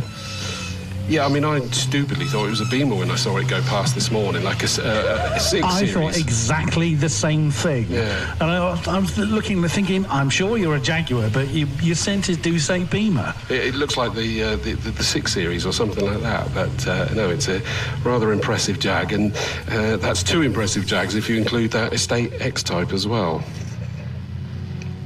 So it makes a lovely noise, the Estate does. It does, it really does. The good news is the cars at the back did indeed catch up. The safety car had them backed up dramatically. Is now backing them up so they get into their corridors side by side, 2 by 2. Hopefully this will be tidier than the one we had earlier. Safety car peels off into the pit lane, and we now have this 40-minute pit stop race to get underway. Dylan Popovic has the field under his control. Round Camp Corner he comes. The lights go out now, and the accelerator when it's Jordan Billington that gets the great start initially, and he's got himself up into the lead and sides across the front of that Ginetta as they go through the flat-out right-hander of Folly Corner up Avon Rise. So Jordan Billington has the nod. Lovely guy, one of the nicest guys in the paddock you'll ever meet, as is Dylan Popovic, to be fair, and Russ Humphrey just behind him. A lot of local, nice people there. Yep, and it is Jordan Billington, lights ablaze in the Lambo, who leads into the S's behind. We've had 3 abreast and diving down past 2 as Combe got very sideways in the black BMW was Danny Cassar. But it's Billington from Popovic from Humphrey, and then it's the first of the smaller Ginettas, and is that Buttle in that car in 4th place? It probably is. Jordan Billington's now a little bit of a cork in the bottle as they go through Bobby's chicane, and they're powering towards me. Jordan Billington still has the lead at the moment. Dylan Popovic getting things up to temperature is challenging the BMW of Russ Humphrey, number 98, just behind him. And then it is the 22 car of Archie Buttle. Good to see they got that repaired as well, Mark. Unbelievable. Because that was quite heavily into the barriers up at Tower, wasn't it? When I came round to the comfort box, I was quite concerned. It looked quite a mess. Yeah, and it took quite a long time to rebuild the barriers after that as well, and it's out there running strongly in 4th position as well. That was Kuiker in the Dutchman in the BMW is in 5th. It's number 1 car, and then Cassar in the red Hillwood Autos 2.4 litre Integra is next up. Now here comes Dylan Popovic. Looked to the right of Billington, and Billington said no, you're not going to have to get through there as they approached Hammerdown. You're going to have to work harder than that to get through. Popovic, who's won the recent Enduro here, just thinks to himself, do you know, I'm going to just sit back and pick him off when the time is right. That's all I can do at the moment. I've just been shown a great photo of the Estate Jaguar that if we can look into the back, I don't know whether we'll see it, it's got a Dalmatian teddy in the back of it as well. It is an Estate, it's got a dog in the back, so I'm going to look out for that. Jordan Billington defended hard from Dylan Popovic across the line there through Folly. A brilliant job there. Up Avon Rise they go. Jordan is not going to let him through. He is defending this like mad to keep Popovic behind him.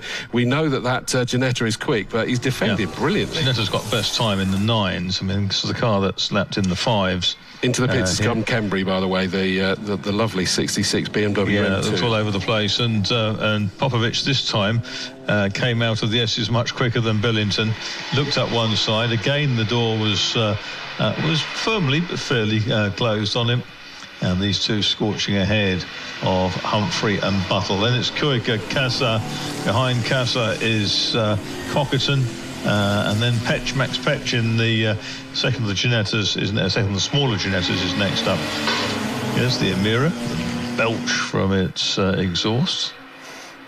Leaders coming down towards us, and they've pulled away from everybody else now, so they're able to focus on their own race, and both of them want to do that because it is so tight. The BMW of Russ Humphrey, 98, has just fallen away a little bit. The red and yellow familiar livery for Interceptor Racing. Nearly in a battle with Buttle, but there's enough of a gap for not too much pressure. Then it's Noah's Ark 2x2, Kuka 77 with the Cassar and Brown car, and then Cockerton and the Petches are close together in theirs as well. Yep, and So Kirker is in 5th place, Casa 6th. And leader still nose to tail.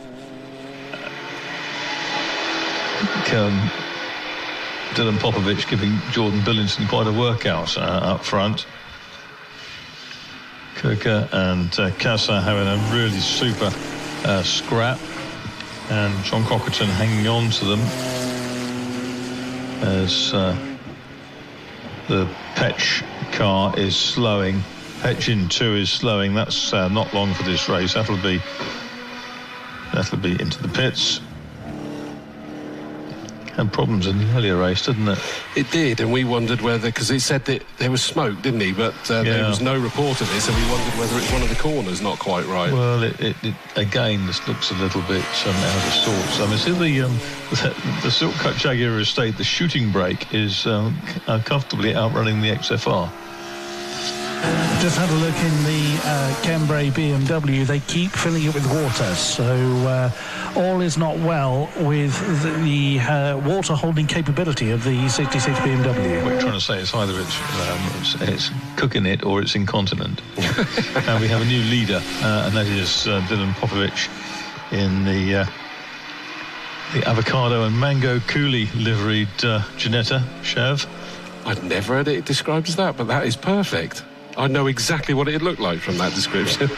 That was brilliant. What it tastes like to the matter. Well, yes. The Petch's car is indeed in the pit lane, but it is in the pit lane rather than the paddock, so they're obviously trying to get that sorted. That Jaguar XFR makes such a weird noise as it comes past here that I keep thinking that it's a car losing it, and I spin round, but it's not. That's the supercharger. It's a weird one.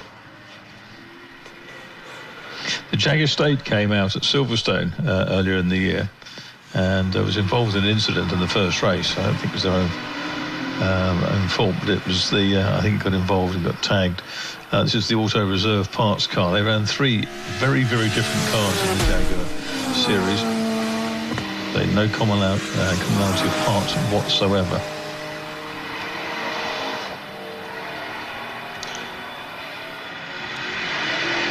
It sounds like a sort of thuggish NASCAR stocker, doesn't it? The XFR Jag, the blue one with the white bumpers, which is the car of Andrew Maynard at this point. Although Tom Robinson will drive it later on. Yeah, the Auto Reserve Jaguar parts have got quite a few Jaguars running over this weekend, haven't they?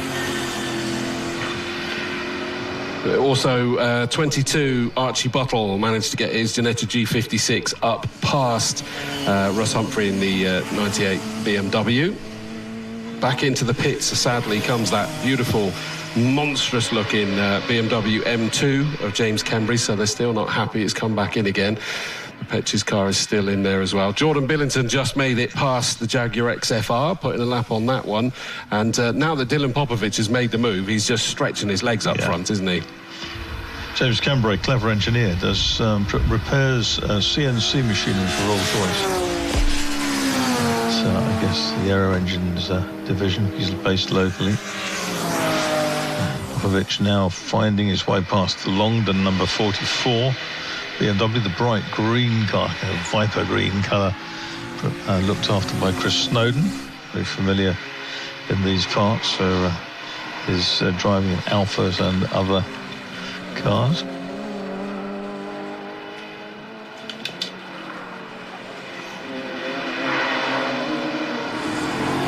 So the Camry car is back with us. It's not so much leaking water, it's pushing the water back out of the cylinder. So it's rejecting water, essentially. Either way, bonnet open, and there is steam coming out of where steam shouldn't be coming out of. Slightly more unusual issue with the number 2 Petch Ginetta. They have a problem with the door. So obviously safety reasons is causing them to reevaluate it. But a slightly frustrating and unusual problem nonetheless. I'm impressed with the efforts of Buttle in 22, the young driver. So after that big bang this morning, he's really working very hard. Back in the saddle, that's the best way to do it after a shunt. Lead us through. They've done 7 laps. Best lap of the race is a 1:09. 1:05.4 to Popovic. Sarajevo-born driver. It's good to see the Almira out here because it's not having the smoothest of intros to motorsport at the moment. The British GT teams that were running that have changed over to, excuse me, Ginettas now. Because it just wasn't helping them in the early stages. So I'd imagine that this is quite helpful to Lotus as well, to help develop that car for racing.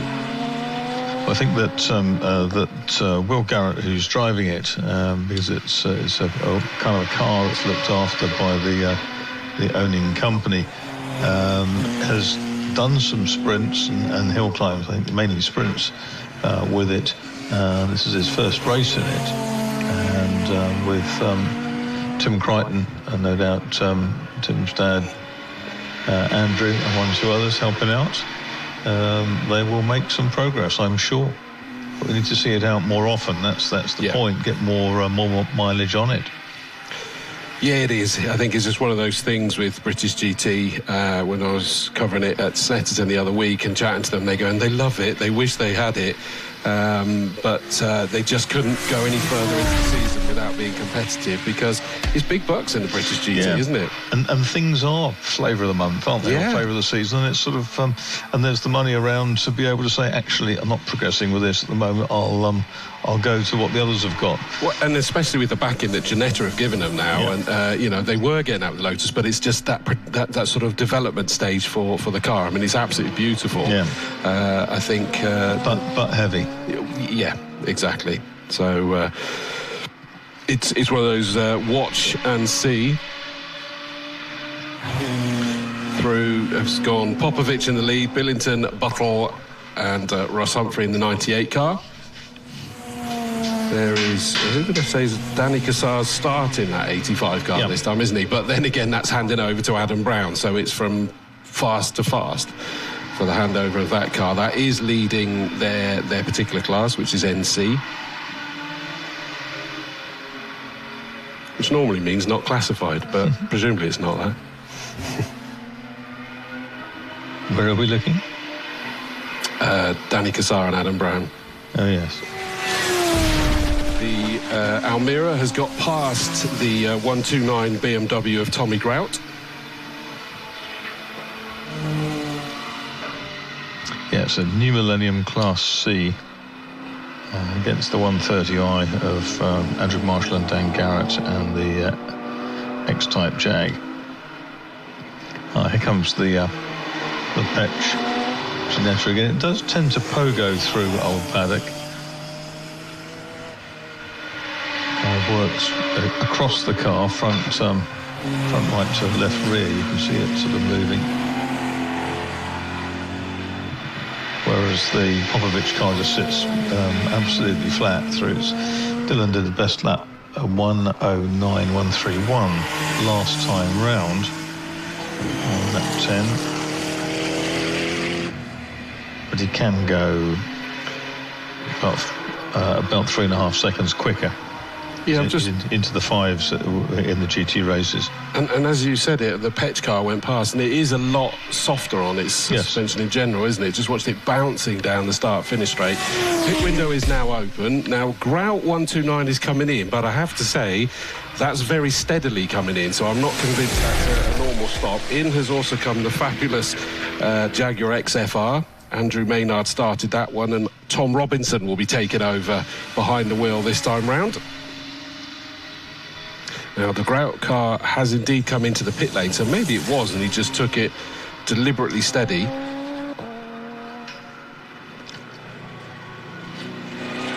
Also, the number 66 decided that enough was enough, and they have pulled into the paddock.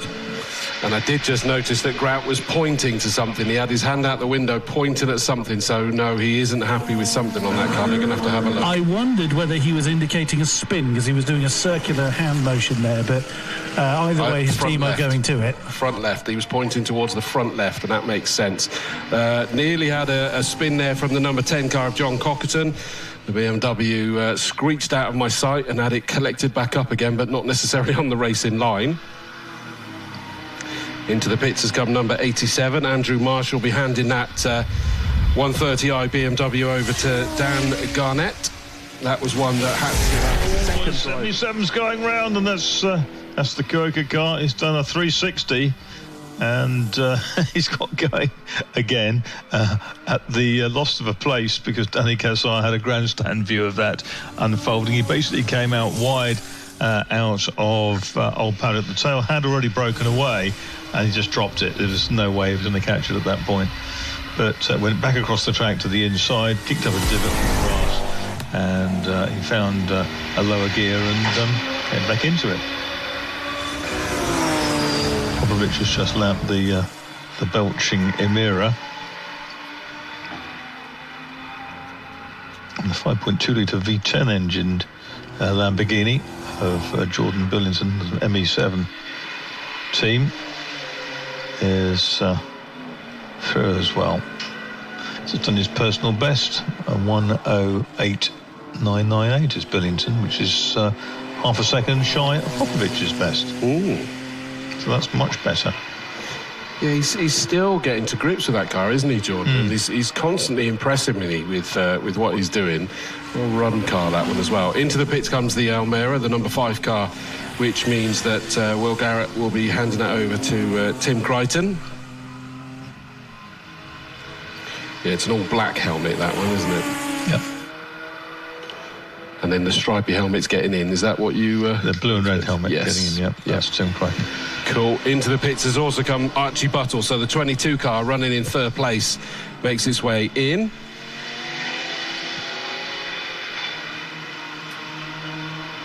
So more of those stops are now happening.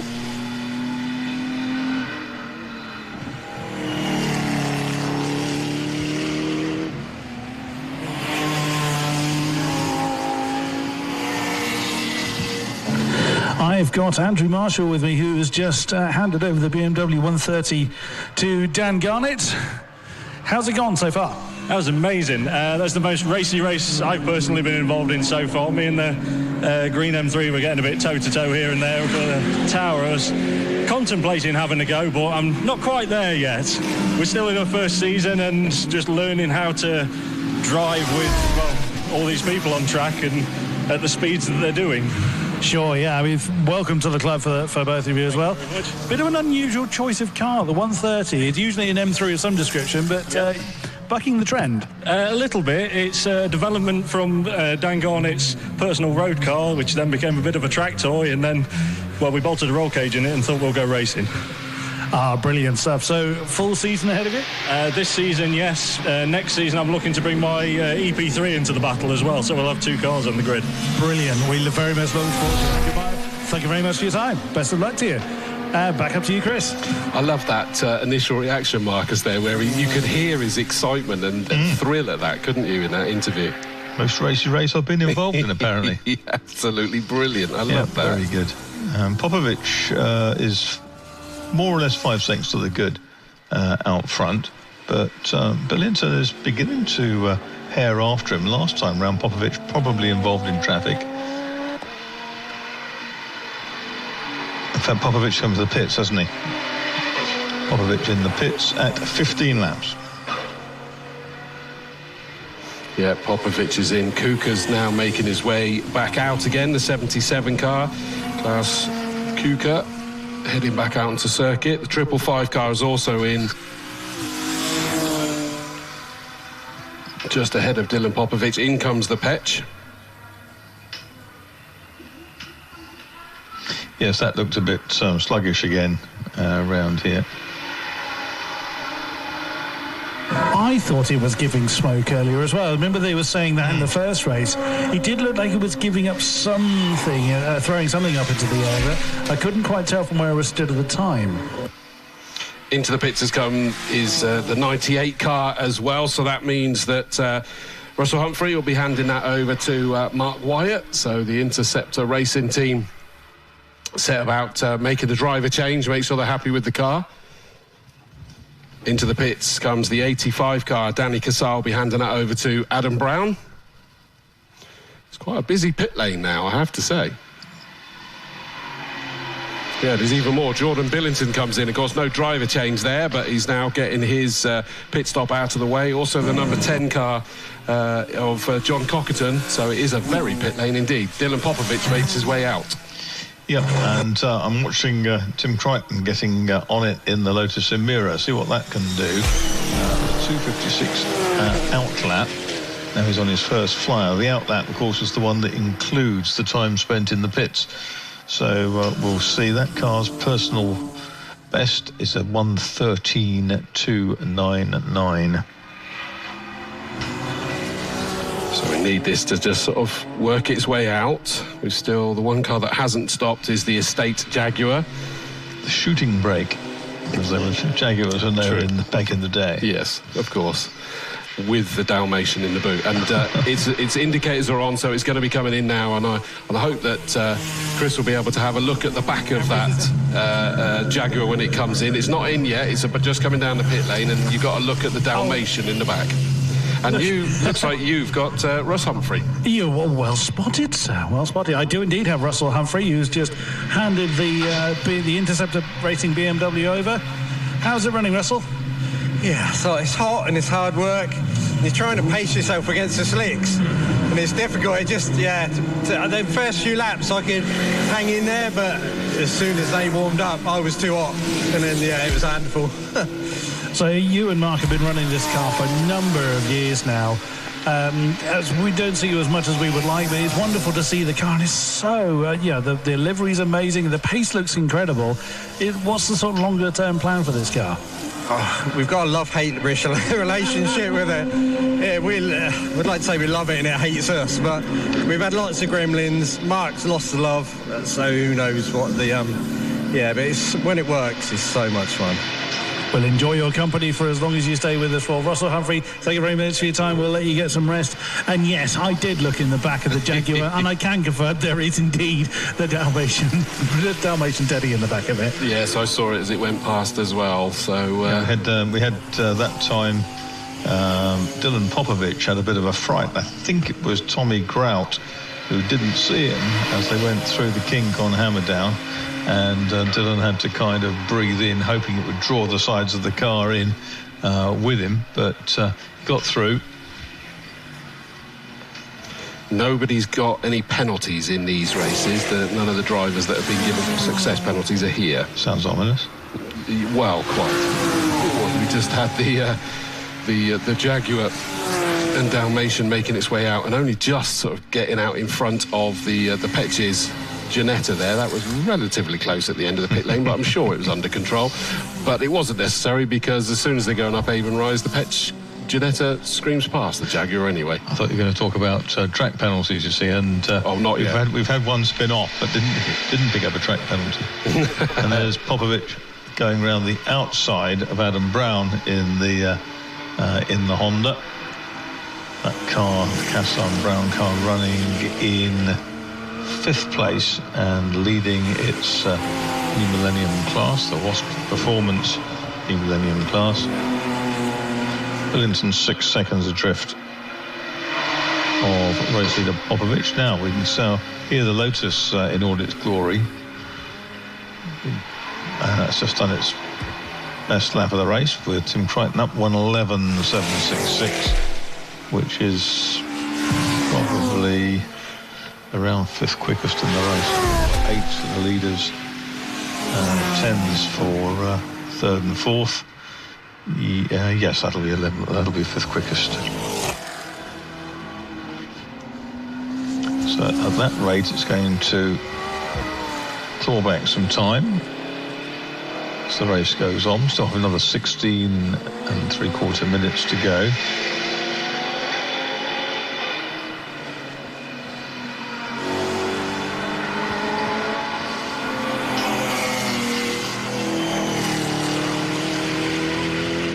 I've got nobody over here at the moment other than 87 just coming through at the minute.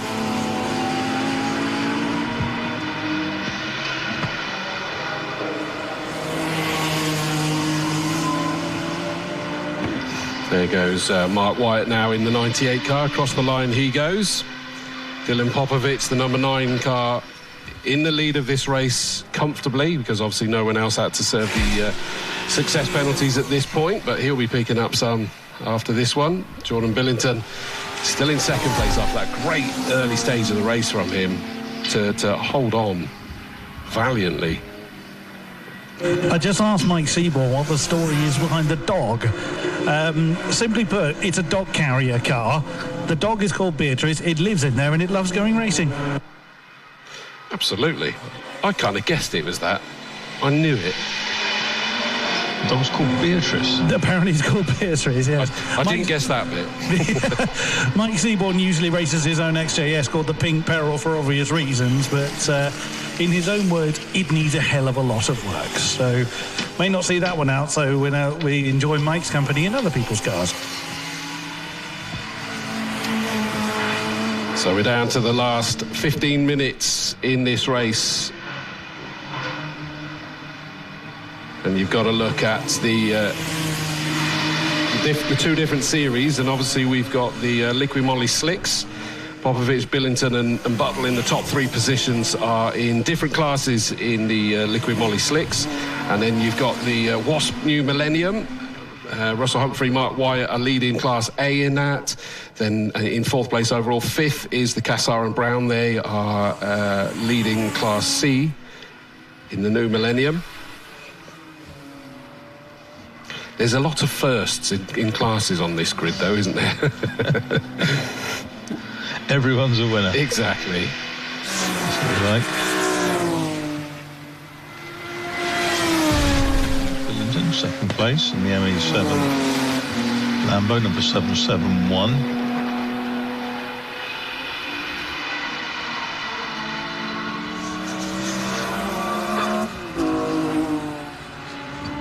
Adam Brown's having a good battle with one of the Longdons in the green BMW. That'll be Rory Longdon in it now.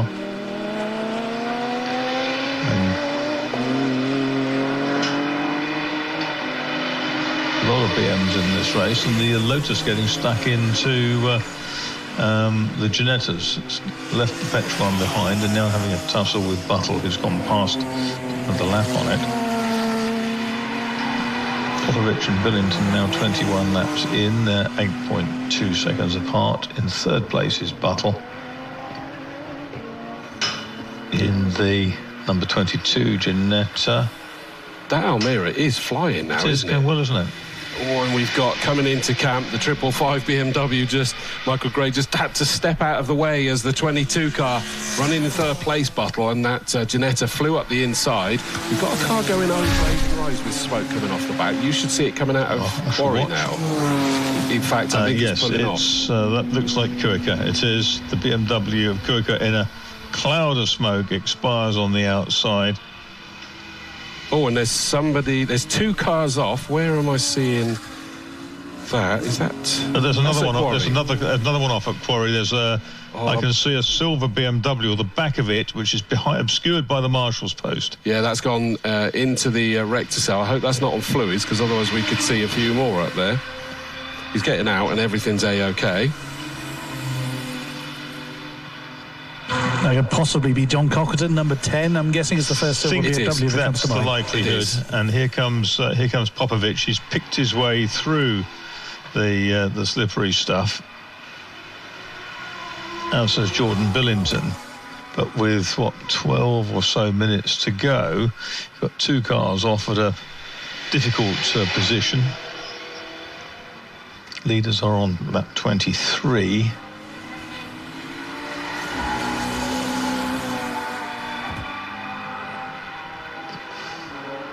Safety car is being deployed. Not surprised. Yeah, it's sensibly waiting, so they're a bit concerned about the cars in, because I mean, you look at Kuka's car, he's only just off the tarmac, he's just on the grass. You've then got a car pointing backwards towards the circuit, plus potentially fluids up there as well. Still got 11.5 minutes to go, so neutralise it behind the safety car and see if they're able to get it under control. Popovich crosses the line, so the safety car boots it out of the pit lane and gets him under his control. This is interesting news for Jordan Billington, because we said that his lap times were coming down quite dramatically. Yes, meanwhile, of course, 7.789 is the best for Dylan Popovic. It's about 2 seconds away from his personal best round here, but you just need to go as fast as you need to go in these sort of races, don't you? It's not a sort of a championship point situation that he's worried about. Leading the Combe GT Championship this year.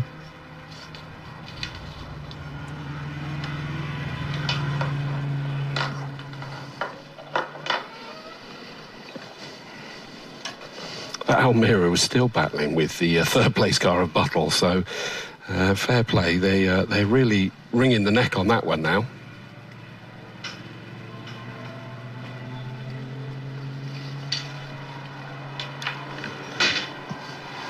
So they'll be making a decision. How quickly can they get the two stricken cars out of harm's way? Are they okay with the fluids? I mean, it looks as though they're okay on the fluids front because enough cars have gone through. Yeah, but there's not a flatbed with them or a tow truck as yet.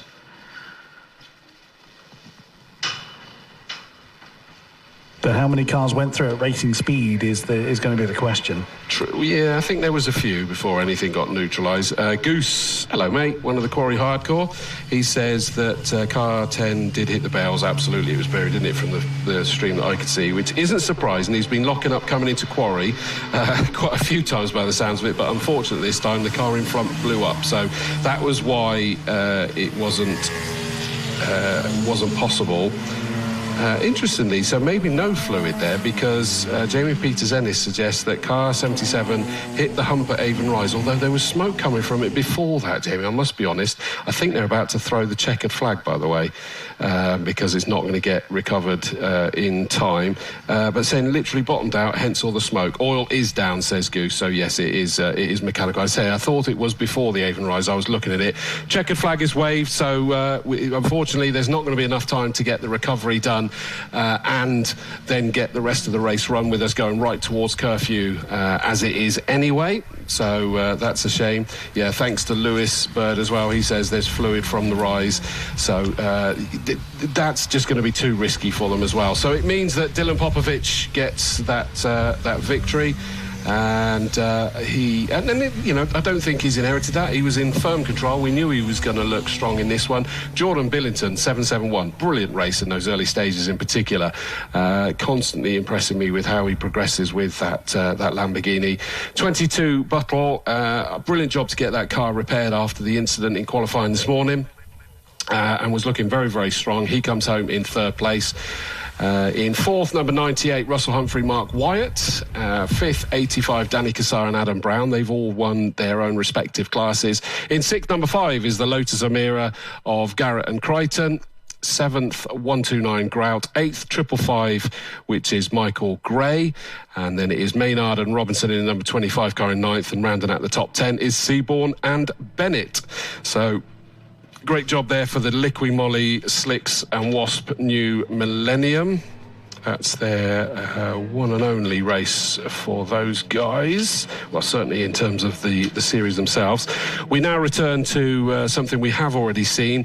Race number 7 sees us return to the Gold Arts Magnificent Sevens and the Verum Builders Open. That was what we saw race first time round. I'm making assumptions here that we are going to have the opposite driver that is doing this one. It's a 20-minute sprint.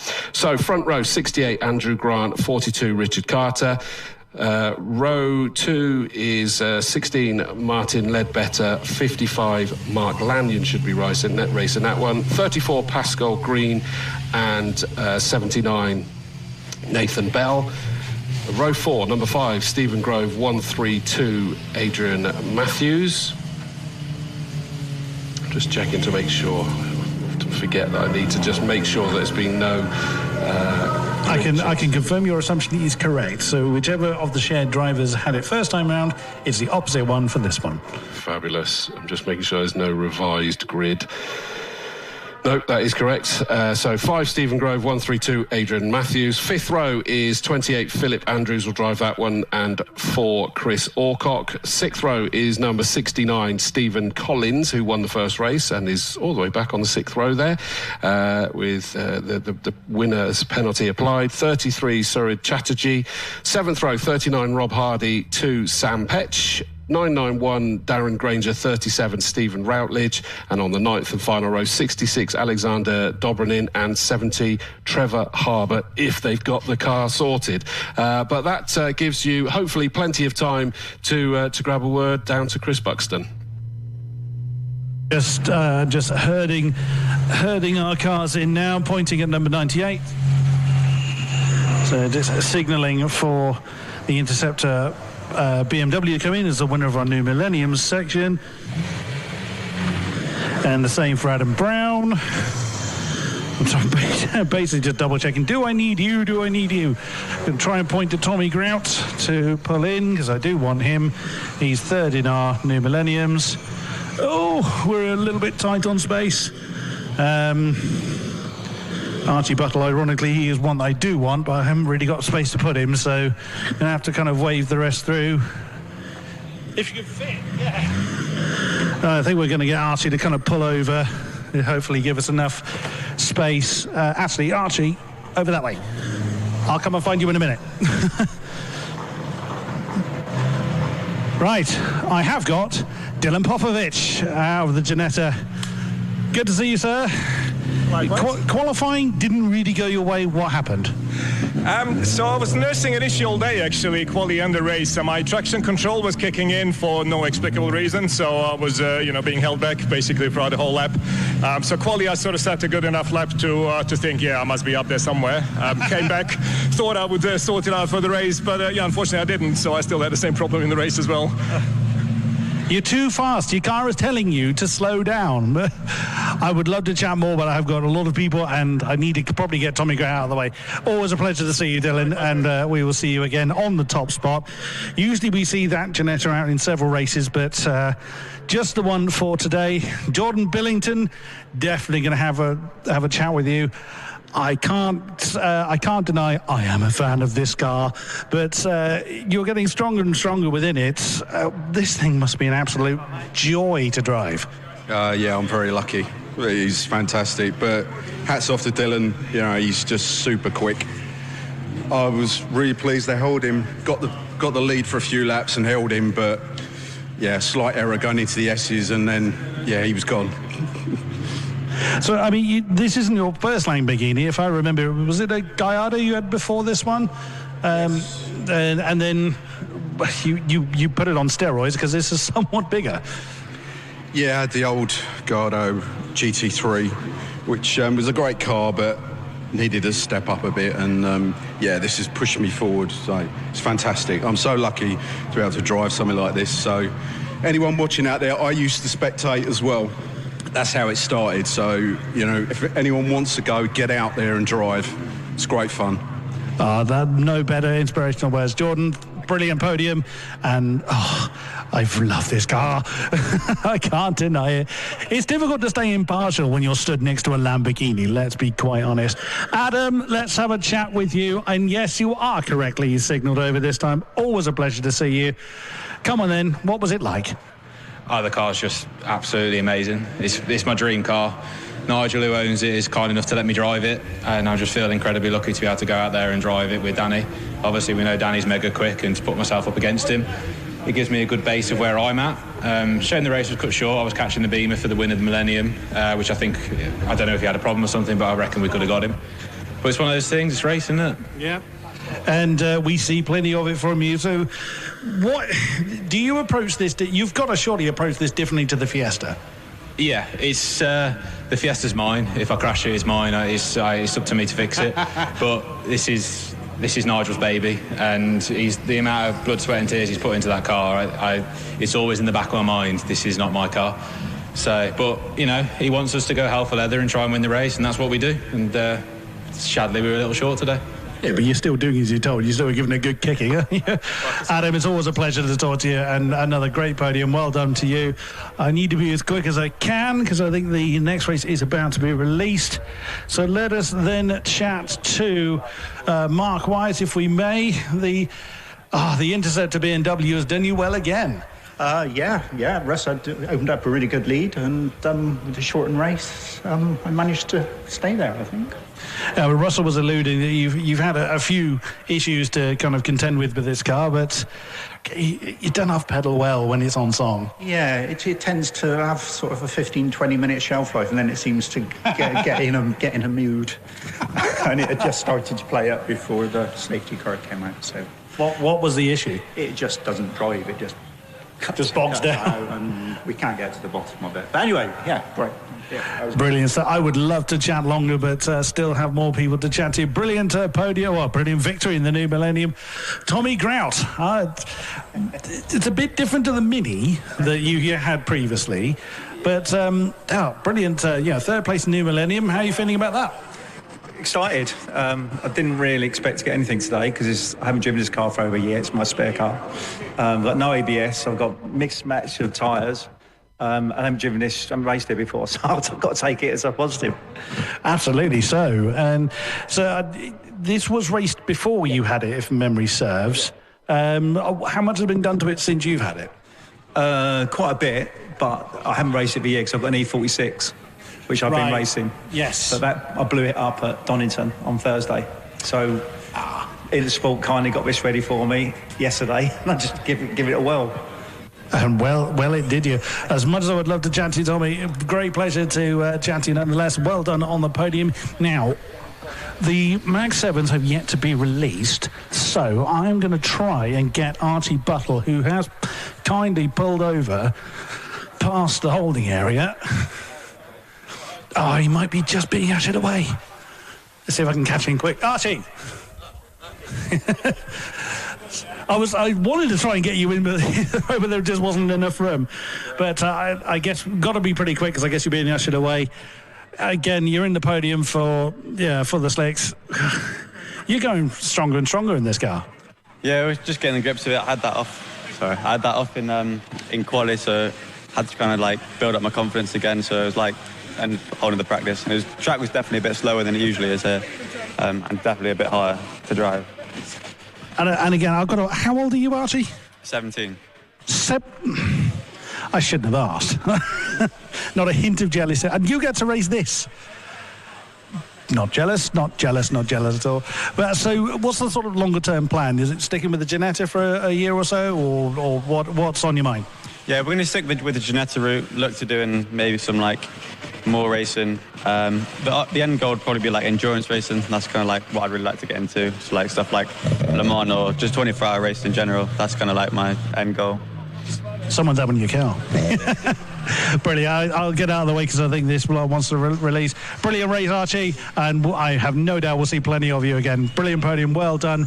Now this lot are being released. 17. I'm not. I wish I hadn't asked, but never mind. So that is everybody spoken to down here. I think there's still some tidying up on the track to do. I can see that the safety car is in position. So in a few moments' time, the second race of the Mag 7s and Open Series will be released.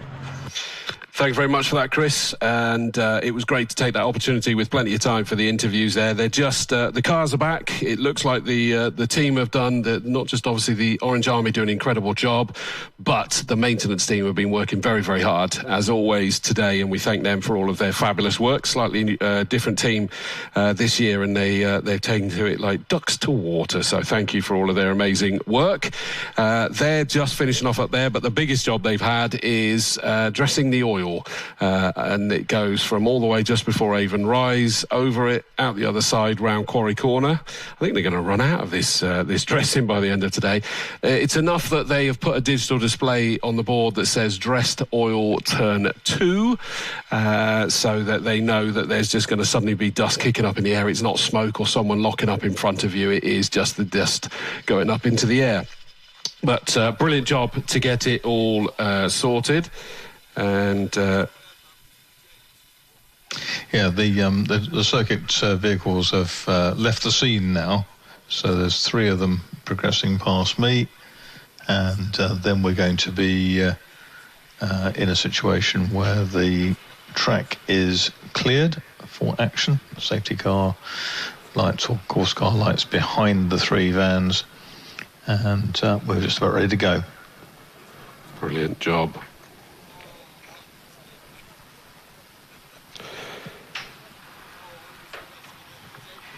Now, the Boss Racing crew are currently having a look underneath the number 55, the Lanyon pair.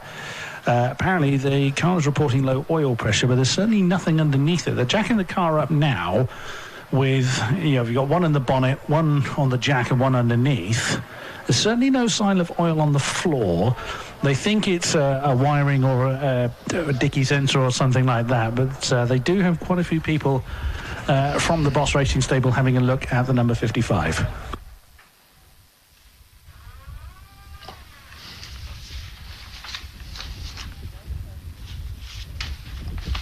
Sorry about that. I was just in the middle of taking a bit of the inhaler there. The old chest getting a little bit wheezy, so I was in the middle of that. And I see what you mean. It's fully up in the air, the rear of that car. They're having a very good look. They are indeed. The engine started, and I suddenly heard voices saying, "Turn it off." Oh gosh, really? Which isn't usually a good sign, but they are putting the bonnet cover back on. And one of the crew's actually gone over to speak to Andrew Grant, which is also another Boss Racing car. Maybe they're going to nick a piece from one Boss Racing car and put it on the next one. Okay. They've got the time. The cars are only just returning back, so it should be okay. I'm just going to turn off the mic a minute and just turn something on back at the back of the commentary box. 2 seconds. So the number 55 is now back down on the ground. And it doesn't look like they've taken anything off of the number 68, the winning car from last time. Sorry, beg your pardon, the second place car from last time. So it does look like the Lanyon car will get to gallop. They're getting ready to does look like they're getting ready to start it and push it out of position. So the board has gone up. Engines are now being fired down here in the holding area. Fantastic. Thanks for the live updates there for that one. I think we've got a couple of gaps that I can spot. Matthews' Volvo, I imagine. Yeah, that one, as we suspected, that one's not going to be there. So the Volvo is out. And that possibly is it. Even the Petch's car is back here, even though they were just out in that last session. The Jeanetta's all ready to go yet again. This, of course, is a rolling start, so they'll carry straight on to this this outlap. And 20-minute sprint race, no pit stops, nothing like that to worry about here. It will be straight on it. So the interesting one here, Marcus, is that, of course, because there's no pit stop to be able to serve the success penalty, Stephen Collins, number 69, that had that brilliant victory earlier, actually is immediately starting up back in 11th place, so we get the joy of watching that one work its way through. Yes, watch for that 69 car, because it was very impressive, well driven, the opening one. Rob Hardy, I see, is directly behind him, series of the Vera Builders Open Series sponsor. He's in the Golf, number 39. He sits next row with the Petches. Is that now Petch Senior driving that? I think it probably is. Yeah, that's I mean, I'm making an assumption, and Chris confirmed that yes, that is the way they do it. They'll switch it around. So yes, it will be Dad Sam Petch that will be racing that one this time. So 20 minutes rolling start. So the red lights are already on, ready to greet them. I think they've just gone past you, haven't they? There's no Trevor Harbour in 70, unsurprisingly. Yeah, we thought that would be the case, didn't we? I have an update for the Petch Jeanetta, because we saw it having difficulties in its previous race. Chris Petch proudly told me they have fixed the door. They bolted it shut. It was what they've done to it. But what was actually causing that little puff of smoke was a tiny seal that was weeping on the gearbox. Because that was falling on the exhaust, it was exasperating it to look a much bigger issue. The car is fine. They just sorted out those particular issues, and as a Chris Pett proudly announced, it's fixed. Has he then climbed into it? Or didn't he? It's Petts Jr. that's in it this time. Okay. Is it again? So it's not a changeover then? Well, Chris Petts has just walked away, so if it's not Max Petch in the car, then someone needs to ask the question. It's Sam Petch that's in the car. So that was the note that I had anyway. Okay. But yeah, Chris Petch, sorry, you're right, is that so Chris has walked away, so it's not a change, or they've got it wrong, the lead one. Off we go for this race, and we'll pick that up a little bit later. And it is into the lead for the 68 car Andrew Grant. He's managed to hold on to that pole position, and the almost sort of lemonade livery 42 Richard Carter tucks it into second place. Up over Avon Rise they go, no puffs of smoke, so we're all okay. And it's almost like they're missing the oil dressing there, Marcus, because nothing's in the air. Well, that's good. And, it is Grant who leads the way from Carter. Ledbetter is in third place. Pascal Green is in fourth. And then it's that vivid kind of acid green car coming through, which is the 79. And that is the Bell car, different Bell in it this time round. It'll be Nathan Bell in this race. So they're all safely through anyway. Yeah, we'll just keep big lock-up. Somebody's just scythed in front of the black and luminous green 79 of Nathan Bell. I'm going to assume that's possibly Stephen Collins, the 69. It looked like it was only the back of the car, but he really launched it late into Bobby's and thankfully just about missed him and got away with it. There is the 69 car. Might be wrong then, because unless that really unsettled the black and green car. But I've got to say is that Stephen Collins is not hanging about. He's just made up yet another place. So he made up 5 places in the early stages. He's up past Pascal Green up into 4th place already. So he does not want to let them go. And I guess, Marcus, when it's a 20-minute, you haven't got the time to waste. No, it's just a sprint. It's just flat out from the start. And yes, indeed, Collins is up into 4th place ahead of Green. Petch is leading the non-Caterhams. He goes through now in the number 2 car ahead of Mark Lanyon. Behind Mark Lanyon is the 79 car, which has dropped right back, which is that of Nathan Bell. And behind Bell is the Lotus Elise, which is Stephen Grove. And having a better race this time is our friend at the back, which is Alexander Dobrymin in the 66 car, who's actually involved in a tussle. The 69 car for the race 1 winner, Stephen Collins. He's up into 3rd now, so he's also managed to get past Martin Ledbetter. The number 16 car drops down to 4th place in that dark red livery vehicle, and he's already setting about chasing down Richard Carter. All the while, this is meaning that Andrew Grant, is trying desperately to pull away as much as he can, as quick as he can. Yep. Leaders through. Here comes Andrew Grant in that white and blue Boss car ahead of Carter, who is staving off Collins at the moment. Ledbetter is in 4th place. Green is 5th. Petch is 6th. 7th is Lanyon. 8th is 79, which is the car of Bell. Then it's Grove in the Lotus. Then it's the Dayglow orange and black 28, or dark blue 28, goes through, which is Andrews. I thought we were going to get another lunge at Bobby's from the 69 car, but he's still behind Carter at the moment. He just filtered his way through. The Lanyons must have made a mistake on the opening lap, because they just made up 8 places to 7th on the grid last time round, and yet they started... when did they start? I wonder if they had a dicky transponder, because I spotted that, and I seem to recall they had a bad transponder in the first race. OK. I mean, they did start in 4th place, so they've not gone well, even in 7th place, so I'm not sure if something went awry on the opening. We've got the move round Quarry Corner, not quite managed to do it. Carter powers round the outside to keep the 69 car of Collins behind him. Yep, the leader is going away, but because at the moment Carter is managing to suppress Collins, which is a good effort, but Collins coming back at him, looking one side, there's no gap, looking the other side, there is no gap, He may be able to squeeze down the inside into Tower. They're out of my sight for a moment. He's done it.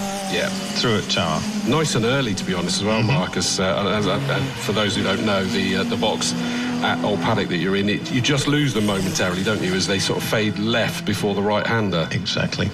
Yeah, and it was nice and early. They got himself up the inside. So up into second place now. Across the line there goes the race leader, 68 Andrew Grant. What's the gap between him and the now chasing race 1 winner Stephen Collins in number 69? The answer is 6 3/4 of a second. But there's 15 minutes still left in this race. So although it felt like it took a while to get up there in the latter stages, he's still got plenty of time to make that up. Look at the Hardy, Granger and Doberman tussle at the back. It's Darren Granger in the middle of that in the 991 numbered Caterham, but Rob Hardy's still leading them in his Golf. Yeah, as you say that, actually, that's just on the stream, and that's quite a sight, isn't it? That Golf with the two chasing Caterhams. Gordon the Golfer, that is the nickname of that particular car. He's got 3 cars in his stable. If you watch as it comes past us, Mr. Dawes, you'll notice a certain puppet glued to the back. So, yeah, Gordon the Golfer, they've got Bruce the Boxster, and they have Porsche the 944 S2, which we'll see tomorrow. And it is holding those Caterhams off brilliantly. Here comes our race lead across the line for the 5th time, number 68, Andrew Grant. And let's have a look to see what has happened for the margin. Through comes Collins now, and the answer is that he's lost time. It's down to 8 seconds now, so he's fought himself up into second. Is that margin too much? We'll have to wait and see what he's able to do lap time was, but Andrew Grant will be determined to hold on to this. Yep, I'm still intrigued by this little tussle at the back with Rob Hardy in the Viren Builders Golf just about holding off the two Caterhams. And here comes the leader herring after them, and he is going away from Stephen Collins, Andrew Grant. So Andrew Grant in 68, closing on that trio who are battling at the back. And hopefully we'll get them somewhere between Bobby's and you at Camp, Chris. Petch having a go at Ledbetter down into Tower. Okay, we'll wait and see that one come through. Our race leaders just picking through this battle that you in particular have been enjoying, Marcus. The Golf keeping the Caterhams behind. It's sort of splitting it out a little bit because through goes our race leader. Here comes second and third place. At the moment, though, Ledbetter's still got it. The Petch Janetta is still tucked up behind, but does look menacing, ready to pounce. They're clearly a bit happier with this car this time round. Up the inside at Folly. Job done. He's up ahead. Yeah, I'm always intrigued by a battle anywhere in the field, particularly if it's sort of right at the very back, because it just shows that when there's a battle for everyone, you learn a lot. You learn a lot about racecraft. And leader has carved his way through them and actually split them up, which is a bit of a shame, but that's just how it is. And Doberman in his first race in 66, the Russian originally based here, and just been overtaken by the leader. Doberman's best lap is a 25 flat in this race. I'm just intrigued to see what he did in the first race, because personal bests are really important. He did a best lap of 1:27.1 earlier on, so he's lapped 2 seconds quicker, and that's really encouraging.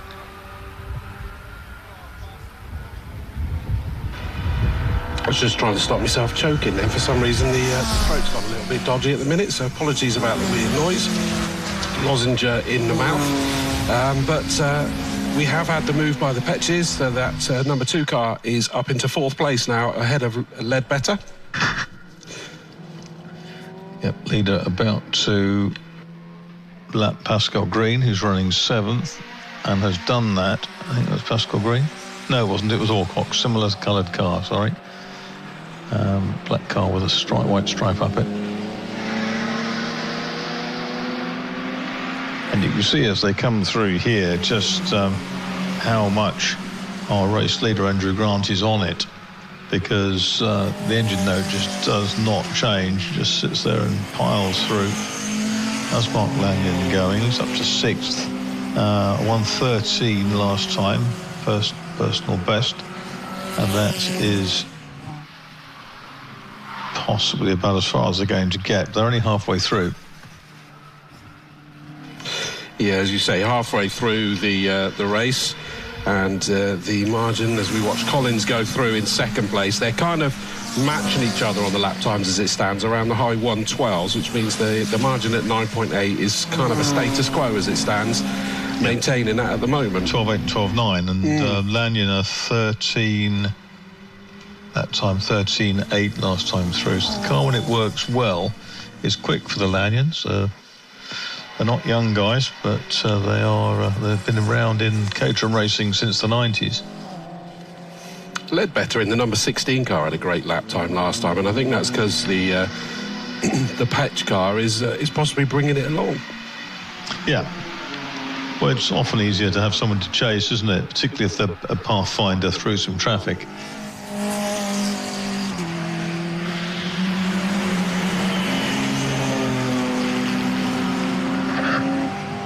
Granger now right in the slipstream of Rob Hardy. Doberman at the back has dropped away from them, but he's in the 24s now. He's almost 3 seconds quicker than he went in the first race. 24.417, personal best last time round. Wow, we've just had the Petch Ginetta number 2 just dived up the inside of Carter, the number 42 car, heading into to Camp Corner, and I wonder whether Carter wasn't sure who was who, because there was Lappery going on by Carter as well. Through has gone the Ginetta up into 3rd place on the road. They've definitely got that car sorted now, Marcus, haven't they? It would appear so. It certainly looks a lot handier this time through.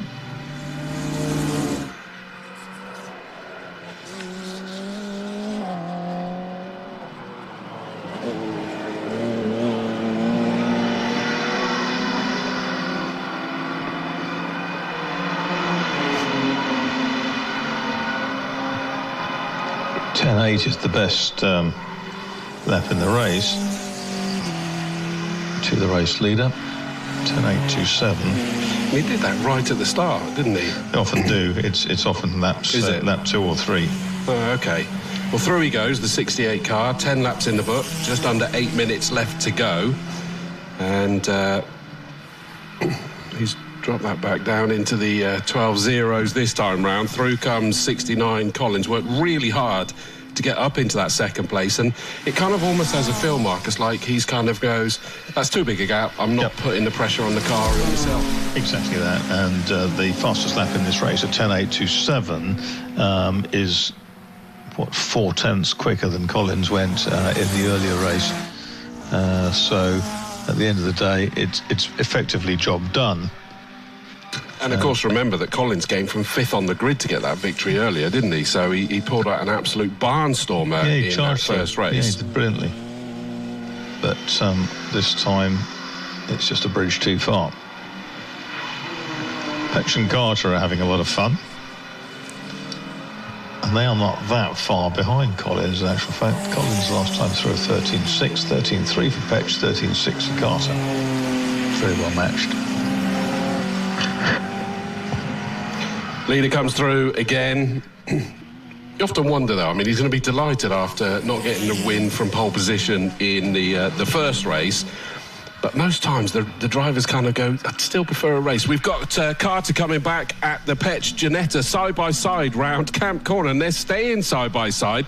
The tight line hugged by Carter in the 42 Caterham, and he's done it. He's up past the number 2 Ginetta. That was a cracking move coming back at him there. Where did he do it? At Camp Corner.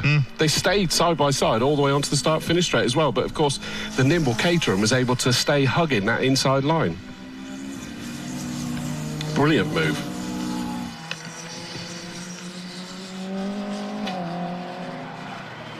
Yep, Carter hops over the curb in the S's, and that's exposed Petch to Ledbetter, who is now a lot closer to the Ginetta. In fact, it's closer to the Ginetta than the Ginetta is to the Carter yellow 7 ahead of him. Yeah, Ledbetter suddenly put in a personal best, didn't he, last time? So he smelt blood, was almost the feeling I get there. Through goes Grant, 12 laps in the book, 5.5 minutes are still on the clock.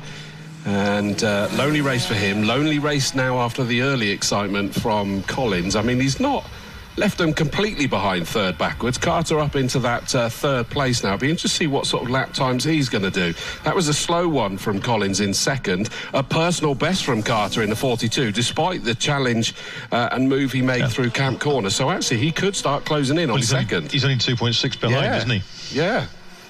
So it's not going to be lonely for much longer, I don't think, for second place Collins. I think Petch has decided to sort of just have a grandstand seat for now, hasn't he? Yeah, like taking a rest.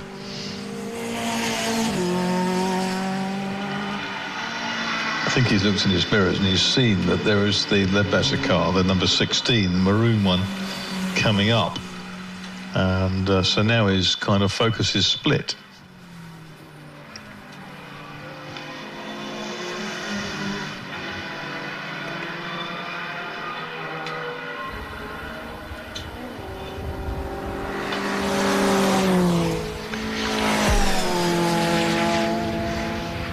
So leader's already up over Avon Rise. Look towards my right and see this battle is so close now. So Collins is under massive pressure from Carter, the number 42 car. Remember, Carter started on the front row in this one. He started in third in the race earlier, and in fact he's got the run up the hill. Is there a slight issue potentially with Collins? Maybe had to go a little bit too hard. They're getting past the back marker, but I'm sure Carter, no, he's not quite managed to do it. He's kept himself in third position at the moment, but that was a signalling intent up Avon Rise there. Yep, 13 laps down. There's 16 seconds between the leaders, but the chase group are much, much closer. And here's Carter and Collins. Carter now ahead of Collins with Petch and Ledbetter not far behind. Collins has a look down the outside into Tower, but it's still the yellow car ahead, and Petch now right with them. Ledbetter will watch them thread through the needle at Bobby's and head down towards Chris at Camp. Yeah, I look forward to seeing them. Grant's already gone through. We're down to the final 3 minutes of this race now. And yeah, as you say, that Lemonade 42 car of Carter is up into second, slightly pulled away from Collins. That was a very tight line by Collins there through Camp, and it wasn't necessary because the Petch car was far enough back and he wasn't challenging the car ahead. So I wonder whether that car's not quite handling as it was in the early stages of this race. I mean, he's not a million miles off his lap times, but in fact he's suddenly closed in on Carter actually at Quarry, so a little mistake there I think from Carter. Yeah, this is going to be quite busy because there's 4 of them going into the S's. It's Carter from Collins with the yellow roll cage on his cage. They've got a slower car ahead of them. That's Granger.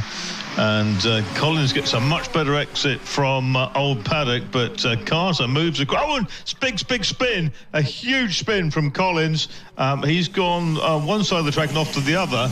I can't see they're in the blind spot. He's tapped the left rear against the metal barrier, but thankfully he scrubbed off most of the pace, and it just kind of caught that rear corner, and he's got away with it. He's pulled off onto the grass on the infield, but he's out of the race. That was very weird, the way it snapped out on him. Yeah, I think what happened, they were catching the slower car, and Carter moved across to the right, as was his right, and he moved diagonally into a gap.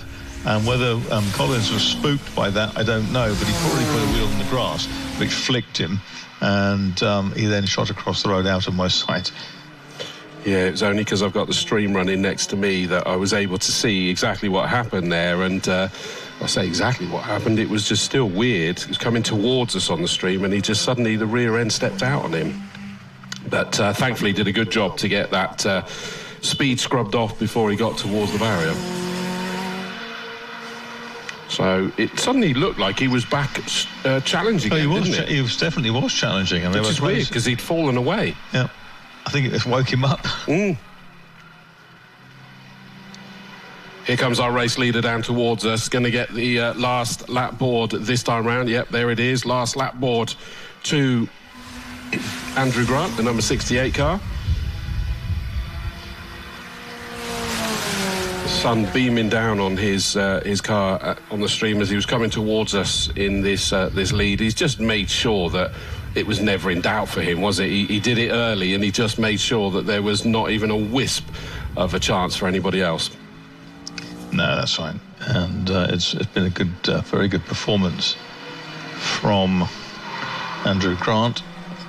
So he's frustrated this morning, and he's made up for it. Clock's ticked down to virtually nothing. By the time he gets to Tower, it will be on 0. And he's way clear.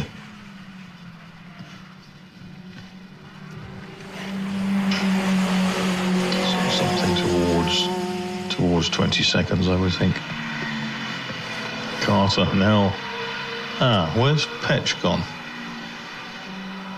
There's flags. Oh, Petch has slowed and ground. So not to a halt, but he's doing walking pace at the S's. Well, here comes the race leader. He's just getting past a couple of back markers, and he's going to take this checkered flag. A great victory there from Andrew Grant. A very comfortable victory, and as I say, it was really all done in those early stages. Just pedal away as quick as he could, so it didn't matter what everybody else was going to do. Well fought second place here for the number 42 car of Andrew Carter. The Petch car has indeed stopped completely now, so it's no longer just trying to get back, it's given up the ghost completely. So the Open Series victory will have gone to Grove again? Yep, who's already taken the checkered flag. In 8th place, car number 5. The Lotus wins the Open race, Viren Builders Open. Ledbetter, number 16, comes home in 3rd position.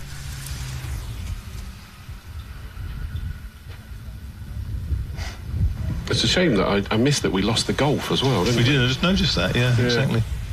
It was only when I saw the caterums come through without the golf that because they got split up when the leaders came through as well. In reality, here comes 34 Pascal Green, challenged quite hard at the end there by the 79 car of Nathan Bell. But Nathan Bell settles for 6th position, and officially it's showing the Petch car number 2 in 7th place. But I don't think it will necessarily be there. But it's quite important because in 8th is the number 5 Grove, so they'll need to work that out. We'll leave that not for running them to at do. Not running at time of checkered flag. So. Exactly. Andrews and Andrews in 9th, and rounding out your top 10 is the number 4 car of Orcock. So that is their 2 races done and done for the Gold Arts Magnificent Sevens and the Viren Builders Opens. They are done and dusted.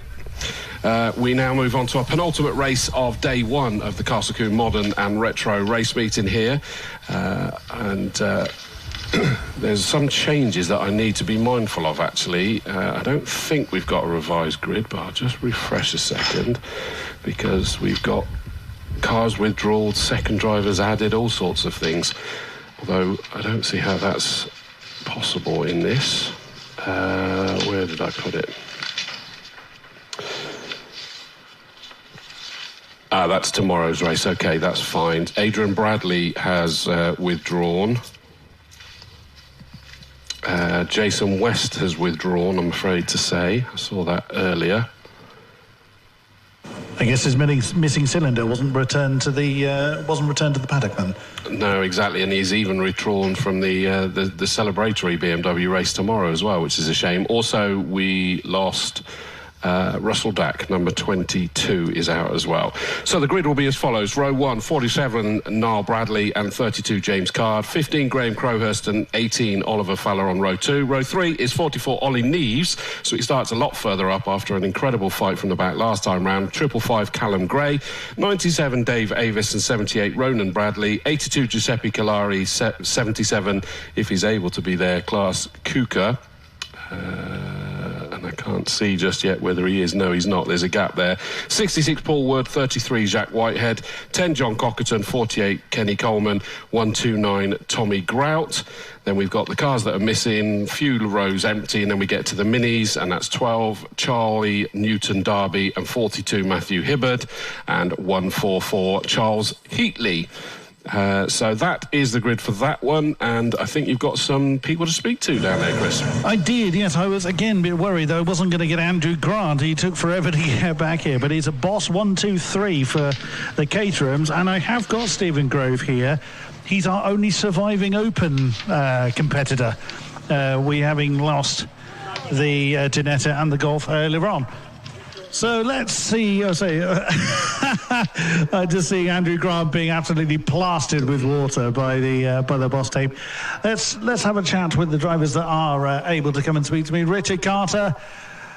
I mean, we know your car is difficult to miss because of its colour, but once again, it's performing well for you. It sure is. Yeah, I got one better than the first race, so I'm very pleased with that. And yeah, shows that you don't need slicks to go quickly. Well, they may well help, but again, you pedal this car so well. Any thoughts on something maybe a bit bigger, a bit better, or just make this one quicker? No, I'm happy with this one. Yeah, I really like it. So I'll stick with this one for a while. It's always a pleasure to see you up here. Well done again, Richard. And I'm sure we will see you again as time goes on. Martin Ledbetter. Didn't get a chance to speak to you in the first race. Well done. Thank you, sir. And you're, comparatively speaking, a more recent addition to the CSCC. And so, how far back does your kind of Mag 7s or Caterham racing go? This is my third year in Mag 7s. So you're feeling more confident because your pace is certainly showing, getting better and better. Again, I think the only thing that's changed on this is the paint job. So is there a kind of future plan? Just make this one better or go for something bigger? I think we'll make this one better first. It's always a pleasure to see you up here, Martin. And before I get told off for talking too long. Thank you very much. And once again, Martin Ledbetter at the top of the tree. Well, oh, goodness me. Who shall we chat to next? Well, Stephen Grove is still by his car, so have you caught your breath yet, Stephen? Yeah, just about, yeah. Well, twice in one day. I mean, it was... Did you think you were going to come out as top of the Open Series? Without sounding arrogant, yes. I normally seem to have the legs in this class, but deja vu, exactly the same race as before. Yeah. Glad I won it, but I think I was the only one left in my class, so... the car held up anyway. That he did. I mean, sometimes survival is the survival and consistency. I must admit, I'm stood, 3 feet from the cabin. The heat coming out of that, I can feel it from here. So the car on my forehead. I can pick one, and it's probably true. My goodness me, but. I need air conditioning. Yeah, I can imagine so. So again, what's the sort of longer term plan? Sticking with this, making it bigger and better, or was there an idea on what to go for next? I mean, finance-wise, we're where we are really. We can't spend too much more on the car. I don't want to go any quicker.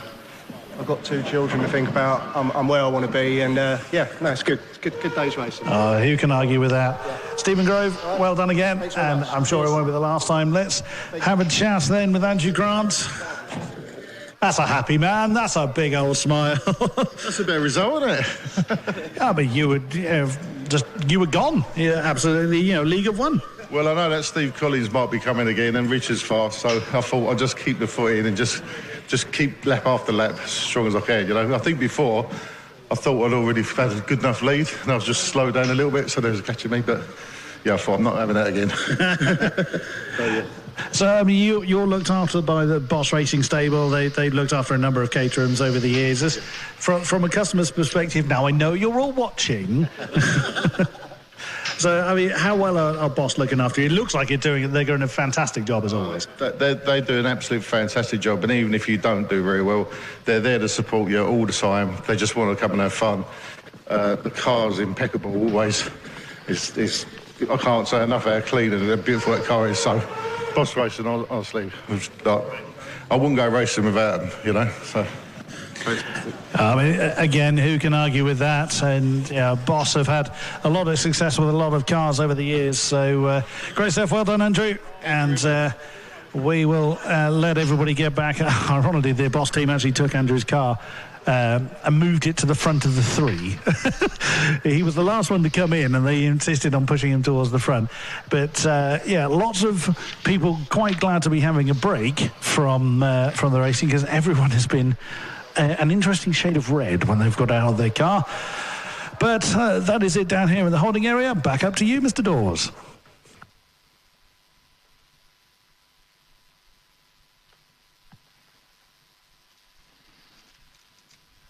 Thank you very much, sir. Much appreciated. We're just getting the final cars returned from their stricken areas around the circuit. And hopefully my dodgy throat is sorted out this time round. Sadly, when I came back from holiday, my sinus had gone again. I'm having an operation on the tail end of this year, but occasionally it can just suddenly throw the throat out somewhat, and it was a tickle I just could not get rid of. Right, so we move to the Ram Air BMW Championship, as I say, and I did get a note through from a very good friend of mine called Nick Holmes from the, amongst other things, Club Racing UK, and he said, I'm watching the live stream whilst at work. Any chance you can shout out Matt Hibbard racing in the Ram Air BMW series? He's the number 42 Mini, and it's his 40th birthday today, so happy birthday, Matt Hibbard. Much love from the Poultons Park team and Club Racing UK. He's our boss, so he's their boss at Poultons Park and Peppa Pig World and all of that bit down there. So happy 40th birthday to Matt Hibbard. We've had a few markers celebrating significant things here on a race day. Yeah, we have. Martin Reynolds had a 65th last weekend and celebrated by going off at the first corner with a broken suspension on his Escort. But no, always some good ones. We had Mini Man, didn't we? Nathan Nichols, just off to celebrate prior to his upcoming nuptials, and we've got Hibbard here, 40th birthday. That Poultons Park, been there, and as once I said on the way to Brands Hatch, someone rang me up and said, where are you? I said, I'm just passing Peppa Pig World. I'm going to stop for a bacon sandwich. Oh, dude. that's just so wrong. Apologies to vegetarians and vegans among you. I mean, I was only joking. Hey, if you've seen the programme, you'll agree with Marcus there, to be honest with you. It was not one of the most enjoyable programmes for my daughter to be watching, but thankfully she's 13 now, so she's way beyond that one, but there we go.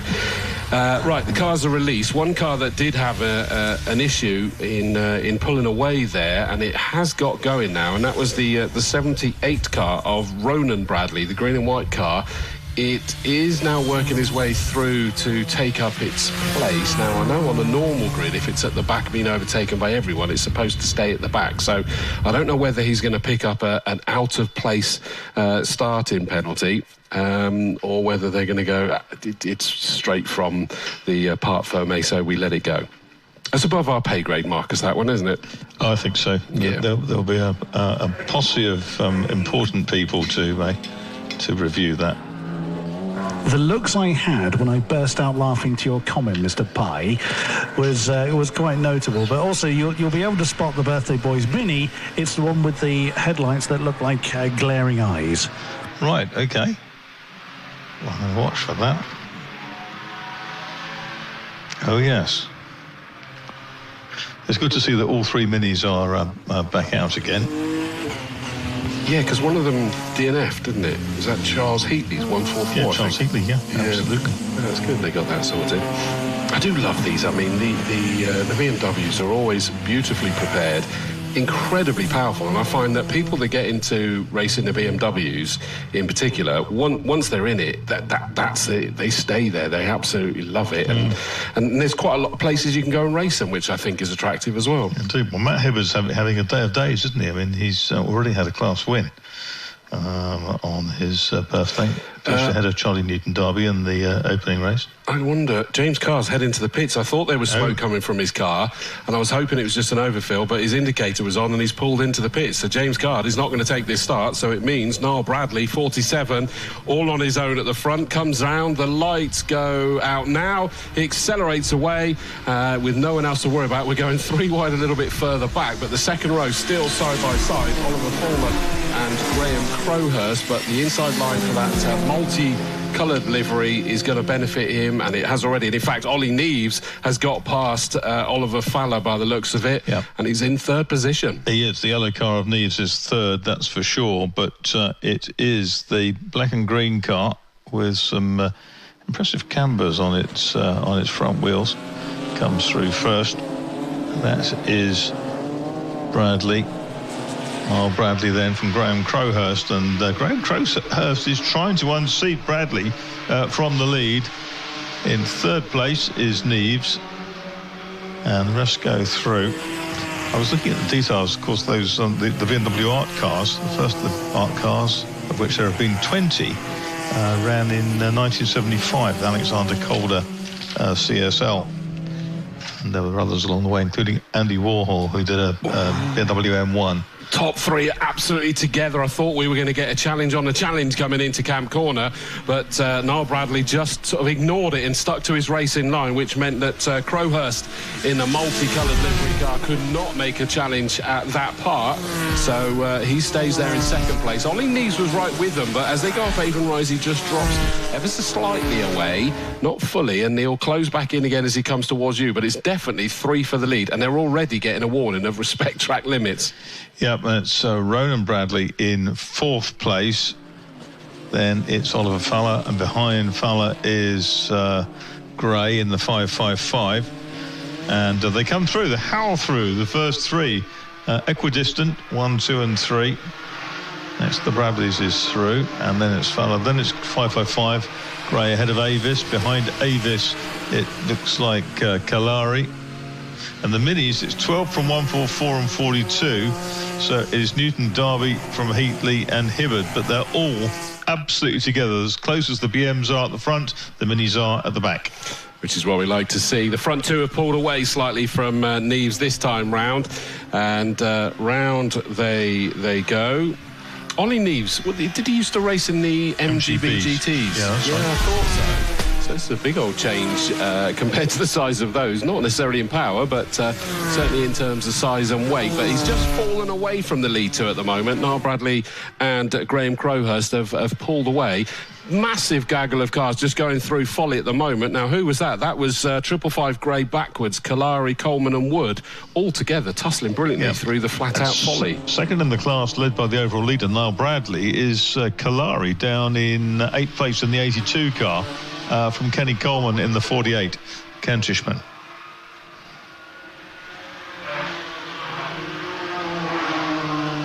They do sound fantastic, the BMWs. Like that, the Avis car very, very smartly turned out. There's 5 cars in a queue behind him. Where are the minis? We've lost one of them. It's 12 and 144 now. We've lost 42. We've lost the birthday boy. And there's yellow flags waving. Oh, he's pulled off out of the S's by the looks of things. Yes. He's just got out of the car and he's looking at the back of it, so sadly Hibbard is out of this race. That is a huge shame.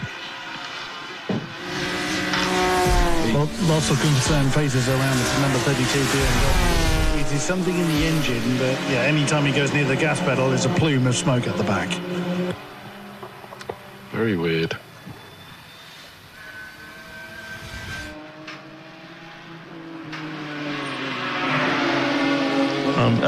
The problem here for Crowhurst. Crowhurst looks like he's run out of gears. He couldn't get a gear. He's dropped right back. They were very observant, the second and third drivers, through the yellow zone where the Stricker Mini is. But coming back onto the gas, it looks like Crowhurst couldn't get going again. I think he has picked up speed again, but he was just being observant, I think, initially. Yeah, he's not come into view to me just yet, so yeah, he's a long way back if he is still going. And I noticed that they had the oil flag. Code 60 has been put out now, so everybody suddenly, I say everybody, the 78 car of Ronan Bradley took a long time. Mixed messages. Especially as there'll be the interesting one about where he started anyway. He's up into third position now, so he is flying. But so they're showing full course yellow after 4 laps. And is that code 60 or is that yes, code 60 flags are out. I wonder whether that might get converted to a safety car. We still have 14 and a half minutes. Well, the flatbed's been released, but I thought that is the Mini. The Mini's sort of in a position of, yeah. I would have thought as safe as you can be there. And I'm not aware that we've lost anybody else. Crowhurst, where did he end up dropping down to? Down to 8th place, but he did carry on, Marcus. That's one good news. But yeah, I noticed all the way down the straight towards the S's and would have been yourself, but obviously the Mini stops, there's the oil flag as well. So presumably it was engine went pop and distributed some fluids there again. Which I'm hoping it's not, because they've been having to use an awful lot of the cement dust, haven't they? They won't be out of stock. Yeah, exactly. So it's 47, Marl Bradley, 44, Ollie Neves, 78, Belching Flames, that's Ronan Bradley. And then in 4th, it's Oliver Fowler in 18, 97, Avis, and 82, Kalari are the next, and one or two of them popping and banging, running so slowly. Gray is next up, and that's the Callum and Michael Gray car. Michael Gray, I guess, in this race. And then there's a long gap back to Crowhurst, who's kind of going incredibly slowly, and this is like a code 45 or something like that. Well, code 15, it gives his number. Yes, those BMW art cars are fantastic. It was Hervé Poulain, the art dealer and racer, who promulgated the idea with BMW of an art car, getting famous artists to paint them. And Alexander Calder painted a beautiful CSL in 75. Frank Stella in 76 did the graph paper CSL. And then there was the one that was like snakeskin, kind of looking like on the 320i. I remember that well. That was a Roy Lichtenstein one, the 77. Andy Warhol's BMW M1 looked like someone had thrown up over it. It was horrible. Safety car has been deployed, by the way, just so you know. And then that was in 79. Then there was Ernst Fuchs did a 635 CSI, but by the time they got to number 10, number 17 in the line of art cars, the 2010 art car was an M3 GT2 that, as Graham Crowhurst was saying, that was one that Andy Prio drove in 2010. That was done by the artist Jeff Koons. But they've had 3 more since then as well. They're absolutely iconic. They go on tours sometimes. They put a bunch of them together and send them around the world. And just seeing on the stream where they're recovering the Mini from in front of your commentary box, there is that it looks as though he actually probably went a little bit too far in that runoff. So in other words, if somebody lost it coming out of the S's, they could sort of end up striking that car. Whereas if it was sort of edging towards the, rejoining the circuit point. So, it just sort of overshot the safe zone, I think, really, which is a shame. Up onto the flatbed it goes, out of harm's way. Of course, the good news with this one, from a timing perspective, Marcus, is being a safety car, is that we're not suddenly losing timing and worrying about how we're going to fit it all in, because the clock obviously keeps going. Yeah, that's right. They're working lap 6 now, and the Crocodile has been reformed. Whether Graham Crowhurst can get going properly again, he's now 5th in Class B. And how many times has he been beaten this year? He's been absolutely dominant in the class.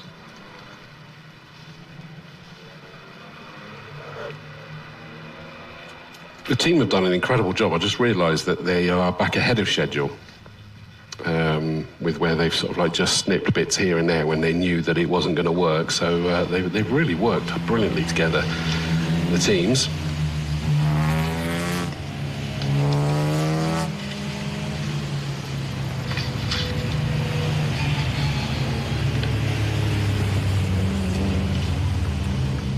So I think they've got the Mini up onto the flatbed so that they will be able to move. I don't know whether they'll come all the way round or whether they'll just pull off by where they're recovering that, so that they can get the race underway quicker. Guess we're going to see in a minute. We will, yeah. Just got one race to go after this: the Fox Transport Turbo Tin Tops and Cold Sport Tin Tops versus Puma Cup Challenge. It's kind of a Brucey bonus race, that one, for them, isn't it? Because, of course, they did 40-minute earlier. A Brucey bonus. dear.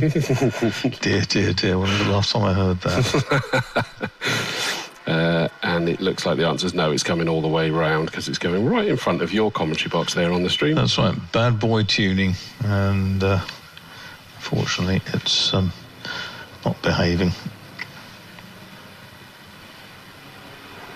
So the safety car is clearly backed up now because they know that it's within the realms where they are hoping that they can get this back underway. The flatbed will make its way round towards us as safely. That's a tower now. It is, yeah.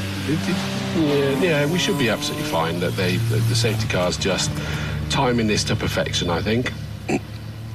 Where is the safety car? Because of course I can't see it from here. It is just going over Avonrise now. Oh, okay. So you will see it in a matter of seconds. So probably we're going to be looking at about a 7-minute run to the checker, because it's 8.5 now. That was a fraction under 7 minutes, but I guess there's probably it could be a call from the clerk's office to say, right, you can speed up a little bit now because we're going to be clear very shortly. Yeah, the flatbed just come into my view now, so he's going to turn left. I see the almighty streak of the cement dust down the straight towards you. Yeah, so I think it's largely off the racing line for them. But it doesn't bode well for the stricken car, does it, if it's dumped that much? No, it's only off before that line's only before the S's. There's correct, yeah. It didn't bring anything left through, fortunately. Yeah. Right, flatbed is out of harm's way, so we will be able to get that underway this time round. And sure enough, it does say on the TSL screen, safety car in this lap. So we'll get this back underway. The interesting one for me is going to be the 78 car of Ronan Bradley, because that car was flying. But it maybe has got to about its limit now. Yeah, Niall Bradley has the fastest lap. Only a couple of tenths quicker than Ollie Neves, though. Yep. Right, safety car lights are out. It's accelerated away from the pack, or more to the point, Niall Bradley has slowed the pack up. Disappearing down the pit lane goes the safety car. So we are down to 6 minutes 50 left, and Niall Bradley's just taking it steady. He's weaving, he's zigging, he's zagging, getting towards camp. At which point is he going to drop the hammer? There it goes. So it's just before the apex, he decides to drop the hammer, catches Ollie Neves out as he was still zigging and zagging, and he's got a little bit of a gap, but not much. Ollie Neves recovered rather well there. It's probably only about 5 car lengths between them. I'm sure he's still a little bit frustrated that he got caught napping. A little bit further back, who's that? We've got another couple that were going side by side pretty quickly. I didn't catch which cars they were. I think it was Avis and Kalari, or possibly. Okay, well they're trying to steer inside that line of dust, and it's Bradley from Neves. That's Niall Bradley, Ollie Neves. Ronan Bradley is third, Fowler's fourth, Avis is next. Crowhurst is up behind him, and Crowhurst trying to go round Avis on Hammerdown. He's back up to speed. He's made it into the braking area, so Crowhurst up another place. And bear in mind that he was 8th at the restart, effectively, and he was 5th in class at that point. He's determined to get back onto the class podium, if not better than just one of the lower steps. Lead 2, and Ollie Neves has caught back up with Niall Bradley, so it is a lead 2 with less than 5.5 minutes left to go now. He needs to make it work. Crowhurst is trying desperately to get onto the back of Fowler number 18 as quickly as he can. They're both closing in, interestingly, on Ronan Bradley. So Ronan isn't looking as strong as I thought he was going to do in these closing stages of the races. In fact, they're swamping round him. They're both past Ronan Bradley, so through they go. But I think that it was still just about Fowler ahead of with Crowhurst. As they come through, Crowhurst looks up the inside into the chicane. He outbreaks Fowler, keeps through. Has he keep it on the island on the exit? He does. And he's up back to second in class, therefore. Is he not behind Neves? Yep. And the second of the Bradleys has been sort of shaken back into fourth place. That's Ronan Bradley. Minis 12 from 144. Still Newton Darby from Heatley, but there's nothing between those two. Lead 2 come towards us for the 9th time. And in fact, it's for some reason on the screen it's showing checkered flag. But it's not a checkered flag, so I don't know why it's saying on the screen why it's showing as a checkered flag, because they're still racing. And it looks like Ronan Bradley has managed to pull away from Ollie Neves this time round. Yeah, Neves is probably now looking as pure as the... Oh no, here comes that stripy monster coming up behind. They were race control desperately phoning down to TSL to going, guys, it's not checkered flag. It definitely isn't. We've got 4 minutes to go. There's no checkered flag wave. That's the most important thing, isn't it? Exactly. Race till you see it. Exactly. And Neves still herring after them. Crowhurst is third. He's actually showing no intention of getting with the two leaders. I think he's probably had a bit of a reprieve in this one. I'm interested to know what happened at that point, but the car didn't seem to pick up after the yellow zone. Yeah, because he certainly looks rather rapid now, doesn't he? Yeah, back very racy again. Yeah. Crowhurst last lap was a 10-1. He said. Yeah, and he's pulled away from the rest now. Fowler's not able to stick with him anymore. Fowler had a personal best last time round. New fastest lap of the race to Bradley, a 1:09. That's been eliminated. Crowhurst now has it on a 9:261. And a 9.5 is a personal best for Neves. So the top three, Bradley PB, Neves PB, and Crowhurst fastest lap. And the gap between the three of them is, about 3.7 seconds over the trio with 2.5 minutes to go. I was going to say, that's the only unfortunate thing, isn't it? We're down to 2.5 left now with a lot of potential fight in this that we're not necessarily going to be treated to. Exactly.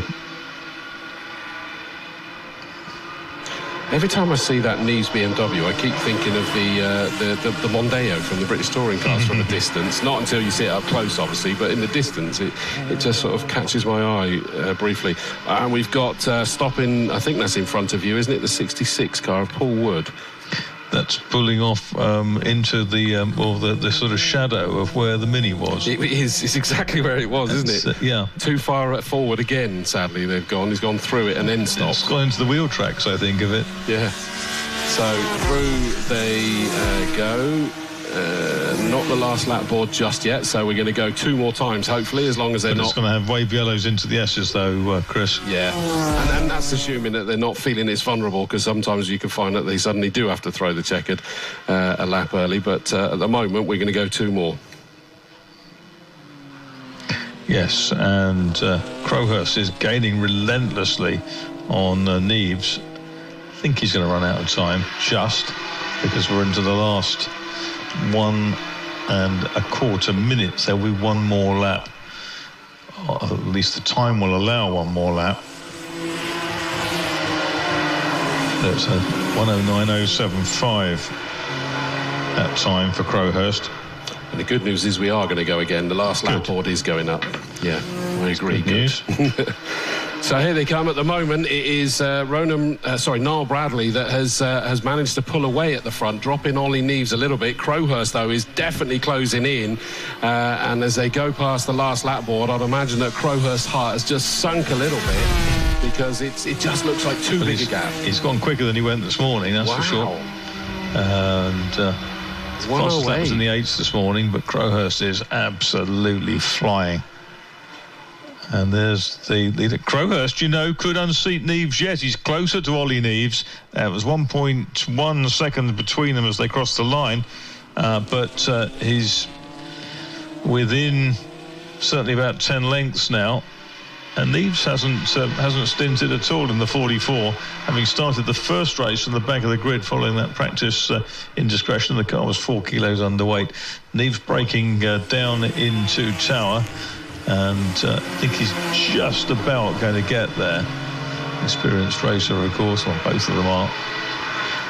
Yeah, they've come out of Bobby's, heading towards me now. Niall Bradley comfortably in the lead, and it does look like Ollie Neves has done enough in second place. Crowhurst is nearly in touching distance from making a challenge, but not able to. Checkered flag goes out. Niall Bradley makes it 2 out of 2. Second place for Ollie Neves, number 44, Graham Crowhurst. Crowhurst got another fastest lap on the last lap of 1:08.911. He's going to be absolutely made up with that.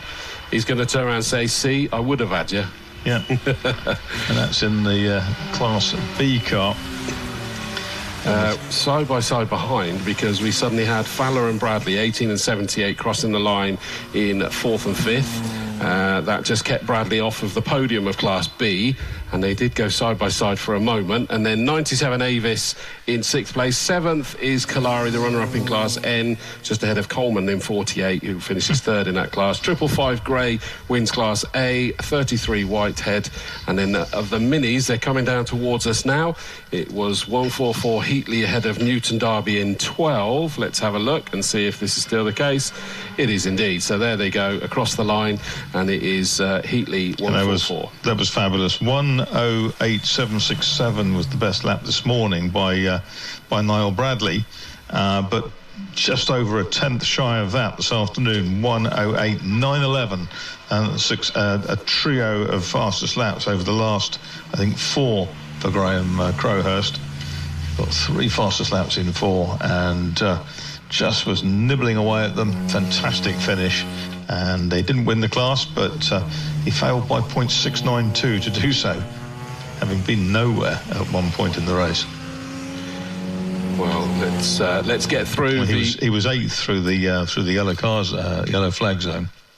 Yeah, quite. Right, final grid of day 1 of the modern and retro race meeting. Will be as follows. Front row now, because it's a sprint race, we've just got the single drivers. So front row, 86 Nigel Ainge, 59 Andrew Marson. Second row, 62 Steve Simpson, 20 Julian Fisher. Bizarrely not removed, because we know it's not here, the 42 car of the D's. That's just going to be a gap. So all alone on row 3 is 36 Alfie Jones. Fourth row is 1 Carl Chambers, 318 Richard Bethel. They've got that car back out, which is good. 43 Adam Morgan and 7 Toby Harris on row 5. Row 6, 14 Steve Papworth, 68 Tom Oatley. 181 Chris Earl and 28 Will Oatley. 98 David Bellamy, 771 Steve McDermott on row 8. Row 9, 515 Jake Humphrey, 45 Alan Wilshire. Row 10, 810 John Baker, and 110 the sole Puma in this one, Gareth Cotgrove.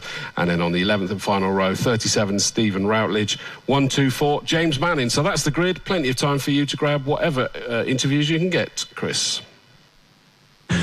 Got me BMWs, just waiting for me minis. Oh, here they come. So the minis just coming up to us now. They're being ushered in, our surviving 2 minis.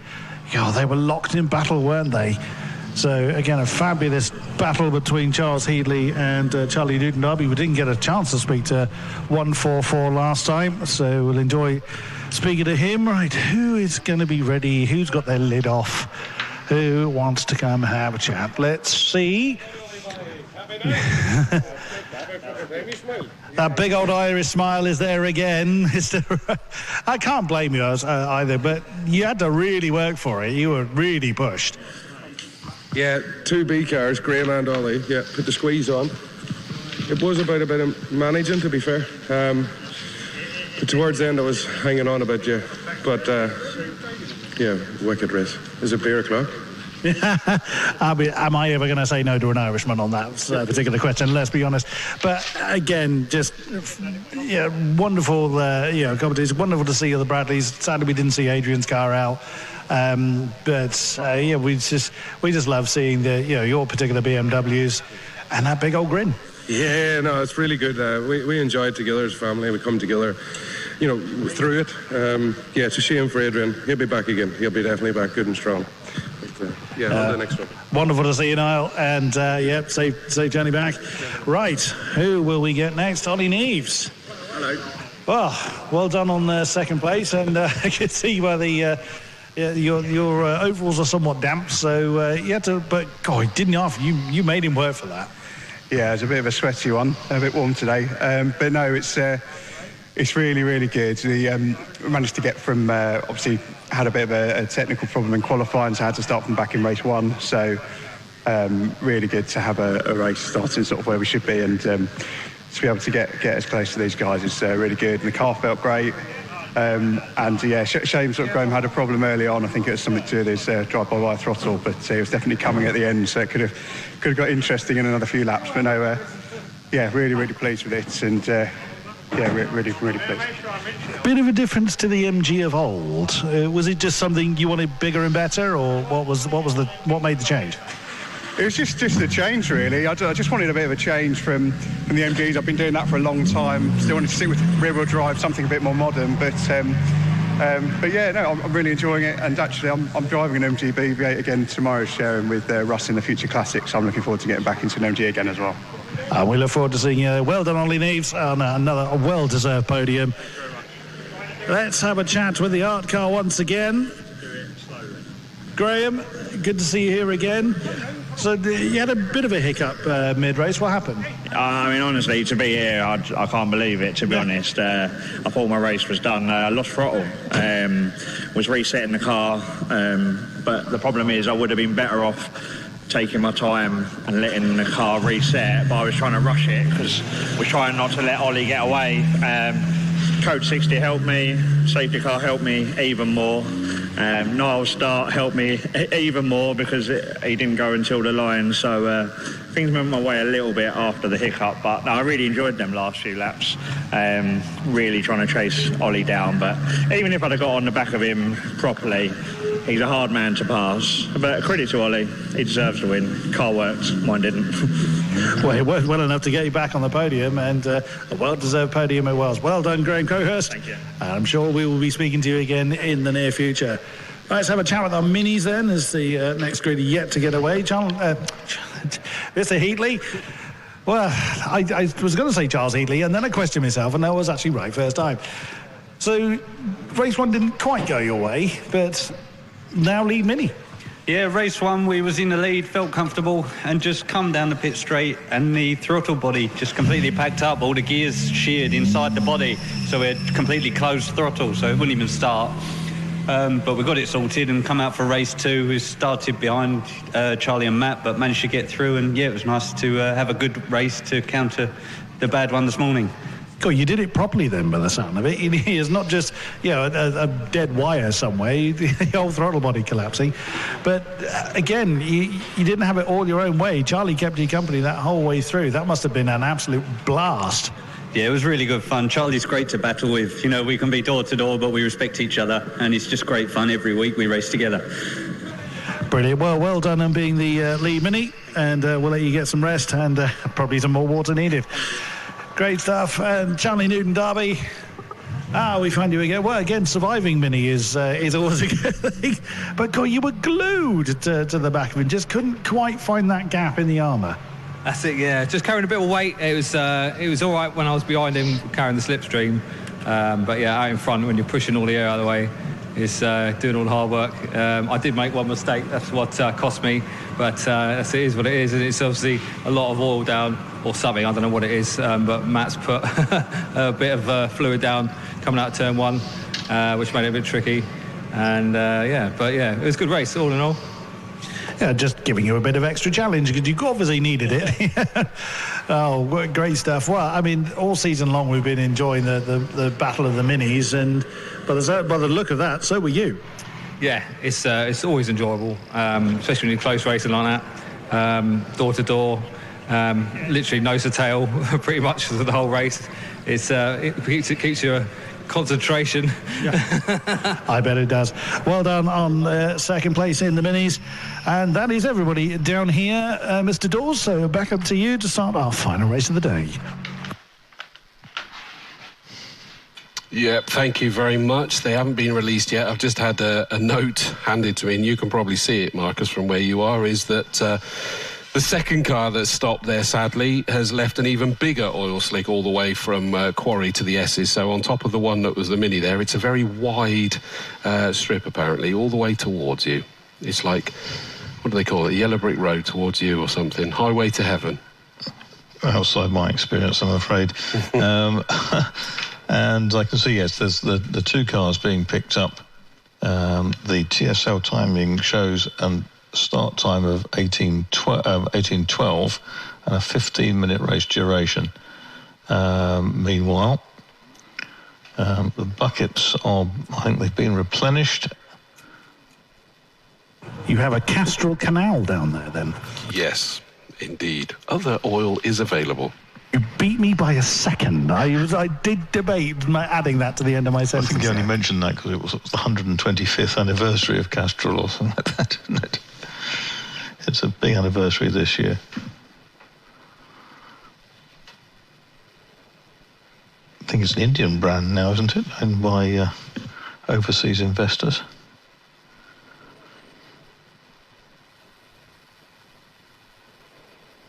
So the flatbed is coming through with the Woody BMW on it.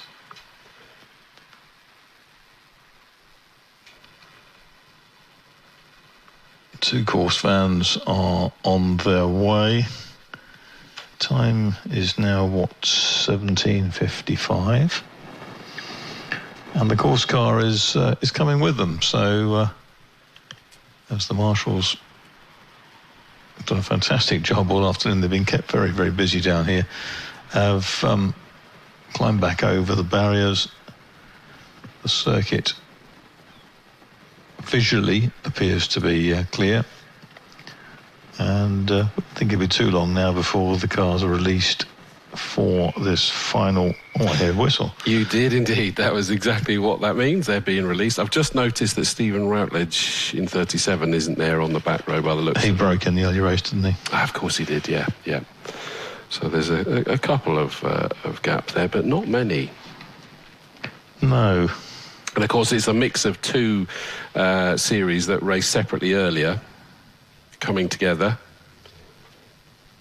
The Turbo Tin Tops and the Tin Tops, or the Fox Transport Turbo Tin Tops and the Coad Sport Tin Tops to be precise, as well as the Puma Cup, but there's only one of those. That is the Gareth Copgrove, which, that blue one, was the one that won the Puma Cup race earlier, wasn't it? Yes, he said a first win, didn't he? He said. He's going to make it two this time because he's the only one there, even if it doesn't go to plan. So it's octogenarian Nigel Ainge on pole then, in his Honda Integra. I had a chat with Lisa Selby as the number 4 Fiesta expired in the previous race. They believe it was fuel pump related, but they don't know whether it was wiring or mechanical.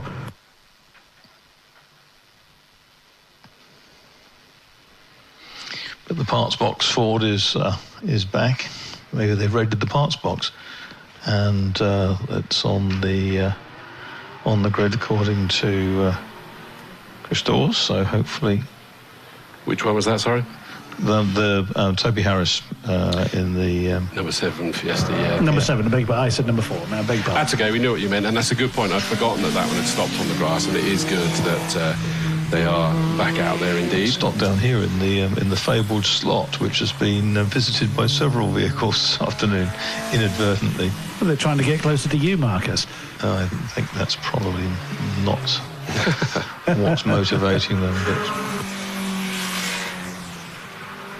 so this is a 15-minute.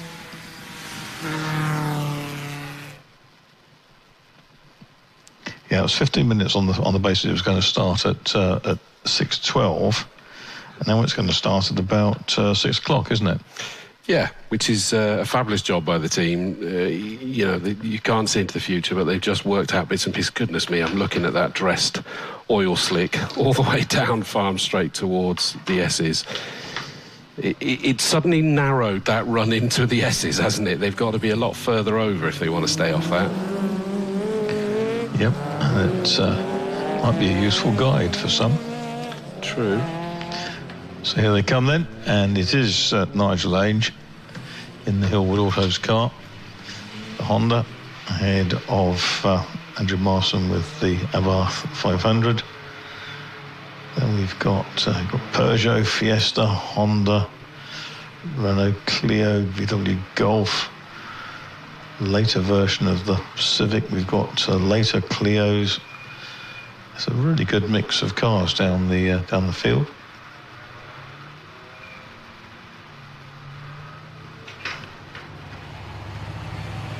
Nice to get an extra little race in at the end of the day.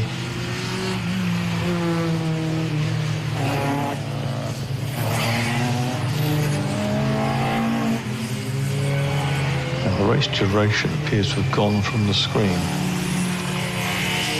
Still there on mine. Okay.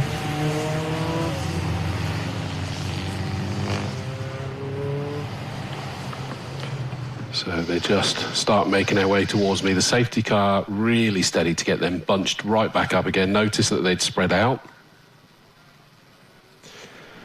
Just making sure they behave perfectly for this one. Being a short, sharp sprint race, they haven't got time to make it back up again.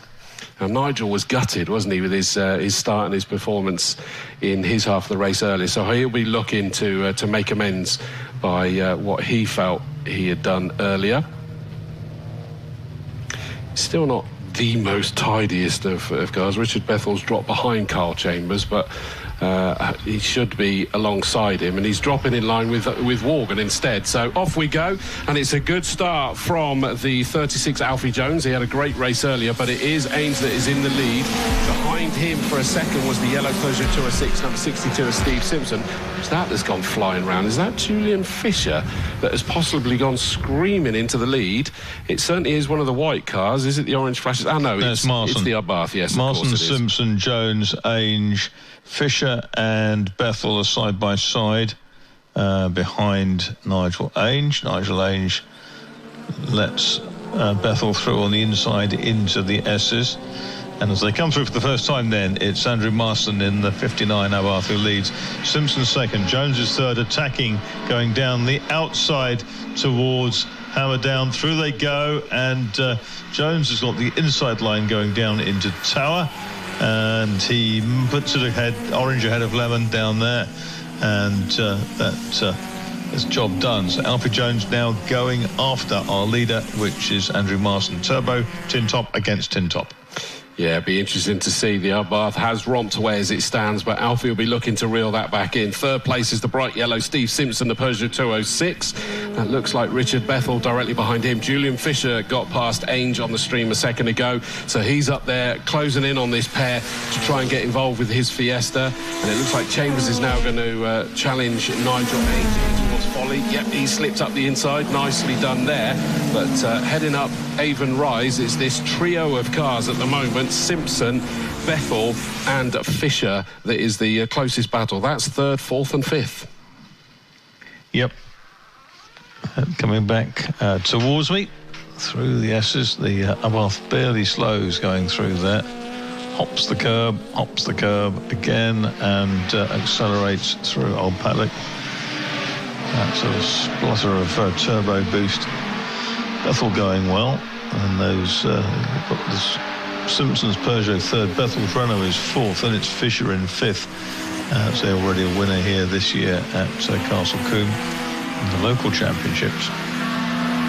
But out front, Marson led by 2.7 seconds at the end of the rolling start opening lap.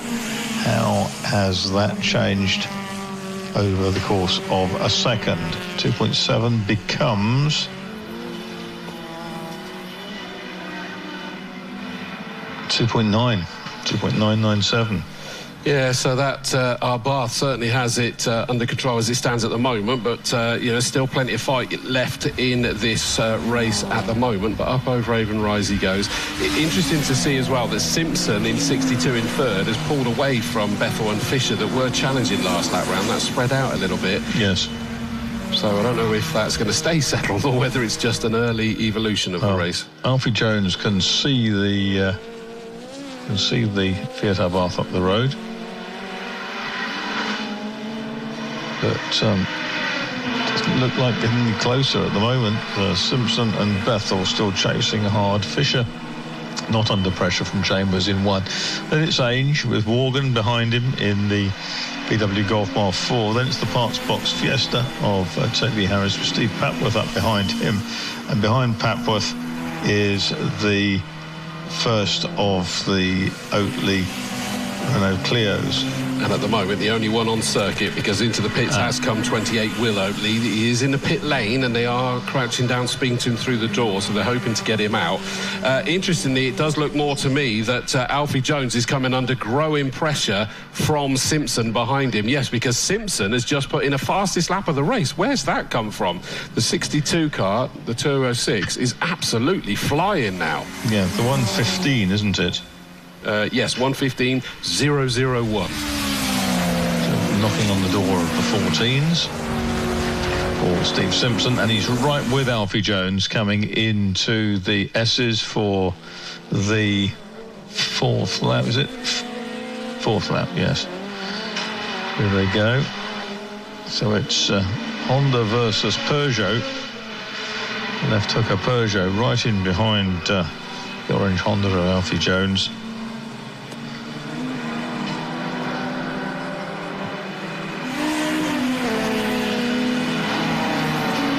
Ainge still battling with Morgan. Morgan goes to the left of Ainge down through. Oh, and Morgan squeezed onto the grass as they go through Hammerdown. He backs off, gets control back, and he's still in there behind Nigel Ainge, but he's got 3-4 now ganging up behind him. Yeah, that's a rather close battle, isn't it, really, that one. Toby Harris in the number 7 Fiesta. He's got Steve Papworth in the number 14 Civic just behind him. Leaders have gone through. Simpson is closing a little bit more on Alfie Jones. Up over Avon Rise, I'm looking at that battle for second place, and it looks like Simpson's going for the wide sweep, coming back, and he hasn't done it yet, but it's whether he's able to get the move down towards you. Yeah, we're looking, and he's still essaying both ways. He goes one side, he looks on the outside, he's going to make it round the outside, he tries, but there's not enough room. Jones has that territory as they go into the S's, and that's allowed Bethel in the little Clio to get right with them, and this is one hell of a fight between 3 diverse motor cars. Down the outside, braking late, is Simpson. He's on the outside. It's a left hooker, remember that car. It's just slotted across into the apex, and those 3 running as one. Oh, big lock up there from Simpson on the stream I just suddenly saw there, as he tried desperately to make a move in to Bobby's. Wasn't possible, and that has brought Bethel in, so it's now 3 for second place.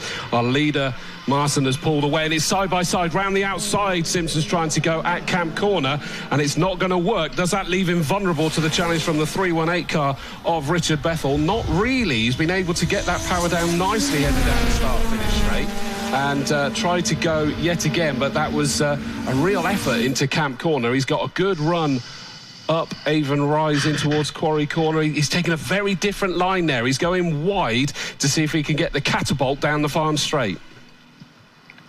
5 laps in. We've still got how long to go? I lost that on my screen again. It disappeared behind a strap. Side by side through the S's.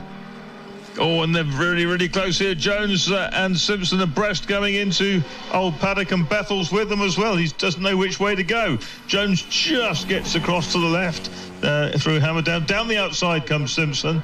It's orange from yellow and black, and Bethel is absolutely in this mix, and he's being sort of towed round. It's one heck of a tussle there. They just had to funnel through Bobby's there, which settles it down for a moment. Leader comes round Camp and will put 6 laps on the board. 7 minutes 20 to go, but it's all about this battle. Second, third, fourth, completely together. It is the bright orange 36 of Alfie Jones that has the nod at the moment, but Simpson keeps trying to find a way to do it, taking different lines, and it almost feels that Bethel, just sat there with that grandstand seat, is kind of going, do you know what, I'm just going to pick up the pieces, because he can sense that it could end in tears between the 2 ahead of him. Again, it's that wide sweep in line. They're going side by side out of Quarry Corner. Yeah, absolutely. And I reckon it's Simpson nosing ahead. Jones tries to squeeze back up the inside. And, he's forced his way through. It was all clean. And now we've got side by side the two French cars behind. We've got Simpson just holding on from Bethel in the Clio. And that was massively tight, but I'm sure that the yellow nose of the of Simpson's Peugeot was ahead coming out of Quarry. And we can see the wing mirror on the right-hand side of the car is flapping around, so that shows how tight that one got.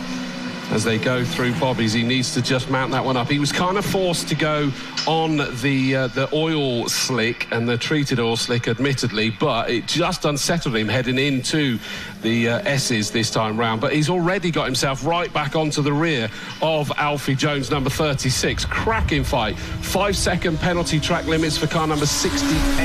What is that? That is Oatley down in 11th place. Oatley Senior, yes, as well. Oatley Junior has actually been through the pits.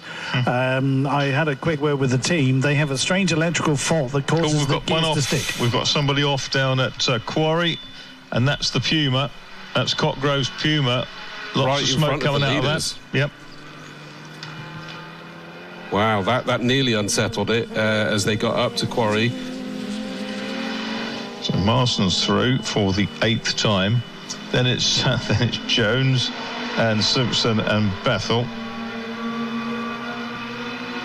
Get back to Fisher in the Fiesta ST150, car number 20, and it's one which is Carl Chambers. Then it's Morgan now in the Golf, number 43, ahead of Papworth. Full course yellow, or code 60 as it's shown here, full course yellow. It's saying on TSL. I'm not sure, presumably that's the Puma, isn't it? This is for the Puma down at Quarry. Oh, don't rob us of this amazing race between these three that is just incredible to watch. It's like the three on this proverbial piece of elastic. I fear we'll finish behind the under code 60 because the truck has made its way across to the parked up Puma. And it's actually pulled off with a mechanical issue because there's smoke billowing out of the front corner of that Puma. Yes, absolutely. Yeah. It arrived sort of smokily and was parked up.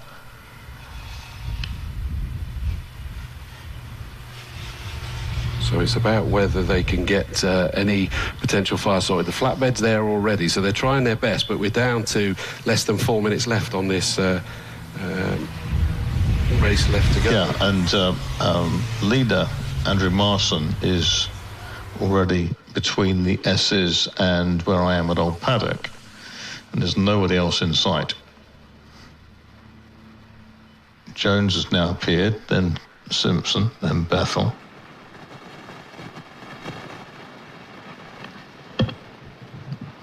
They're towing the line, just driving slowly round.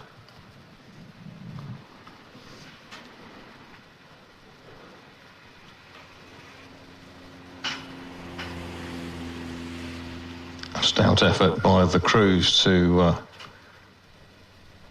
get Gareth Cockgrove's Puma back on a leash.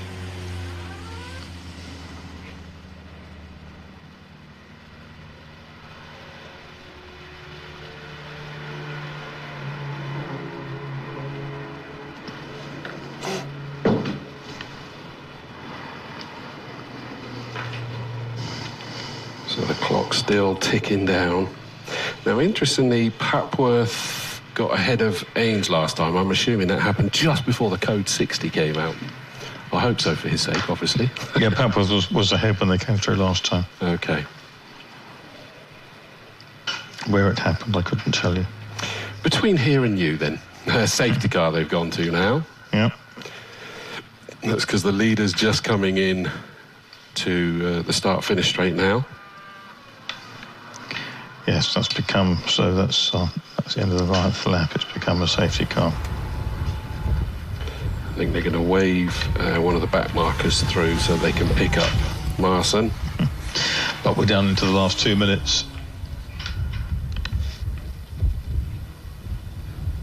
Which is a shame, because obviously one of the key benefits of Code 60 is that they don't have to wait until people get round to the start-finish straight. They're able to start the race. The truckers left, minus the Puma, and has now scarpered to the inside of the track. Are we going to get one more lap out of this? I mean, it's only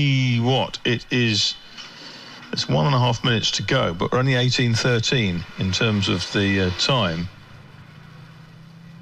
But we're not going to get the safety car back to the line inside 1 minute and 15 seconds now. No, so they're going to finish in line astern behind the safety car. Huge shame, because that was such an exciting race between those three, wasn't it? Yeah, it was absolutely brilliant. Absolutely brilliant, and the Bethel car was sort of sucked into the battle. It does say safety car in this, well, it should say lap, I'd imagine, but... So, yeah, Richard Bethel, the RJ Bethel plastering Clio, was right in the mix. No more time being added then at the moment. Could be done.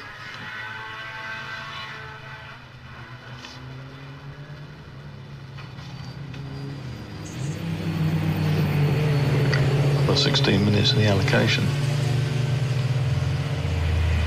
before the curfew drops like a bar billiard table. Safety car is in, and there goes the zero. So they probably tried to get the safety car to perform that, but it's all down to when they go. They're going to give it the last lap board. Are they? Yes. Okay. So it's the 15 minutes and 1 lap, which, you know, a lot of series do that one. So they are released. Bethel's been dropped by the second and third place cars, so the lead two in what was the battle we're enjoying. Marston's kind of still under pressure, interestingly, from Alfie Jones and Steve Simpson, but round Quarry they come to you for the final time. Yeah, exactly. You've got the top 4 together now because, of course, they've reeled Marston in to a degree. He's now using the smoky bit, creating a sort of little smoke screen behind him to hold them up. But no, he's got the legs on them, and the little Avarth is flying away. Alfie Jones is just trying to clear Simpson. Bethel is 4th. Fisher is 5th. Chambers is 6th. Morgan now he's got no one around him, is back with Chambers, so he's rejuvenated in that lovely Golf Mark 4. Seen Bellamy go through, and young Humphrey, and there's the Fat Bob Fiesta going through as well, which is Wilshire. The leaders are on their way back to you. Yeah, they're coming down to Camp Corner now. It's not enough time for them to do it. The checkered flag is now readied, and Marston takes the win, number 59. 36 then comes through in second place, Alfie Jones. 62, Steve Simpson in third position. 4th is 318, which is Richard Bethel. 5th, number 20, Julian Fisher. Number 1, Chambers in 6th place. 7th, number 43, Morgan. Papworth, 14 in 8th. 9th is number 86, Ainge. And to round out your top 10, it's the number 76 car of Toby Harris. Wow, such a shame. We lost a good chunk of that race, but it was incredible fun, to say the least, with as we were enjoying it. But that does bring us to the end. You will still hear Chris grab a word with a couple. Bear in mind, Chris, you've probably got about 10 minutes max before we need to do it. But Marcus Pye, today over in Old Paddock, you'll be over in this box tomorrow. Yeah, I'm looking forward to it. I've loved it out here. It's I've done this box a few times over the years, and it's a great viewpoint. You get to see a good half of the circuit, and of course you get to see quite a chunk that you don't see from the main box over there in the control tower. Yeah, it's some of the best parts, if we're honest. Yeah, you certainly see some very high-speed cornering here at Old Paddock, and the best of the drivers in the best set-up cars are superbly quick through here. Absolutely. So thank you very much, Marcus, for your work over there today. Join you for the breakfast bonanza in the morning. Yeah, absolutely. At 8:30 sharp for that first race. We'll get ourselves ready for that one. Thank you, Marcus Pye, from over in Old Paddock. Good night from me. Thanks, mate. So that wraps up that side of it. Thank you, before you disappear, to the Mighty Orange Army, the maintenance crews that have been very busy during the course of today. And hopefully they won't be so busy tomorrow, which would be quite nice. But thank you for your incredible efforts. The medical teams, obviously, fire crews, all of those for your incredible work tomorrow. Today. We will see them all back tomorrow. Hopefully we'll see plenty of you spectators back here, whether that's here at the circuit or on the stream. The last of the cars are making their way in. The first of the cars are making their way in, and we've still got about 10 minutes. And this is where you've got to be disciplined, Chris. Yeah, I'm probably just going to stick to top 3 finishing order rather than top 3 in both classes, just to ensure that we don't run over curfew. Let me just feed these in now. Yeah, nice and easy. They're just coming under the bridge. Top 3 overall makes sense because it is a shootout between the two bits. And we get to talk to certainly the second and third place cars that were having a fabulous battle. I'll leave it to you, and then I'll wrap up as soon as you've finished your interviews, unless we run out of time, and you'll have to do that. I thank you, sir. So, yes, we're just going to give the drivers an opportunity to get out of their vehicles, or at least get their lids off. The heat that comes off of these things is just phenomenal. Absolutely phenomenal. And I'm stood out here in shorts and t-shirt. These guys are in full safety gear, crash helmet, balance barbara, and the racing overalls. And oh my God, they must be absolutely cooking. Let us see. Mr. Marson is first again.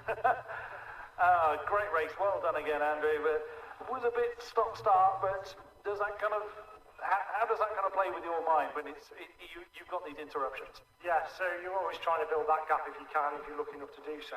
But when the safety car comes out, you think, oh, that hard work's been undone.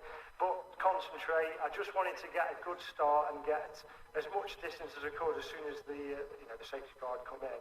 And I thought that my best chance here is if we get a good run onto that last straight. And luckily it paid me.